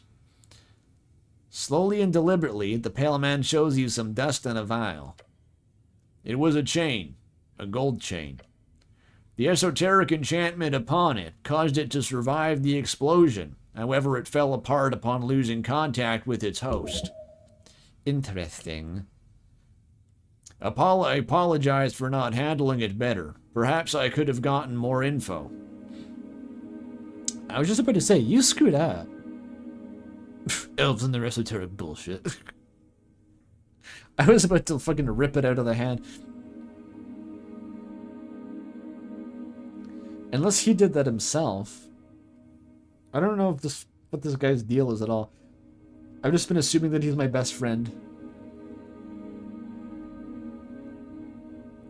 Fucking esoteric bullshit. Indeed. I'm not sure how to look further into it, but it could be good to mention it to Lady Sageleaf. Cause of death. Fire. The easy answer is usually the correct one. She was incinerated instantaneously. The final shape of the body informs this judgment. I cannot determine if she sustained any minor damage before, but the way she ended up makes it clear. She was moving until the fire erupted. That is all. Point 8, it says clerical compensation? No such point, cleric. What else? He's quick. What did I want? Money? For what? He did the work. I have what I need. Alright, good. Now listen. Speak with Dead is a powerful spell. Where can I find it? Straight to the point. Necromancers are rare in this city. Some specialized clerics are taught it, but few are powerful enough to know it innately at 3rd level. However, for lack of a better way to put this, I know a guy. The guy is me, but I'm not gonna fucking tell you. Can I trust this guy's guy? He wants you to pick up the spell so you can use it on the corpse. So it's in his interest, somehow, that you get this spell. So, yeah, maybe. I can't get the spell from the towers.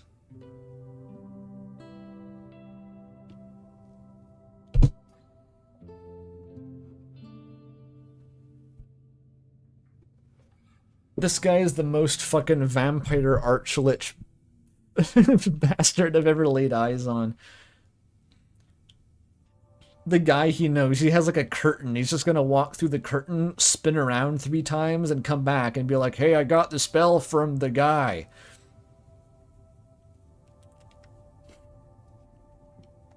My friend who you won't know the name of.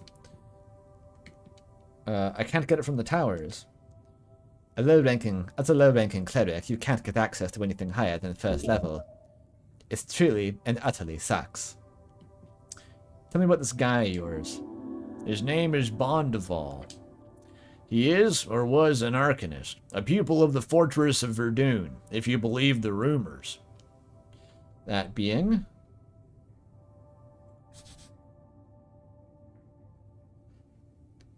Fortress of Verdun, a perfectly square miles wide urban expanse placed at the center of Verdun Hills. Nothing grows around it, and there are no entrances. One of the great mysteries of Ascan, one said to be the cursed city of some forgotten magocracy. Those who've attempted to scale its wall and survived say it is filled with undeath and general negative energy. Very bad vibes. A cursed and evil place. You've heard about this in a story once. You've heard about this in the story since you were a child. Surely this is a necromancer. That's what they built around the town of Echo after the fucking incident. A necromancer. Bondeval is an eccentric fellow. You may find him down in the crypts. Alright. If you treat him well, he'll surely share his knowledge with you. Once you're in the crypts, one of the western coffins has a handle that may be rotated. Do so, then pull. His private area will be revealed. Sounds esoteric, sounds cryptic. Where sounds hot. I want to reveal some private areas. Not necessarily with you if you're not into that.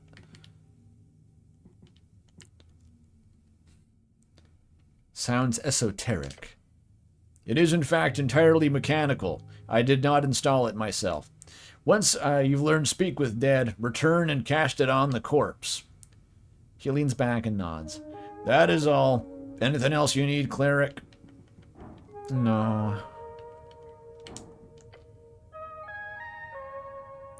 Snell, we need to reveal the private area. Is the crypt just this place, or is that the place the duck was guarding?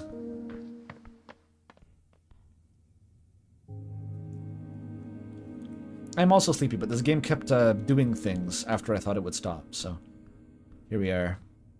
I don't think this is a crypt, necessarily. Or maybe it is? One of the coffins. There are no coffins here. It's just slabs. Okay, let's do that later then.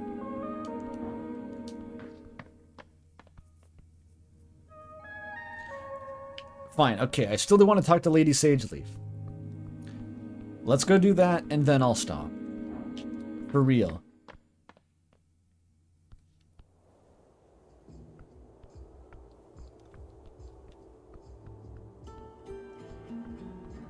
I'm stuck. Snell, help! I can't get down. I'm stuck up here.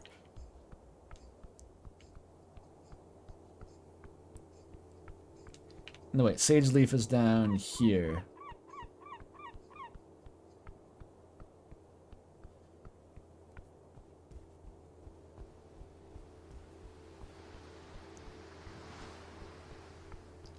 Da da boo dee da boo die. Why is this in my head now? Fuck, fuck, fuck, fuck, fuck, fuck. One more try with the mushroom lady. Wait a minute. Hang on, hang on, hang on, hang on, hang on, hang on. Hang on. Don't wear this alien shit around her.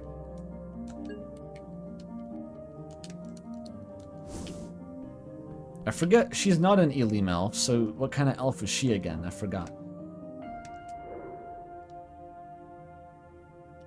It doesn't say. I can re-behold her, though. Can I suit up in, like, charisma improving? Oh, it's wisdom.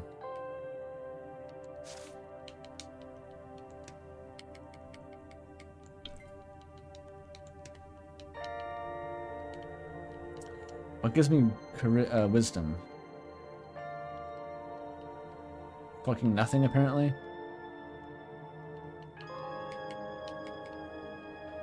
Never mind.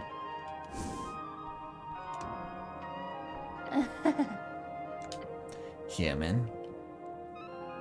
You found an elf in the tea shop. What are your friends? Hang on, no, I want to know what kind of elf she is, because I don't want to admit that I forgot. Can I deduce this?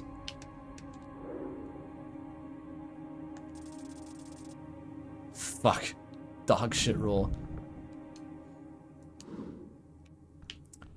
Whatever. Shitty conversation's better than nothing. Pimea. Oh, it's in Finnish? The elves are Finnish? Even better. You found an elf in the tea shop. One of your friends. Just fucking whatever. Yeah. Her normally wide smile fades. An alien, I presume? I do not consort with their kind. I'm afraid I cannot help you in any way, apart from offering you a free piece of advice. A tip, if you will. Only a tip? She makes a coughing sound. Tread carefully. The roots of Elim grow far and deep. They will strangle you given the chance.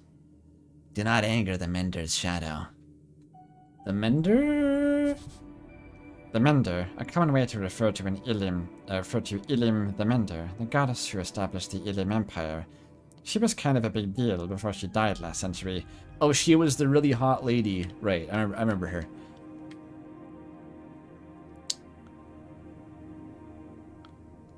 The Mender's shadow.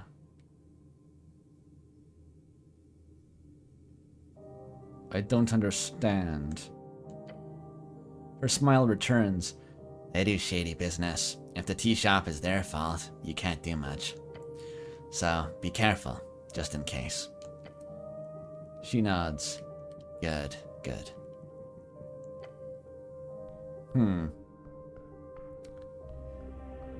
Finding elves tied up in this has escalated this to like DEFCON 1, it feels like. It's like I found a weapons-grade plutonium on the scene of the crime or something. I'm trying to think what would escalate it this much in the real world.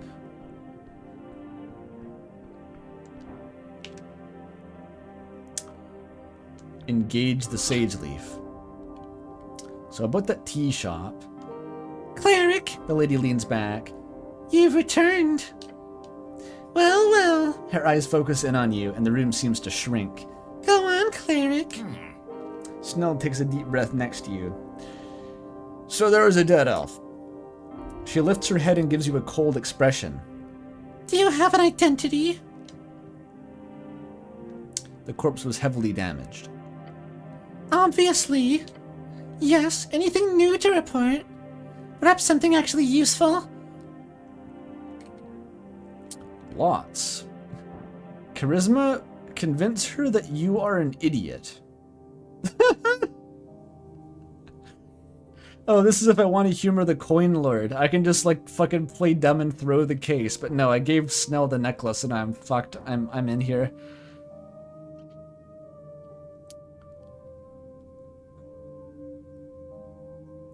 DC 18? Look how many bonuses I have for this. Holy shit. A brooch survived the flames. A brooch? Show me, now. Hand it over. The lady inspects the leaf in her tiny hands. Tacky, stupidly elven, and magical, Her eyes lift, landing on you. yet also ruined. Magic items are not supposed to break. If this brooch was indeed destroyed by the Inferno, then the origin of the fire must have been magical. If?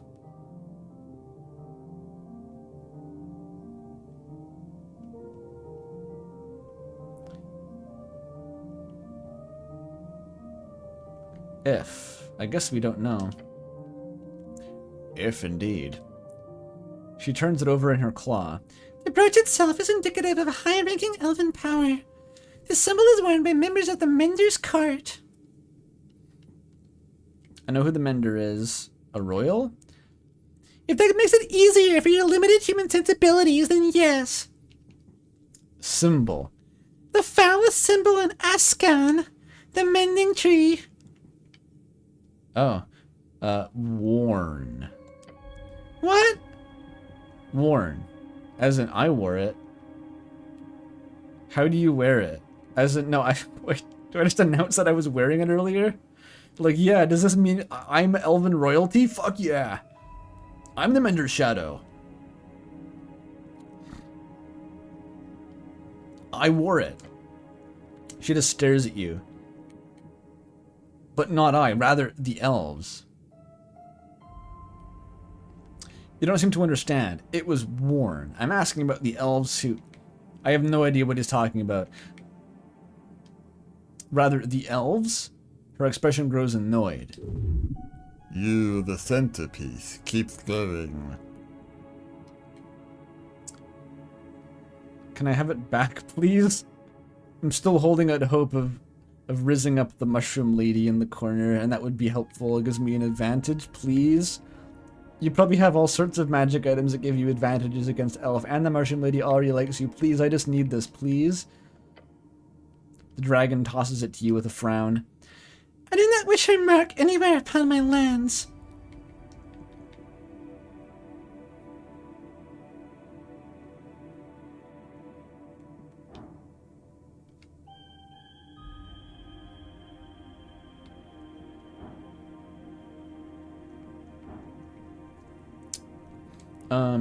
Okay, tea machinery was active at the time of the explosion. A tea machine? Snell exhales. The tea machine. Tea machine, yeah. It was in the process of brewing tea. We even found some tea leaves inside. Interesting. Considering the shop was closed at the time, that's quite the clue. I forgot about that. She's right. Fuck. Yeah. Yeah, we knew that. Perhaps this elf was making tea. Perhaps the elf expected company. That would make sense. One more question. What kind of tea leaves were in the machine? Why is he interested in that? Snell gives you a glance. Show her the leaves. She takes one sniff at the dry leaves and frowns. Ukul. Ukul, the jewel of Kargameth, means endless pillars in Primordial, a natural wonder of the world, an underground city where all elements live in harmony. Rivers of water and lava intertwine, and clouds gather around the forest of enormous stone pillars, a paradise far from the coastline and the sea. Sounds like a nice tourist town. A Kargameshian plant. She is hiding something, but what? Next, what else? Metal door was melted off its hinges. Melt? It was bent, the metal bent. I funded that shop. The door was hardsten, was it not? Dwarven made. It does not simply melt. I double checked, it was hardsten. Her face scrunches up. To melt hardsten, that would require incredible heat. Something like a 7th level fireball would do the trick.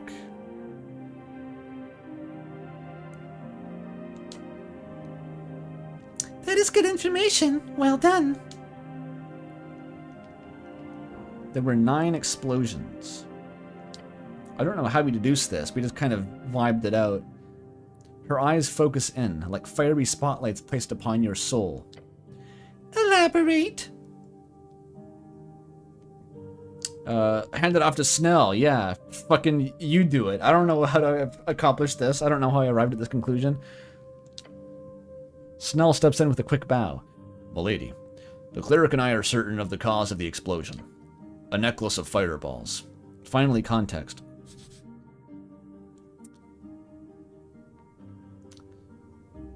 A necklace of fireballs, a magic item mass-produced during the Coast War. Rare to find in the post-war era, especially with more than a handful of beads remaining. She scoffs.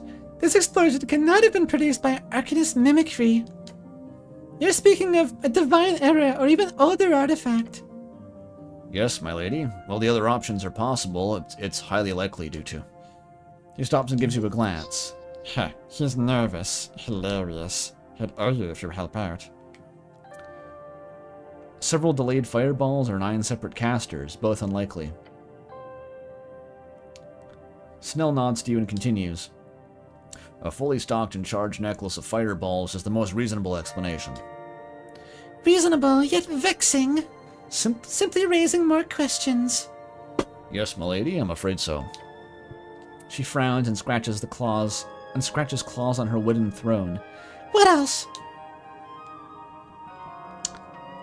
If this fucking zine was there, I'm sure she's really interested in that. Whatever. She hits the wooden throne, giving off a loud thud. I told the damn bird not to stock that magazine. She shows her sharp teeth. Might have been a leftover? He did. Shut it! It was never there, cleric. The undercommon is banned throughout Tolstad. Permanently. She lets out a frustrated growl. Those gnomes, I should have had them strung up. They didn't even hire good writers. Gnomish zines. We hear Snell let out a slight groan. You set her off on a rant. Nice. An indestructible magazine? Ridiculous. I could imagine a book perhaps, but what did they think? Who reads a magazine more than once? Except those ignorami Comifusi cerebris. Those. My line of sight just hit cum like a fucking concrete block at highway speed, and I couldn't proceed for a minute. She slams her fist on the throne. Ates esotericae eliciate de patant punitui presentis verberibus in foro. Is that draconic? You've broken her, cleric. The goblins around the chamber appear to nod and murmur in agreement, while Snell is just staring at the ground. I agree. He finds his voice. Indeed. However, the presence of the undercommon is, quite interesting. The lady appears to calm down. Got her speak in Latin. Keep my Glock at the Vatican.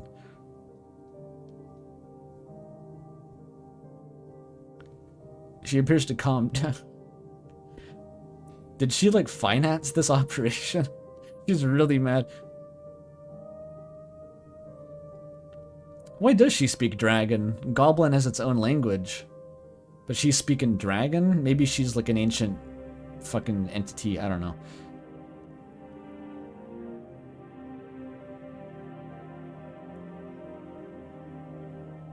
She is called the dragon. She appears to calm down. From our previous investigation into this travesty, we know the undercommon is indeed immune to all types of fire. This is clear proof there was fire. Should I mention that the magazine looks pretty interesting? Fuck. It's evidence of fucking something. I don't know. It's not. What is this evidence of? It's indestructible. It doesn't even mean fire. Should I mention that it looks pretty cool though? It would be funny, but don't. No. I'm not even allowed to do it. It's evidence. Yes, okay. She takes a deep breath. What else? Okay, this is trivial now. I've stacked all the evidence. I don't want to fucking walk away. Whatever. I'm not gonna pretend, play coy that I don't want to do the mystery in the fucking mystery detective game. Just do it. Deduce it.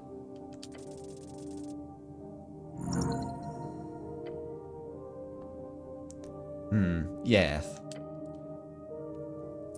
You go over the details, the broad strokes, putting the events into clear chronological order. Lady Sageleaf listens patiently as you explain it all. The tea shop owner was not there, but the elf was. And the elf clearly had reason to sit in the closed tea shop. The elf was in possession of a fully stocked necklace of fireballs. The goblin chieftain's lips curled into a slight smile, which then turns into a grim frown. You got excited for a second. Go on. He finds your explanation intellectually stimulating. Time to lay out the entire plot from the beginning. One thing that didn't make sense to me from the start was, why a tea shop? She shrugs. Why, indeed. He glances, Snell glances between his queen and yourself. Careful now. You know the truth. You understand it. An assassination? Overkill? To send a message. No one was meant to blow up the tea shop. It was an accident, a deal gone wrong. If the elf had the fireballs and she was the one killed, then it's not an assassination. And she was waiting to meet someone. It was a deal gone wrong. She contemplates your words for a few seconds. A deal, you say? Wouldn't surprise me. Drummer appears exactly the type to mediate nefarious business. I do not believe for a second this was a planned attack. There are too many important targets, so close. Had it been a simple fireball spell, perhaps. Snell, do you know how rare this artifact is? This necklace of fireballs? He nods. Exceedingly rare, my lady. Perhaps not, a single bead. Those float around the coast from time to time. Still expensive, but... Remnants of the Coast War. Each bead, if detonated together, would result in a blast of increasing power. 1 level per bead, and... 1 level per bead, and it starts on 3rd level, as any normal fireball spell would. 9 beads, that would then mean... The blast was above the 9th level? So there's no limit on the level? I assume that 9 was some sort of, like, limiting point, like humans can't go beyond that, otherwise reality explodes. But apparently if you just get enough fucking beads... These were mass-produced. Like, what if you just put a bunch of them in a pile? Like one of those YouTube, like slow-mo guys or something? Or like Styropyro? I bought 400 fireball beads, and it just puts them in his backyard. In a tote bin. And he's standing behind a tree. He's like... I want to see a level 400 fireball spell. See what it does. I wonder if it's exponential scaling or linear. I'm very curious. It was above 9th level is the point. Yes, cleric. Her smile widens. 11th level. Nice math. Oh boy. Simple math, the goblin says, looking concerned. Isn't that, like, against the rules? She scoffs. There are no rules. Not really. The Arcanists push boundaries beyond mortality and reason. She scoffs loudly and with an air of annoyance. I'm just impressed that Dwarven Masonry still stands. I assume such power would tear reality itself asunder. It's just a necklace. But no, it's simply scorched a lot hotter. It's kind of disappointing, actually.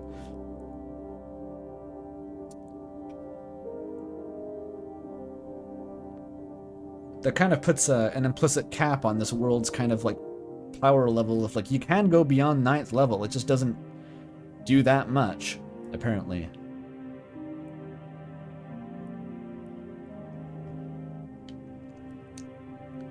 I should also mention, there was a gold chain in the hands of the elf. A gold chain? As in... That must be the necklace then. It actually survived the blast. It actually turned to dust after we removed it from the corpse. The goblin chieftain clicks her tongue and leans back in her throne. Interesting. Once spent, the cord chain must have retained some magic. Until trifled with, of course. The lady glances to Snell, then back to you. Well done. You've convinced me of this perspective. For now, at least. The lady grows silent before twirling a ring on her finger. How is the cleric's health, Snell? Health, my lady? Do you believe he could require some magical assistance? The goblin mutters and gives you a good look. Yeah. Oh, I didn't have to steal it from her and die instantly. She takes off the ring and tosses it to you. Do you only get this if you're pathetic enough? My constitution is terrible.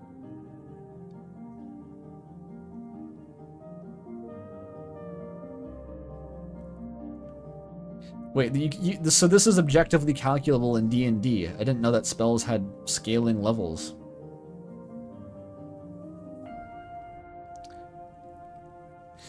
Oh, yeah, it's linear scaling, 1d6 extra per level. So no wonder it didn't do shit. Yeah, who cares about a 12th level fireball if it's just adding d6s?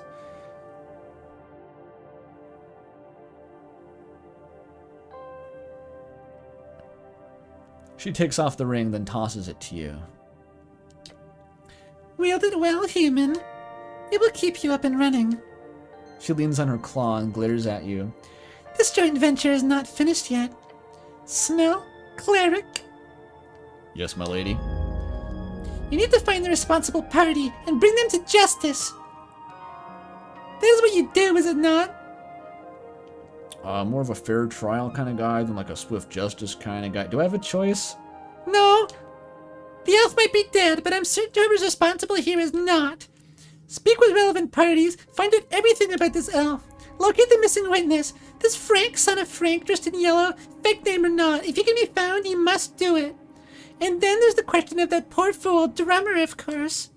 You have until the election, cleric. Be quick about it. Time is running thin. All right.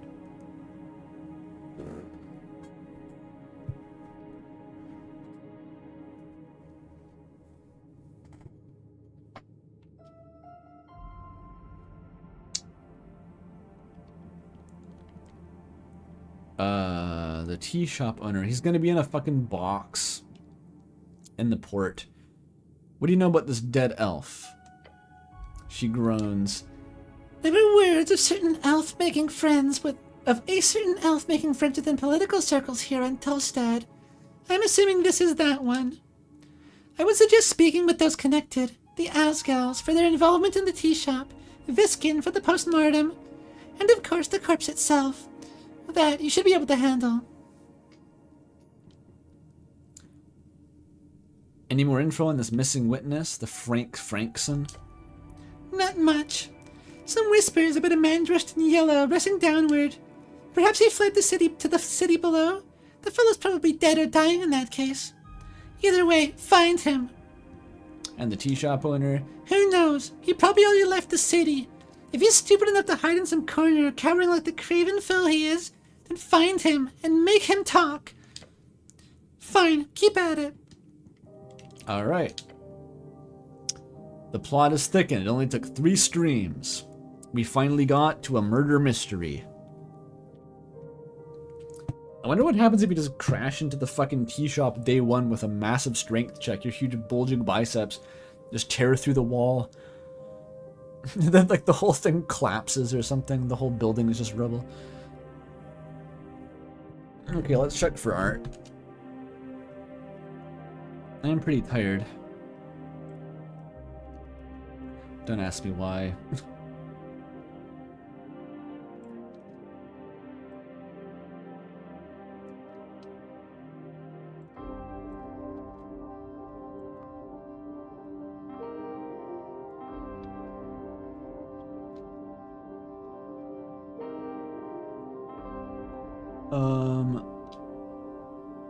Let's see.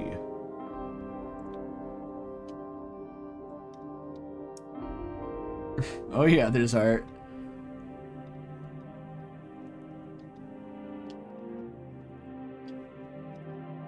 Gotta see where it starts, if possible. Is that part of it? No, it's just the dragon. Dragon D's, Goblin D's, Nut.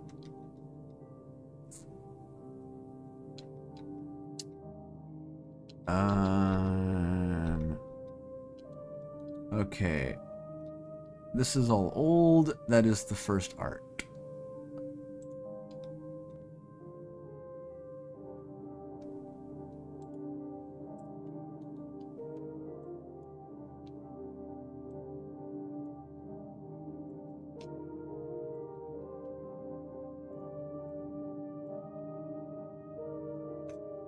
Oh.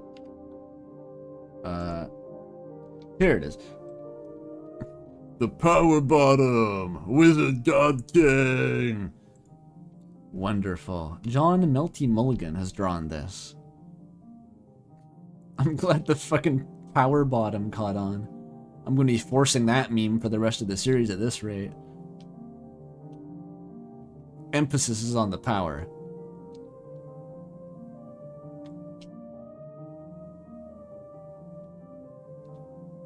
God King Wizard Cleric, how do you bottom through the chainmail? Lilac has drawn fucking art with... It's ship art!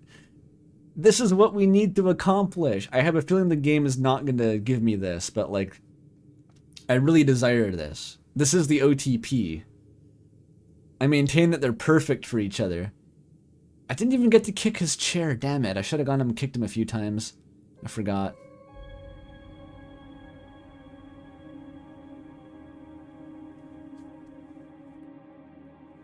Kitty. I think that's all the art. Nice.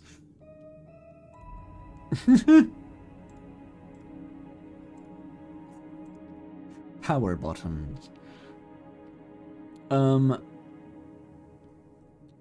No, sorry, I'm kind of dazed. I'm more tired than I usually am after 8 hours, but oh well.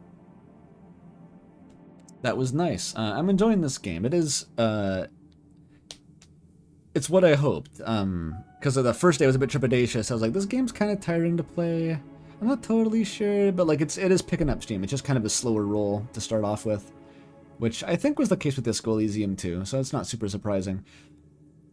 But yeah, especially now that we've unlocked the plot and we have like a murder and shit, and we're like over our heads. Enriched uranium was found in the scene of the crime, and we get to go down to the dungeon now. There's assassins. It's good. The whole game isn't talking to the politics hobbit, although maybe it should be. The whole game should be Ulzus talking to the politics hobbit. That should be the game. Does this game have fan fiction? Let me look that up real quick. I want to just quickly make sure that no one's written a fanfic where the Sphinx and the Hobbit get together. Maybe an assignment for someone.